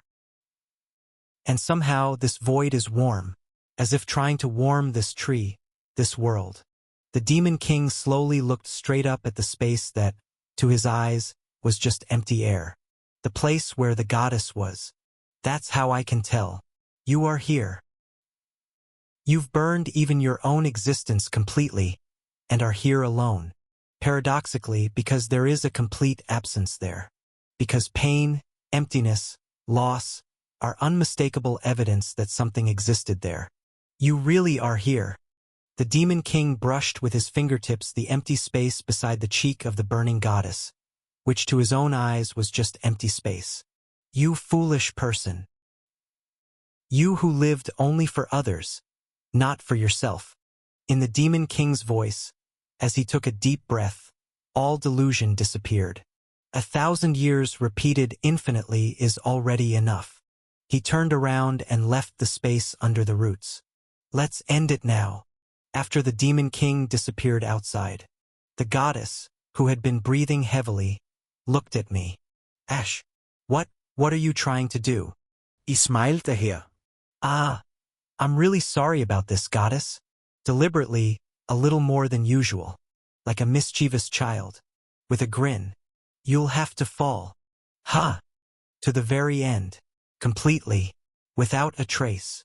The goddess, who had been blinking in confusion, muttered in shock. What? I grinned once more, then turned around and followed the Demon King out. This world was built wrong from the start. Like a Jenga puzzle shaking from the bottom, full of gaps. It was a world wrong from its foundation. Without power accepted from the outside, one had to live as a slave, and in such a world, a being who tried to save her people volunteered for sacrifice for eons of time. The laws of the world injected from the outside. Salvation secured by someone's sacrifice. All of it was wrong from the beginning. So, I'll break it. I'll shatter it to pieces. I'll eliminate everything, collapse everything, and smash it all. And on those ruins, I'll start over from the beginning. No longer a world where someone depends on someone else, but a world where we can walk looking at each other equally, at the same eye level. Because I want to create that. So, I'll challenge it. Towards this huge wall standing in my way. From now on, I challenge it. As I stepped outside, the Demon King was waiting for me, standing on the white sand beach. I met his gaze. There was no need for conversation between us anymore. We understood each other's intentions just by looking. Of course, we were sworn enemies who had exchanged moves with each other to the point of tedium. From here, I stretched out my right hand to the side. Then a huge pillar of light fell into my right hand, and I caught it. The pillar of light soon changed form into a huge flag of light. I declare rebellion against the entire universe. I planted my flag in the white sand beach with all my might. Then, flash dash, along with a dazzling burst of light, a brightly shining ash-colored fortress began to rise from beneath the beach. Chapter 798. The first and last fortress of humanity, Crossroad. The southern plains stretched out before it. The kill zone, a barrier area surrounded by countless wooden fences. Ennemi monster corps, vanguard. A scout observing the area shouted urgently. Entering the kill zone dash. The ground rumbled faintly. Rustle. The winter forest spread across the southern plains seemed to shudder, and then the next moment. Crash dash. monsters poured out of the entrance to the plains. Like an overflowing muddy stream, black monsters endlessly surged forth, filling the southern plains. Lucas, aboard the airship Blue Pearl, took a small breath as he looked down at this scene. They've come this far. Earlier, the operation to topple the ultra-giant monsters, Titanfall, had succeeded. They were able to devastate both the ground and air completely. The ground, in particular, was split and shattered, effectively hindering the advance of the monsters following behind. Moreover, an enormous number of monsters had died and fallen in this process. Nevertheless, they were infinite. Nevertheless, they advanced. Clinging to the collapsed land and sky, the endless horde of monsters crawled northward over several days. And they finally succeeded in reaching this southern plain where Crossroad was clearly visible. Throughout this process, delaying tactics were continuously deployed, but it was literally just a delay. Complete blockade was impossible from the start. The vanguard of the monster horde that had stubbornly advanced finally arrived here. In the end, we must defend from the main fortress. In the lightning and tidal wave operation, the lightning had ultimately been pierced through. But the final barrier, the tidal wave, the main fortress of Crossroad, remains. We'll try to hold them off. Lucas took a breath, steeling his resolve to fight. Because it's what my lord ordered, and also, his bright blue eyes stared directly at the incoming monsters. Because I, too, want to protect this world. Bang! Boom, boom, boom. A distant sound of artillery fire rang out from Crossroads' main fortress. And the next moment, quagwang dash. Artillery shells rained down on the kill zone. Lucas was in charge of commanding the guerrilla forces aboard the airship Blue Pearl. Evangeline was in charge of commanding Crossroads' main fortress defense line. Evangeline had also become thoroughly experienced as the captain of the infantry unit, and she was the rightful heir to Crossroad. The defense command of the future lord was flawless, without a single gap. It seems we don't need to worry about the defense of the main fortress. Lucas looked around at everyone on the bridge. Let's do what we need to do. The heroes organized into the guerrilla unit all nodded in unison. The lightning and tidal wave operation is still ongoing. And the heroes on this ship are the final lightning. The defense battle of the southern plains began in the same manner as previous defensive battles. The monsters that had advanced northward crashed their forces into the entrance of the southern plains, the kill zone. While they were caught in a bottleneck, tangled in obstacles, crossfire from Crossroad rained down, grinding them to pieces. But soon everyone realized. It was different. This battle was different from before. Bubble, bubble, bubble. The monsters, tangled and clumped together, continued to pour out like a seething swamp mixing from within. Endlessly, continuously, without stopping, they crawled out from the south, filling the plains. They had faced terrifyingly large numbers of monsters during the previous zombie march, but this was on a different scale. Literally infinite. It was a truly enormous scale befitting the monsters' final all-out offensive. There's no end to them, really? Evangeline, directing the artillery while looking through a telescope, groaned as if appalled. By now, the entire area south of the plains was completely covered with monsters, to the point where there was no space that wasn't black. A massive black wave, a black tsunami. No, a black world itself was pushing towards Crossroad. However, we're fully prepared for this. They had anticipated this situation from the start. They entered the battle knowing the enemy would be infinite. They had stockpiled enough ammunition to fire for a week straight, expanded the artillery positions to be wider and higher, and prepared manpower including reserves. Artillery, continue to dash. Raising the cavalry lance in her hand and waving the black flag tied to its end, Evangeline shouted with all her might. Fire dash! Bang! Boom boom boom dash! As if answering her cry, the neatly fired barrage split the sky and fell on the entrance of the southern plains. Quagwang dash! It exploded. Currently, Crossroads artillery was set up in a structure where 3 units fired in rotation. By shooting, loading, aiming, and shooting again, These artillery units could create an uninterrupted barrage that could devastate the impact zone without a moment's pause. Moreover, it didn't end with just 3 units. 3 more reserve units were also on standby. A total of 6 units could alternately create barrages and rest, theoretically allowing for an infinite curtain of fire. Additionally, even the people from the production guild, who were usually evacuated for safety, all remained in the city to help produce and repair war supplies. The enemy is infinite? Evangeline smiled fiercely. Then we'll just pour out infinitely too. The monsters appeared endlessly, invading through the entrance of the southern plains. But bang, bang, boom, boom, boom. They were pounded by the endless crossfire pouring down from above, melting and collapsing. Quite some time had passed since the battle began, but not a single monster had even made it halfway across the southern plains. The experience from the zombie incident was good practice. After repelling up to 100,000 zombie monsters at that time, various improvements and ideas were proposed within Crossroad. Ash adopted several of these for application in this final battle.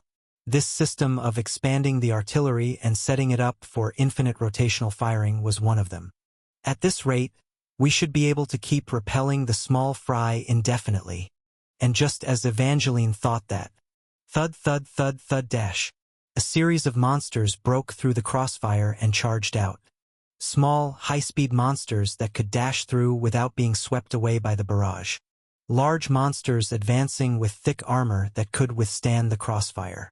And flying monsters that appeared in the sky, piercing through the thick smoke of explosions. Oh no! Evangeline hurriedly covered her mouth with her hand. This mouth of hers is always the problem. How does it happen right after she speaks? No, I didn't even say it out loud. I just thought it. Anyway, she shouldn't even think such things. The group of swift small monsters that safely escaped the kill zone created at the entrance of the southern plains, the group of large monsters armed with thick armor, and the group of flying monsters approaching through the air. As she glared at them while tapping her forehead, Evangeline's lips eventually curled up slightly. Carelessness is not good. But there's no need to cower unnecessarily either. We're fully prepared to deal with this level of situation. Evangeline waved the end of her cavalry lance with the flag attached as she ordered. Sniper unit, target the approaching small monsters. Mage unit, handle the large monsters unaffected by artillery fire. And artifact team, prepare anti-air artifacts. As soon as the order fell, click, click, click. The sniper unit led by Damien aimed their guns and bows, then opened fire.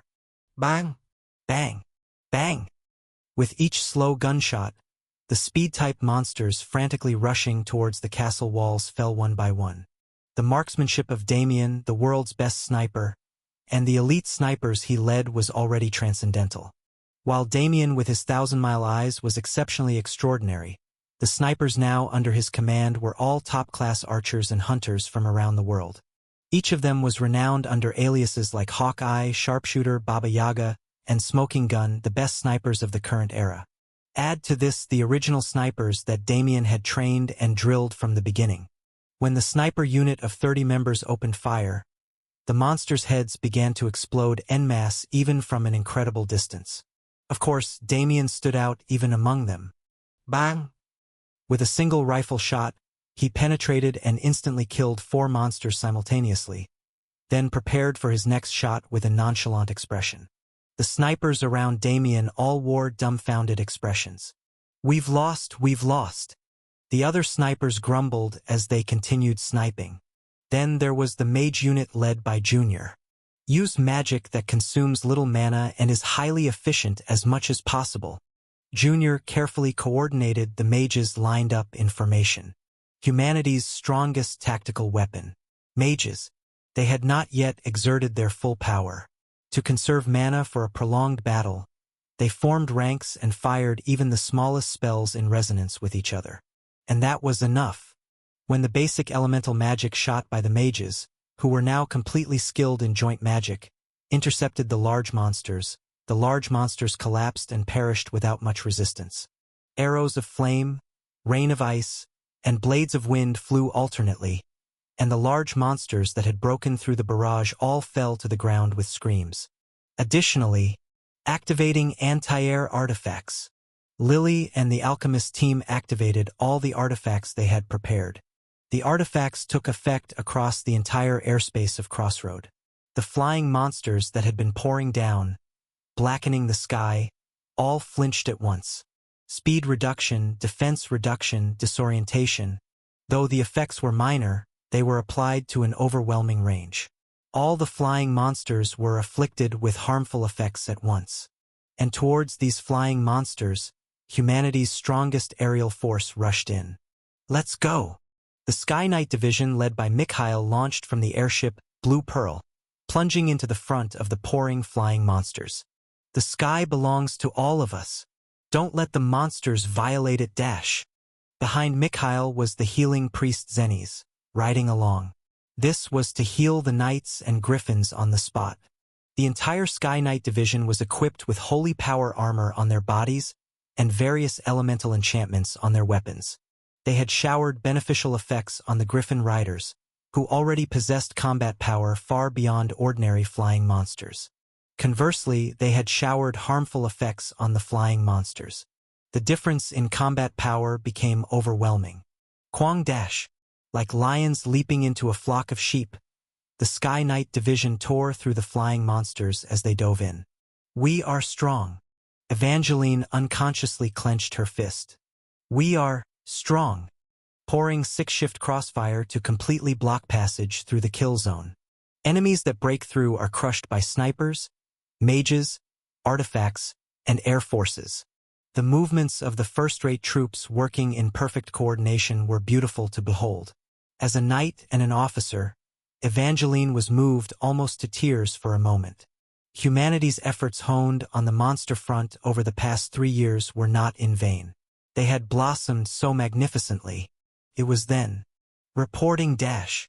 A scout's shout that completely dispelled that emotion pierced Evangeline's ears. The Sleepless Lake Princess has appeared dash. Evangeline hurriedly raised her telescope. Saw. Far away at the southern end. Scattering thick darkness. Fluttering the ends of a white dress burned at the edges. The incarnation of nightmares appeared. A burned veil fluttered in the wind, revealing the face behind it. The pale face was expressionless. So much so that it was hard to believe it was once the woman they had shared joys and sorrows with. Finally, the worst enemy commander had arrived at Crossroad. After quietly observing Nameless, who had completely become an enemy, Evangeline slowly raised her telescope upwards. The threads of darkness connected to the body of the Sleepless Lake Princess crossed the world vertically, reaching the end of the split sky far away. Beyond the grotesquely torn sky were countless glistening eyes, the greedy gazes of outer gods watching the final battle unfolding on this earth. Senior. Evangeline lowered her telescope with a resolute expression. We'll keep their attention well, so. She smiled with all her might. Go all out. As much as you want. With the rebellion Ash had incited, and the opening of the Spirit Realm showdown. Here in the human world too, the great monster invasion had entered its final stage. Chapter 799. As the monsters advanced northward, roaring and stomping, tearing through the earth and sky, the Sleepless Lake Princess moved forward with quiet, graceful steps. Amidst the pitch-black wave of monsters, she stood out in her white burned dress. It's time for our guerrilla unit to take action in earnest, Lucas said, looking at the heroes checking their equipment and preparing to deploy. We'll use every possible method to delay the Sleepless Lake Princess from advancing towards the city. Apart from blocking the infinite monsters, holding back and dragging out time against an invincible enemy commander who cannot be killed or stopped. This guerrilla unit, the Final Lightning, was tasked with executing this impossible operation. The main fortress will handle the monsters. We'll do our part. Lucas took a deep breath and looked at the team to be deployed first. Sword Demon, Spear Demon, led by the disheveled couple, Sword Demon and Spear Demon, the immortals who had joined from the bottom village and the immortal adventurers who had joined from the base camp, All the immortals who had joined from the dungeon under the lake were ready for deployment and looked at Lucas. Lucas carefully asked one last time, "Are you really sure about this?" It was Sword Demon and Spear Demon who had first proposed this operation. And it was Lucas who had recognized its efficiency and planned the operation. But he had to ask one more time at the end, "Are you really okay with this?" Sword Demon and Spear Demon grinned simultaneously. "What's good about being immortal? We have nothing to boast about except that we come back to life under that lake even if we die. In return, make sure to tell the prince later. Okay? Hehe. Tell him we've accomplished such a great feat, make sure." The mission these nonchalant immortals were to carry out was to lure the enemy, to provoke the sleepless lake princess and make her turn back southward, away from Crossroad. Monsters attack the nearest living being. This behavioral principle was no exception for the sleepless lake princess. Ash had confirmed it from past experience, and it had been verified during the recent northward advance. So the immortals had volunteered. They, who wouldn't die and would come back to life anyway, would act as bait to try and stop the enemy commander's advance. Phew! The immortals lined up at the edge of the airship's deck one by one. Sword Demon and Spear Demon slapped their own cheeks. "Even though we know we won't die, even though we've trained so many times, my legs are shaking seeing the ground so far below. We've lived long enough to fall from the sky before. Isn't it strange, old man? That's right. We can still try something more because we're alive." All the immortals were equipped with emergency landing parachutes on their backs. It was an improved version of the equipment Lucas and Evangeline had used when they encountered the Beetle Legion before.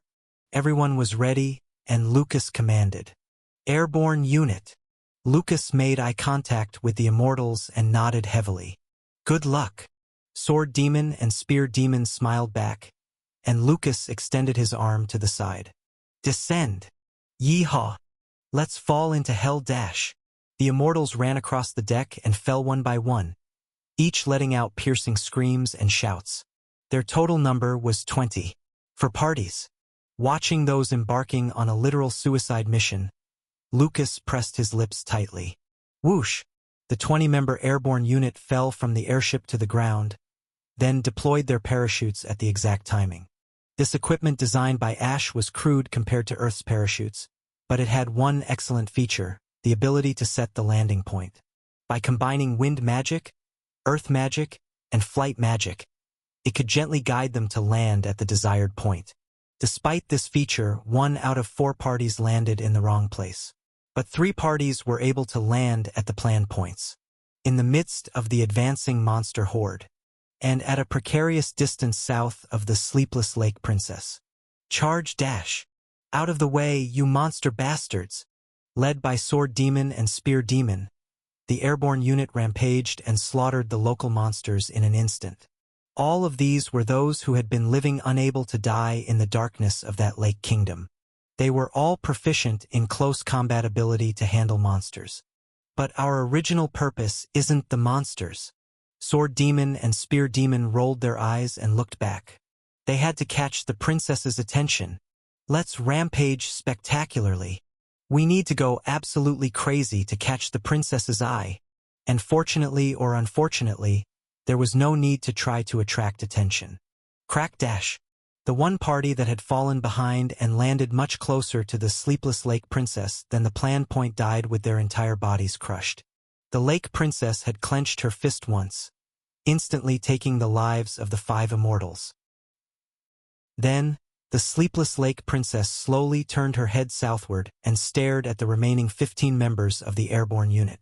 Goosebumps rose all over Sword Demon and Spear Demon's bodies.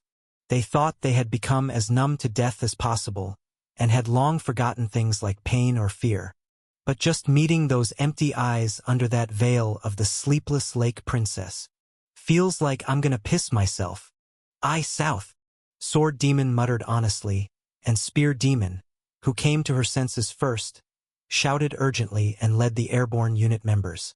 "Run south dash. Lure the enemy commander. We need to buy time." As soon as the words fell, the airborne unit members cut down all the monsters blocking their path and ran southward. Their purpose was solely to lure the sleepless lake princess. However, now they were truly running away, sweating cold sweat in fear, to avoid being caught by the incarnation of nightmares.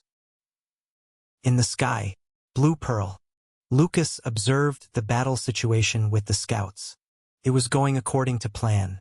The sleepless lake princess had turned around to slaughter the airborne unit members and was now heading south again, reversing her northward course.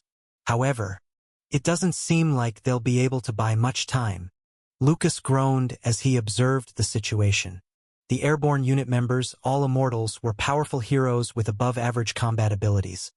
But their mission was too difficult from the start. To break through the endless rising monsters, flee southward while luring the enemy commander. It was successful for now, and they had secured an escape route by clearing the southern monsters with air missile support from Blue Pearl, but the encircling monsters were infinite, and if they entered the range of the sleepless lake princess, they would die in one hit. Still, they've already succeeded in delaying as much as we aimed for. The airborne unit had gloriously accomplished their mission. We must not waste the time they've bought for us. We'll use every delaying tactic we can. Dozens of measures had been devised to delay the end of the world even by 1 second. Lucas turned his head to the side, mentally counting the remaining options. Prepare for the next operation dash. While Blue Pearl and the guerrilla unit were holding off the sleepless lake princess with various delaying tactics, the main fortress of Crossroad was struggling to push back the intensified main body of monsters. Artillery fire was completely nullified in the center of the battlefield where the sleepless lake princess had appeared, and monsters that had infiltrated through this gap were now crowding right up to the castle walls. The endless mines and traps that had been laid, as well as the medium-range ballistas for interception, were doing their job, but it was undeniable that the front line had been pulled in significantly. To drive away these monsters, the artifact team and dwarf engineers were working together to prepare a defensive field artifact. Good. Just a little higher angle. That's it. Evangeline, who was commanding this, suddenly sensed something unusual and opened her green eyes wide. Ha! Evangeline looked down at her hand. She clenched her fist, then opened it.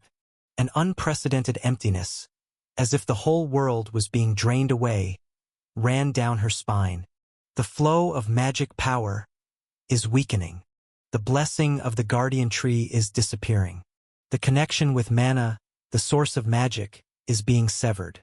Realizing what this situation meant, Evangeline exclaimed happily. It looks like the first phase of Senior's plan has succeeded. Sniff! Kelly Bay, who was adjusting the angle of the field artifact, sniffled and grumbled. It's already tough dealing with monsters, and now they're taking away our magic power too. That Ash, he's just recklessly reckless. But we prepared for this, didn't we? Evangeline grinned like a mischievous child. Those monsters probably didn't prepare at all, right?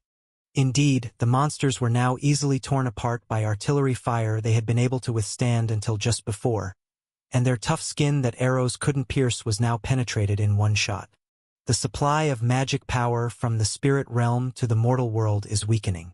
This meant that the defensive measures on the mortal side would lose power, but it also meant that the monsters would lose the power that was the source of their existence. Meanwhile, we've stockpiled plenty, because they had planned an operation to cut off the supply of magic power. Of course, they had stockpiled magic power to the limit in advance. Of course, they couldn't hold out forever, but the same was true for the monsters.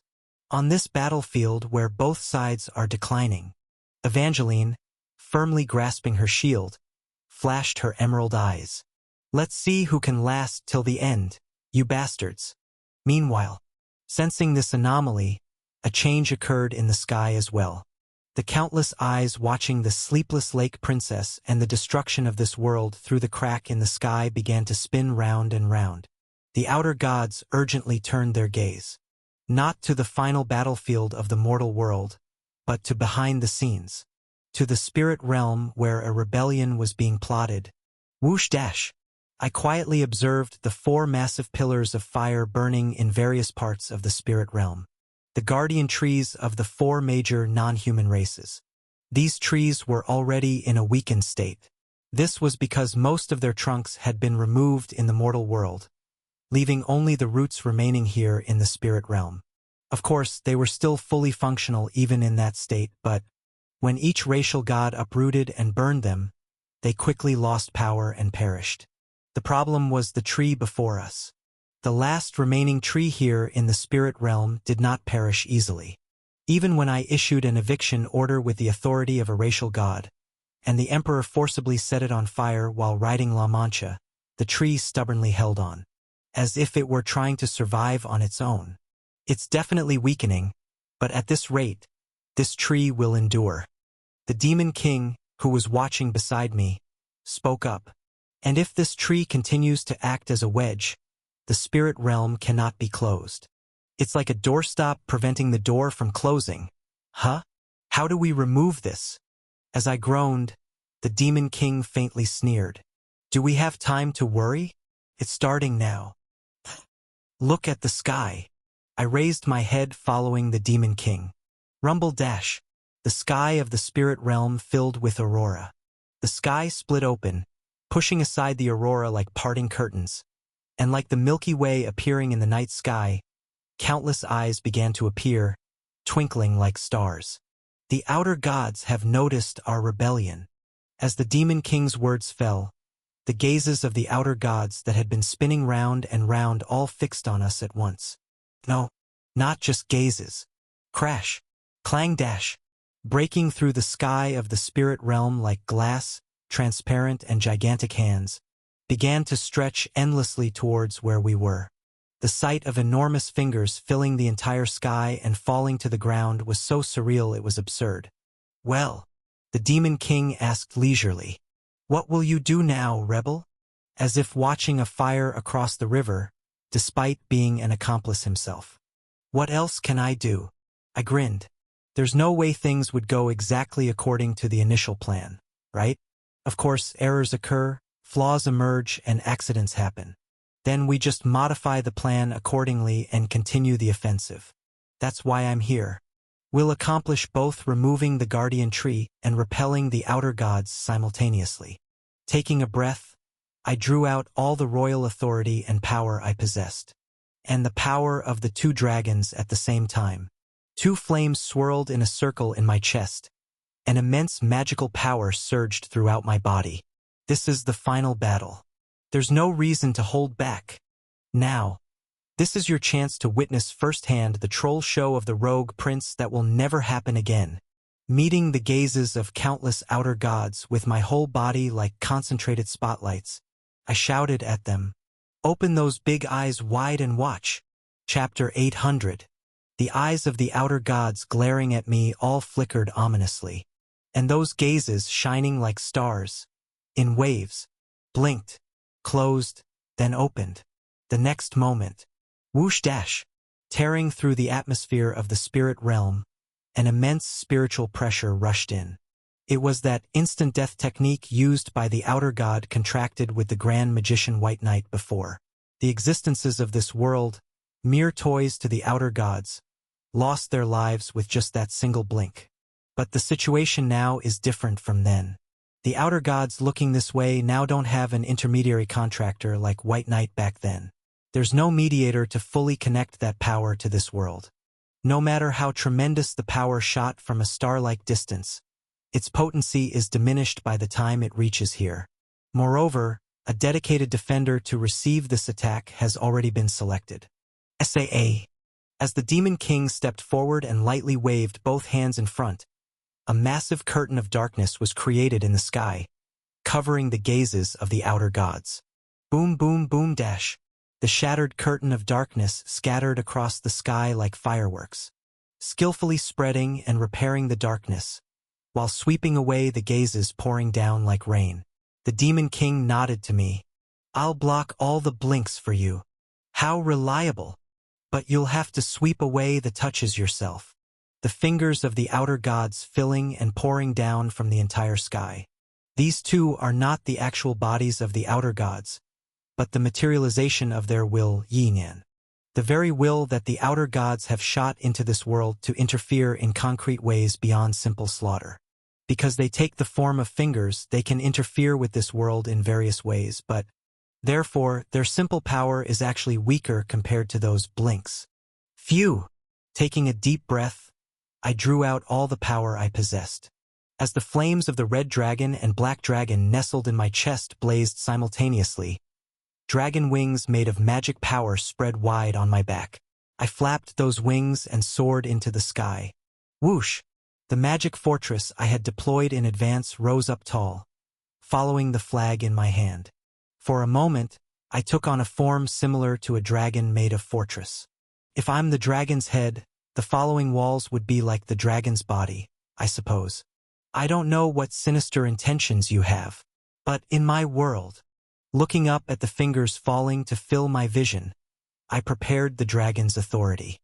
A sphere of red magic power and a sphere of black magic power floated up above my head, rotating in a circle around each other, and, don't lay your filthy hands, merged into one. Whoosh dash! From the merged magic sphere, a torrent of pure magic power, dragon breath, was fired. Red and black flames swirled, piercing through the sky and burning the heavens. The outer god's fingers swept up in the breath, all turned to ash and vanished. Then I swung the flag of light in my hand once, grandly. The magic fortress floating around me broke into small pieces and surged up, forming a long band of walls in the air. The intertwined rings of walls overlapped, deploying a dome-shaped defensive field in the air. The remaining fingers of the outer gods fell on top of it, but boom, boom, boom. They couldn't break through. My walls completely dominated the sky and were reborn as an aerial fortress. Good. We've blocked the first wave. Just as I clenched my fist in joy. Rumble dash. Far more hands and fingers than before tore through the sky and rushed towards the ground. Ugh! Drawing up magic power again, I gritted my teeth. This isn't easy, really? There's a limit to blocking the outer gods. They are infinite, but I am finite. In the end, we need to close the spirit realm while holding out.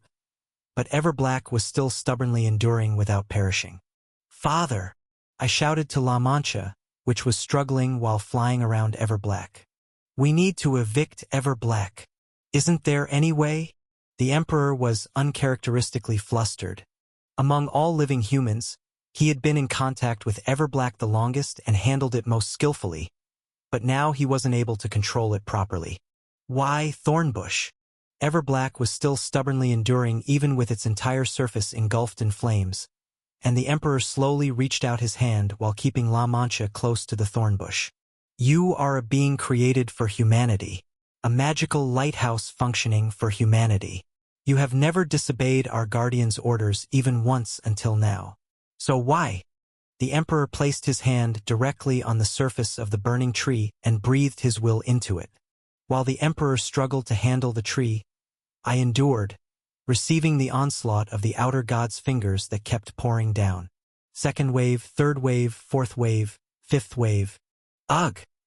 I gritted my teeth and blocked the fingertips of the outer gods, their will now pouring down almost like a downpour. Somehow, it feels like I'm playing Tetris modified to the hardest mode, and I am a master of classic games. That means I'm an expert at Tetris too. I spread ancient magic, shot feathers from my wings, chanted verbal commands, and loaded breath. I kept swinging the flag, emitting dazzling light grandly, controlling the aerial fortress without rest. I utilized all the means I had at the right place and time, making brilliant moves every moment to nullify the outer god's offensive. And perhaps my efforts to buy time weren't in vain. I saw the Emperor, who had been communicating with the tree with his hand on the burning Everblack, suddenly open his eyes. I asked urgently, Father, did you figure something out? Ah, yes. The Emperor smiled with an inscrutable meaning. So that's what it was.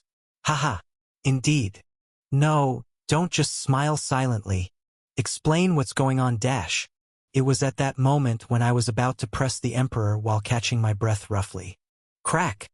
A finger that had crushed through the aerial fortress like an ambush fell down, right above La Mancha. It felt like all the blood in my body had dried up. I shouted urgently and extended my flag. Father! Immediately new walls intertwined to repair the collapsed fortress, but I couldn't block the finger that had already invaded. I shouted desperately, "Dodge dash!" But it was too late. The Glory Knights immediately swung their swords to unleash slashes, and La Mancha also urgently spewed flames from its thrusters to try an evasive maneuver. But the giant finger of the outer god, even as it was breaking apart, did not yield and thrust its fingertip towards La Mancha. The Emperor's face was peaceful even with death imminent above his head. The Emperor opened his mouth slightly, looking at me, as if trying to convey something one last time. But he couldn't utter the words. Crash! Because suddenly, a huge flying object appeared, tearing through the sky, and inserted itself between the outer god's finger and La Mancha to protect it. The surprised Emperor and Glory Knights looked up at that flying object. I let out a sigh of relief while clutching my chest. Phew, that was really close. The flying object that protected La Mancha had a familiar form that I recognized. A massive ark made of black thorn bushes. I screamed at the identification name, Final Ark. Why are you so late? I've been waving this flag so hard for you to come quickly. The next moment, the thorn bushes forming the outer wall of the final ark opened, revealing the space inside. And two people walked out side by side from inside the ark. How vast this spirit realm actually is. How twisted time and space are. How hard it is to endure while drifting in the swirling flow of spirits. The man with a monocle.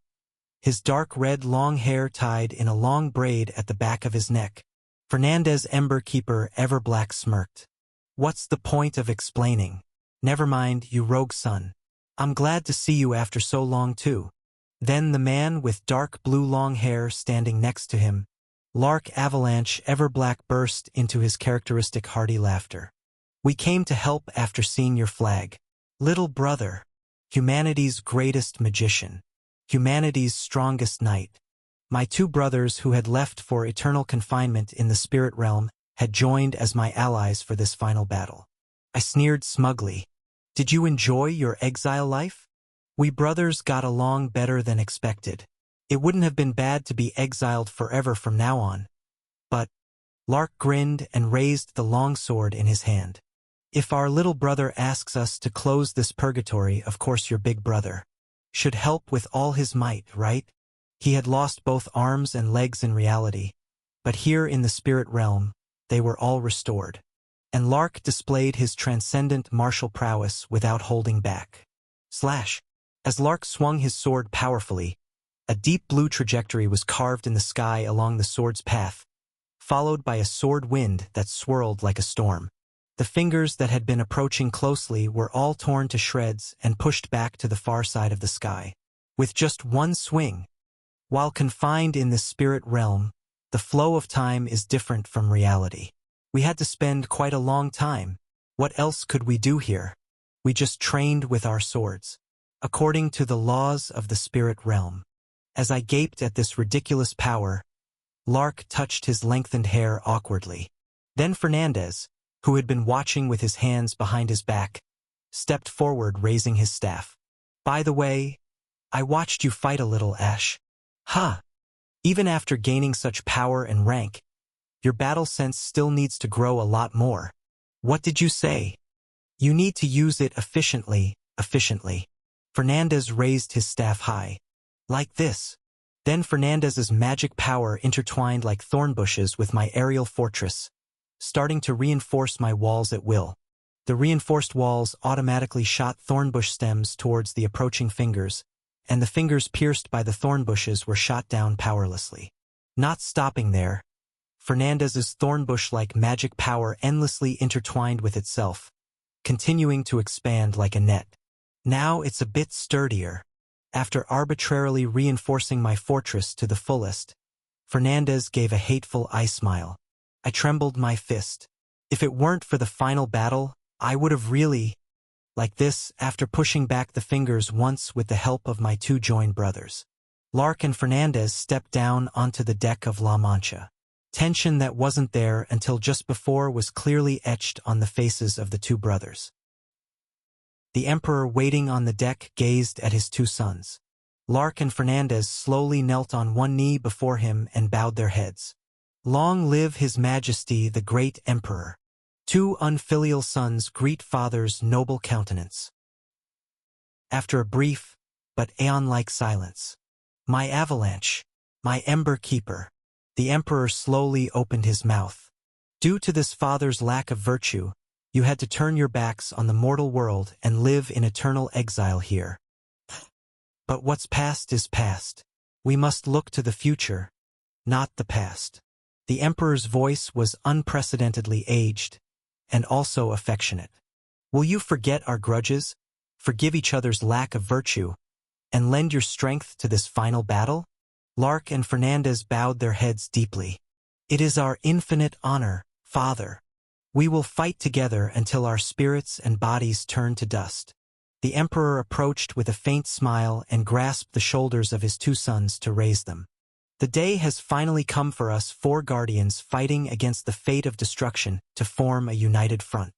The racial god front, the dragon blood front, the shadow front, the monster front, the four fronts that once took charge of each direction of the empire, and once faced external enemies only to protect the empire.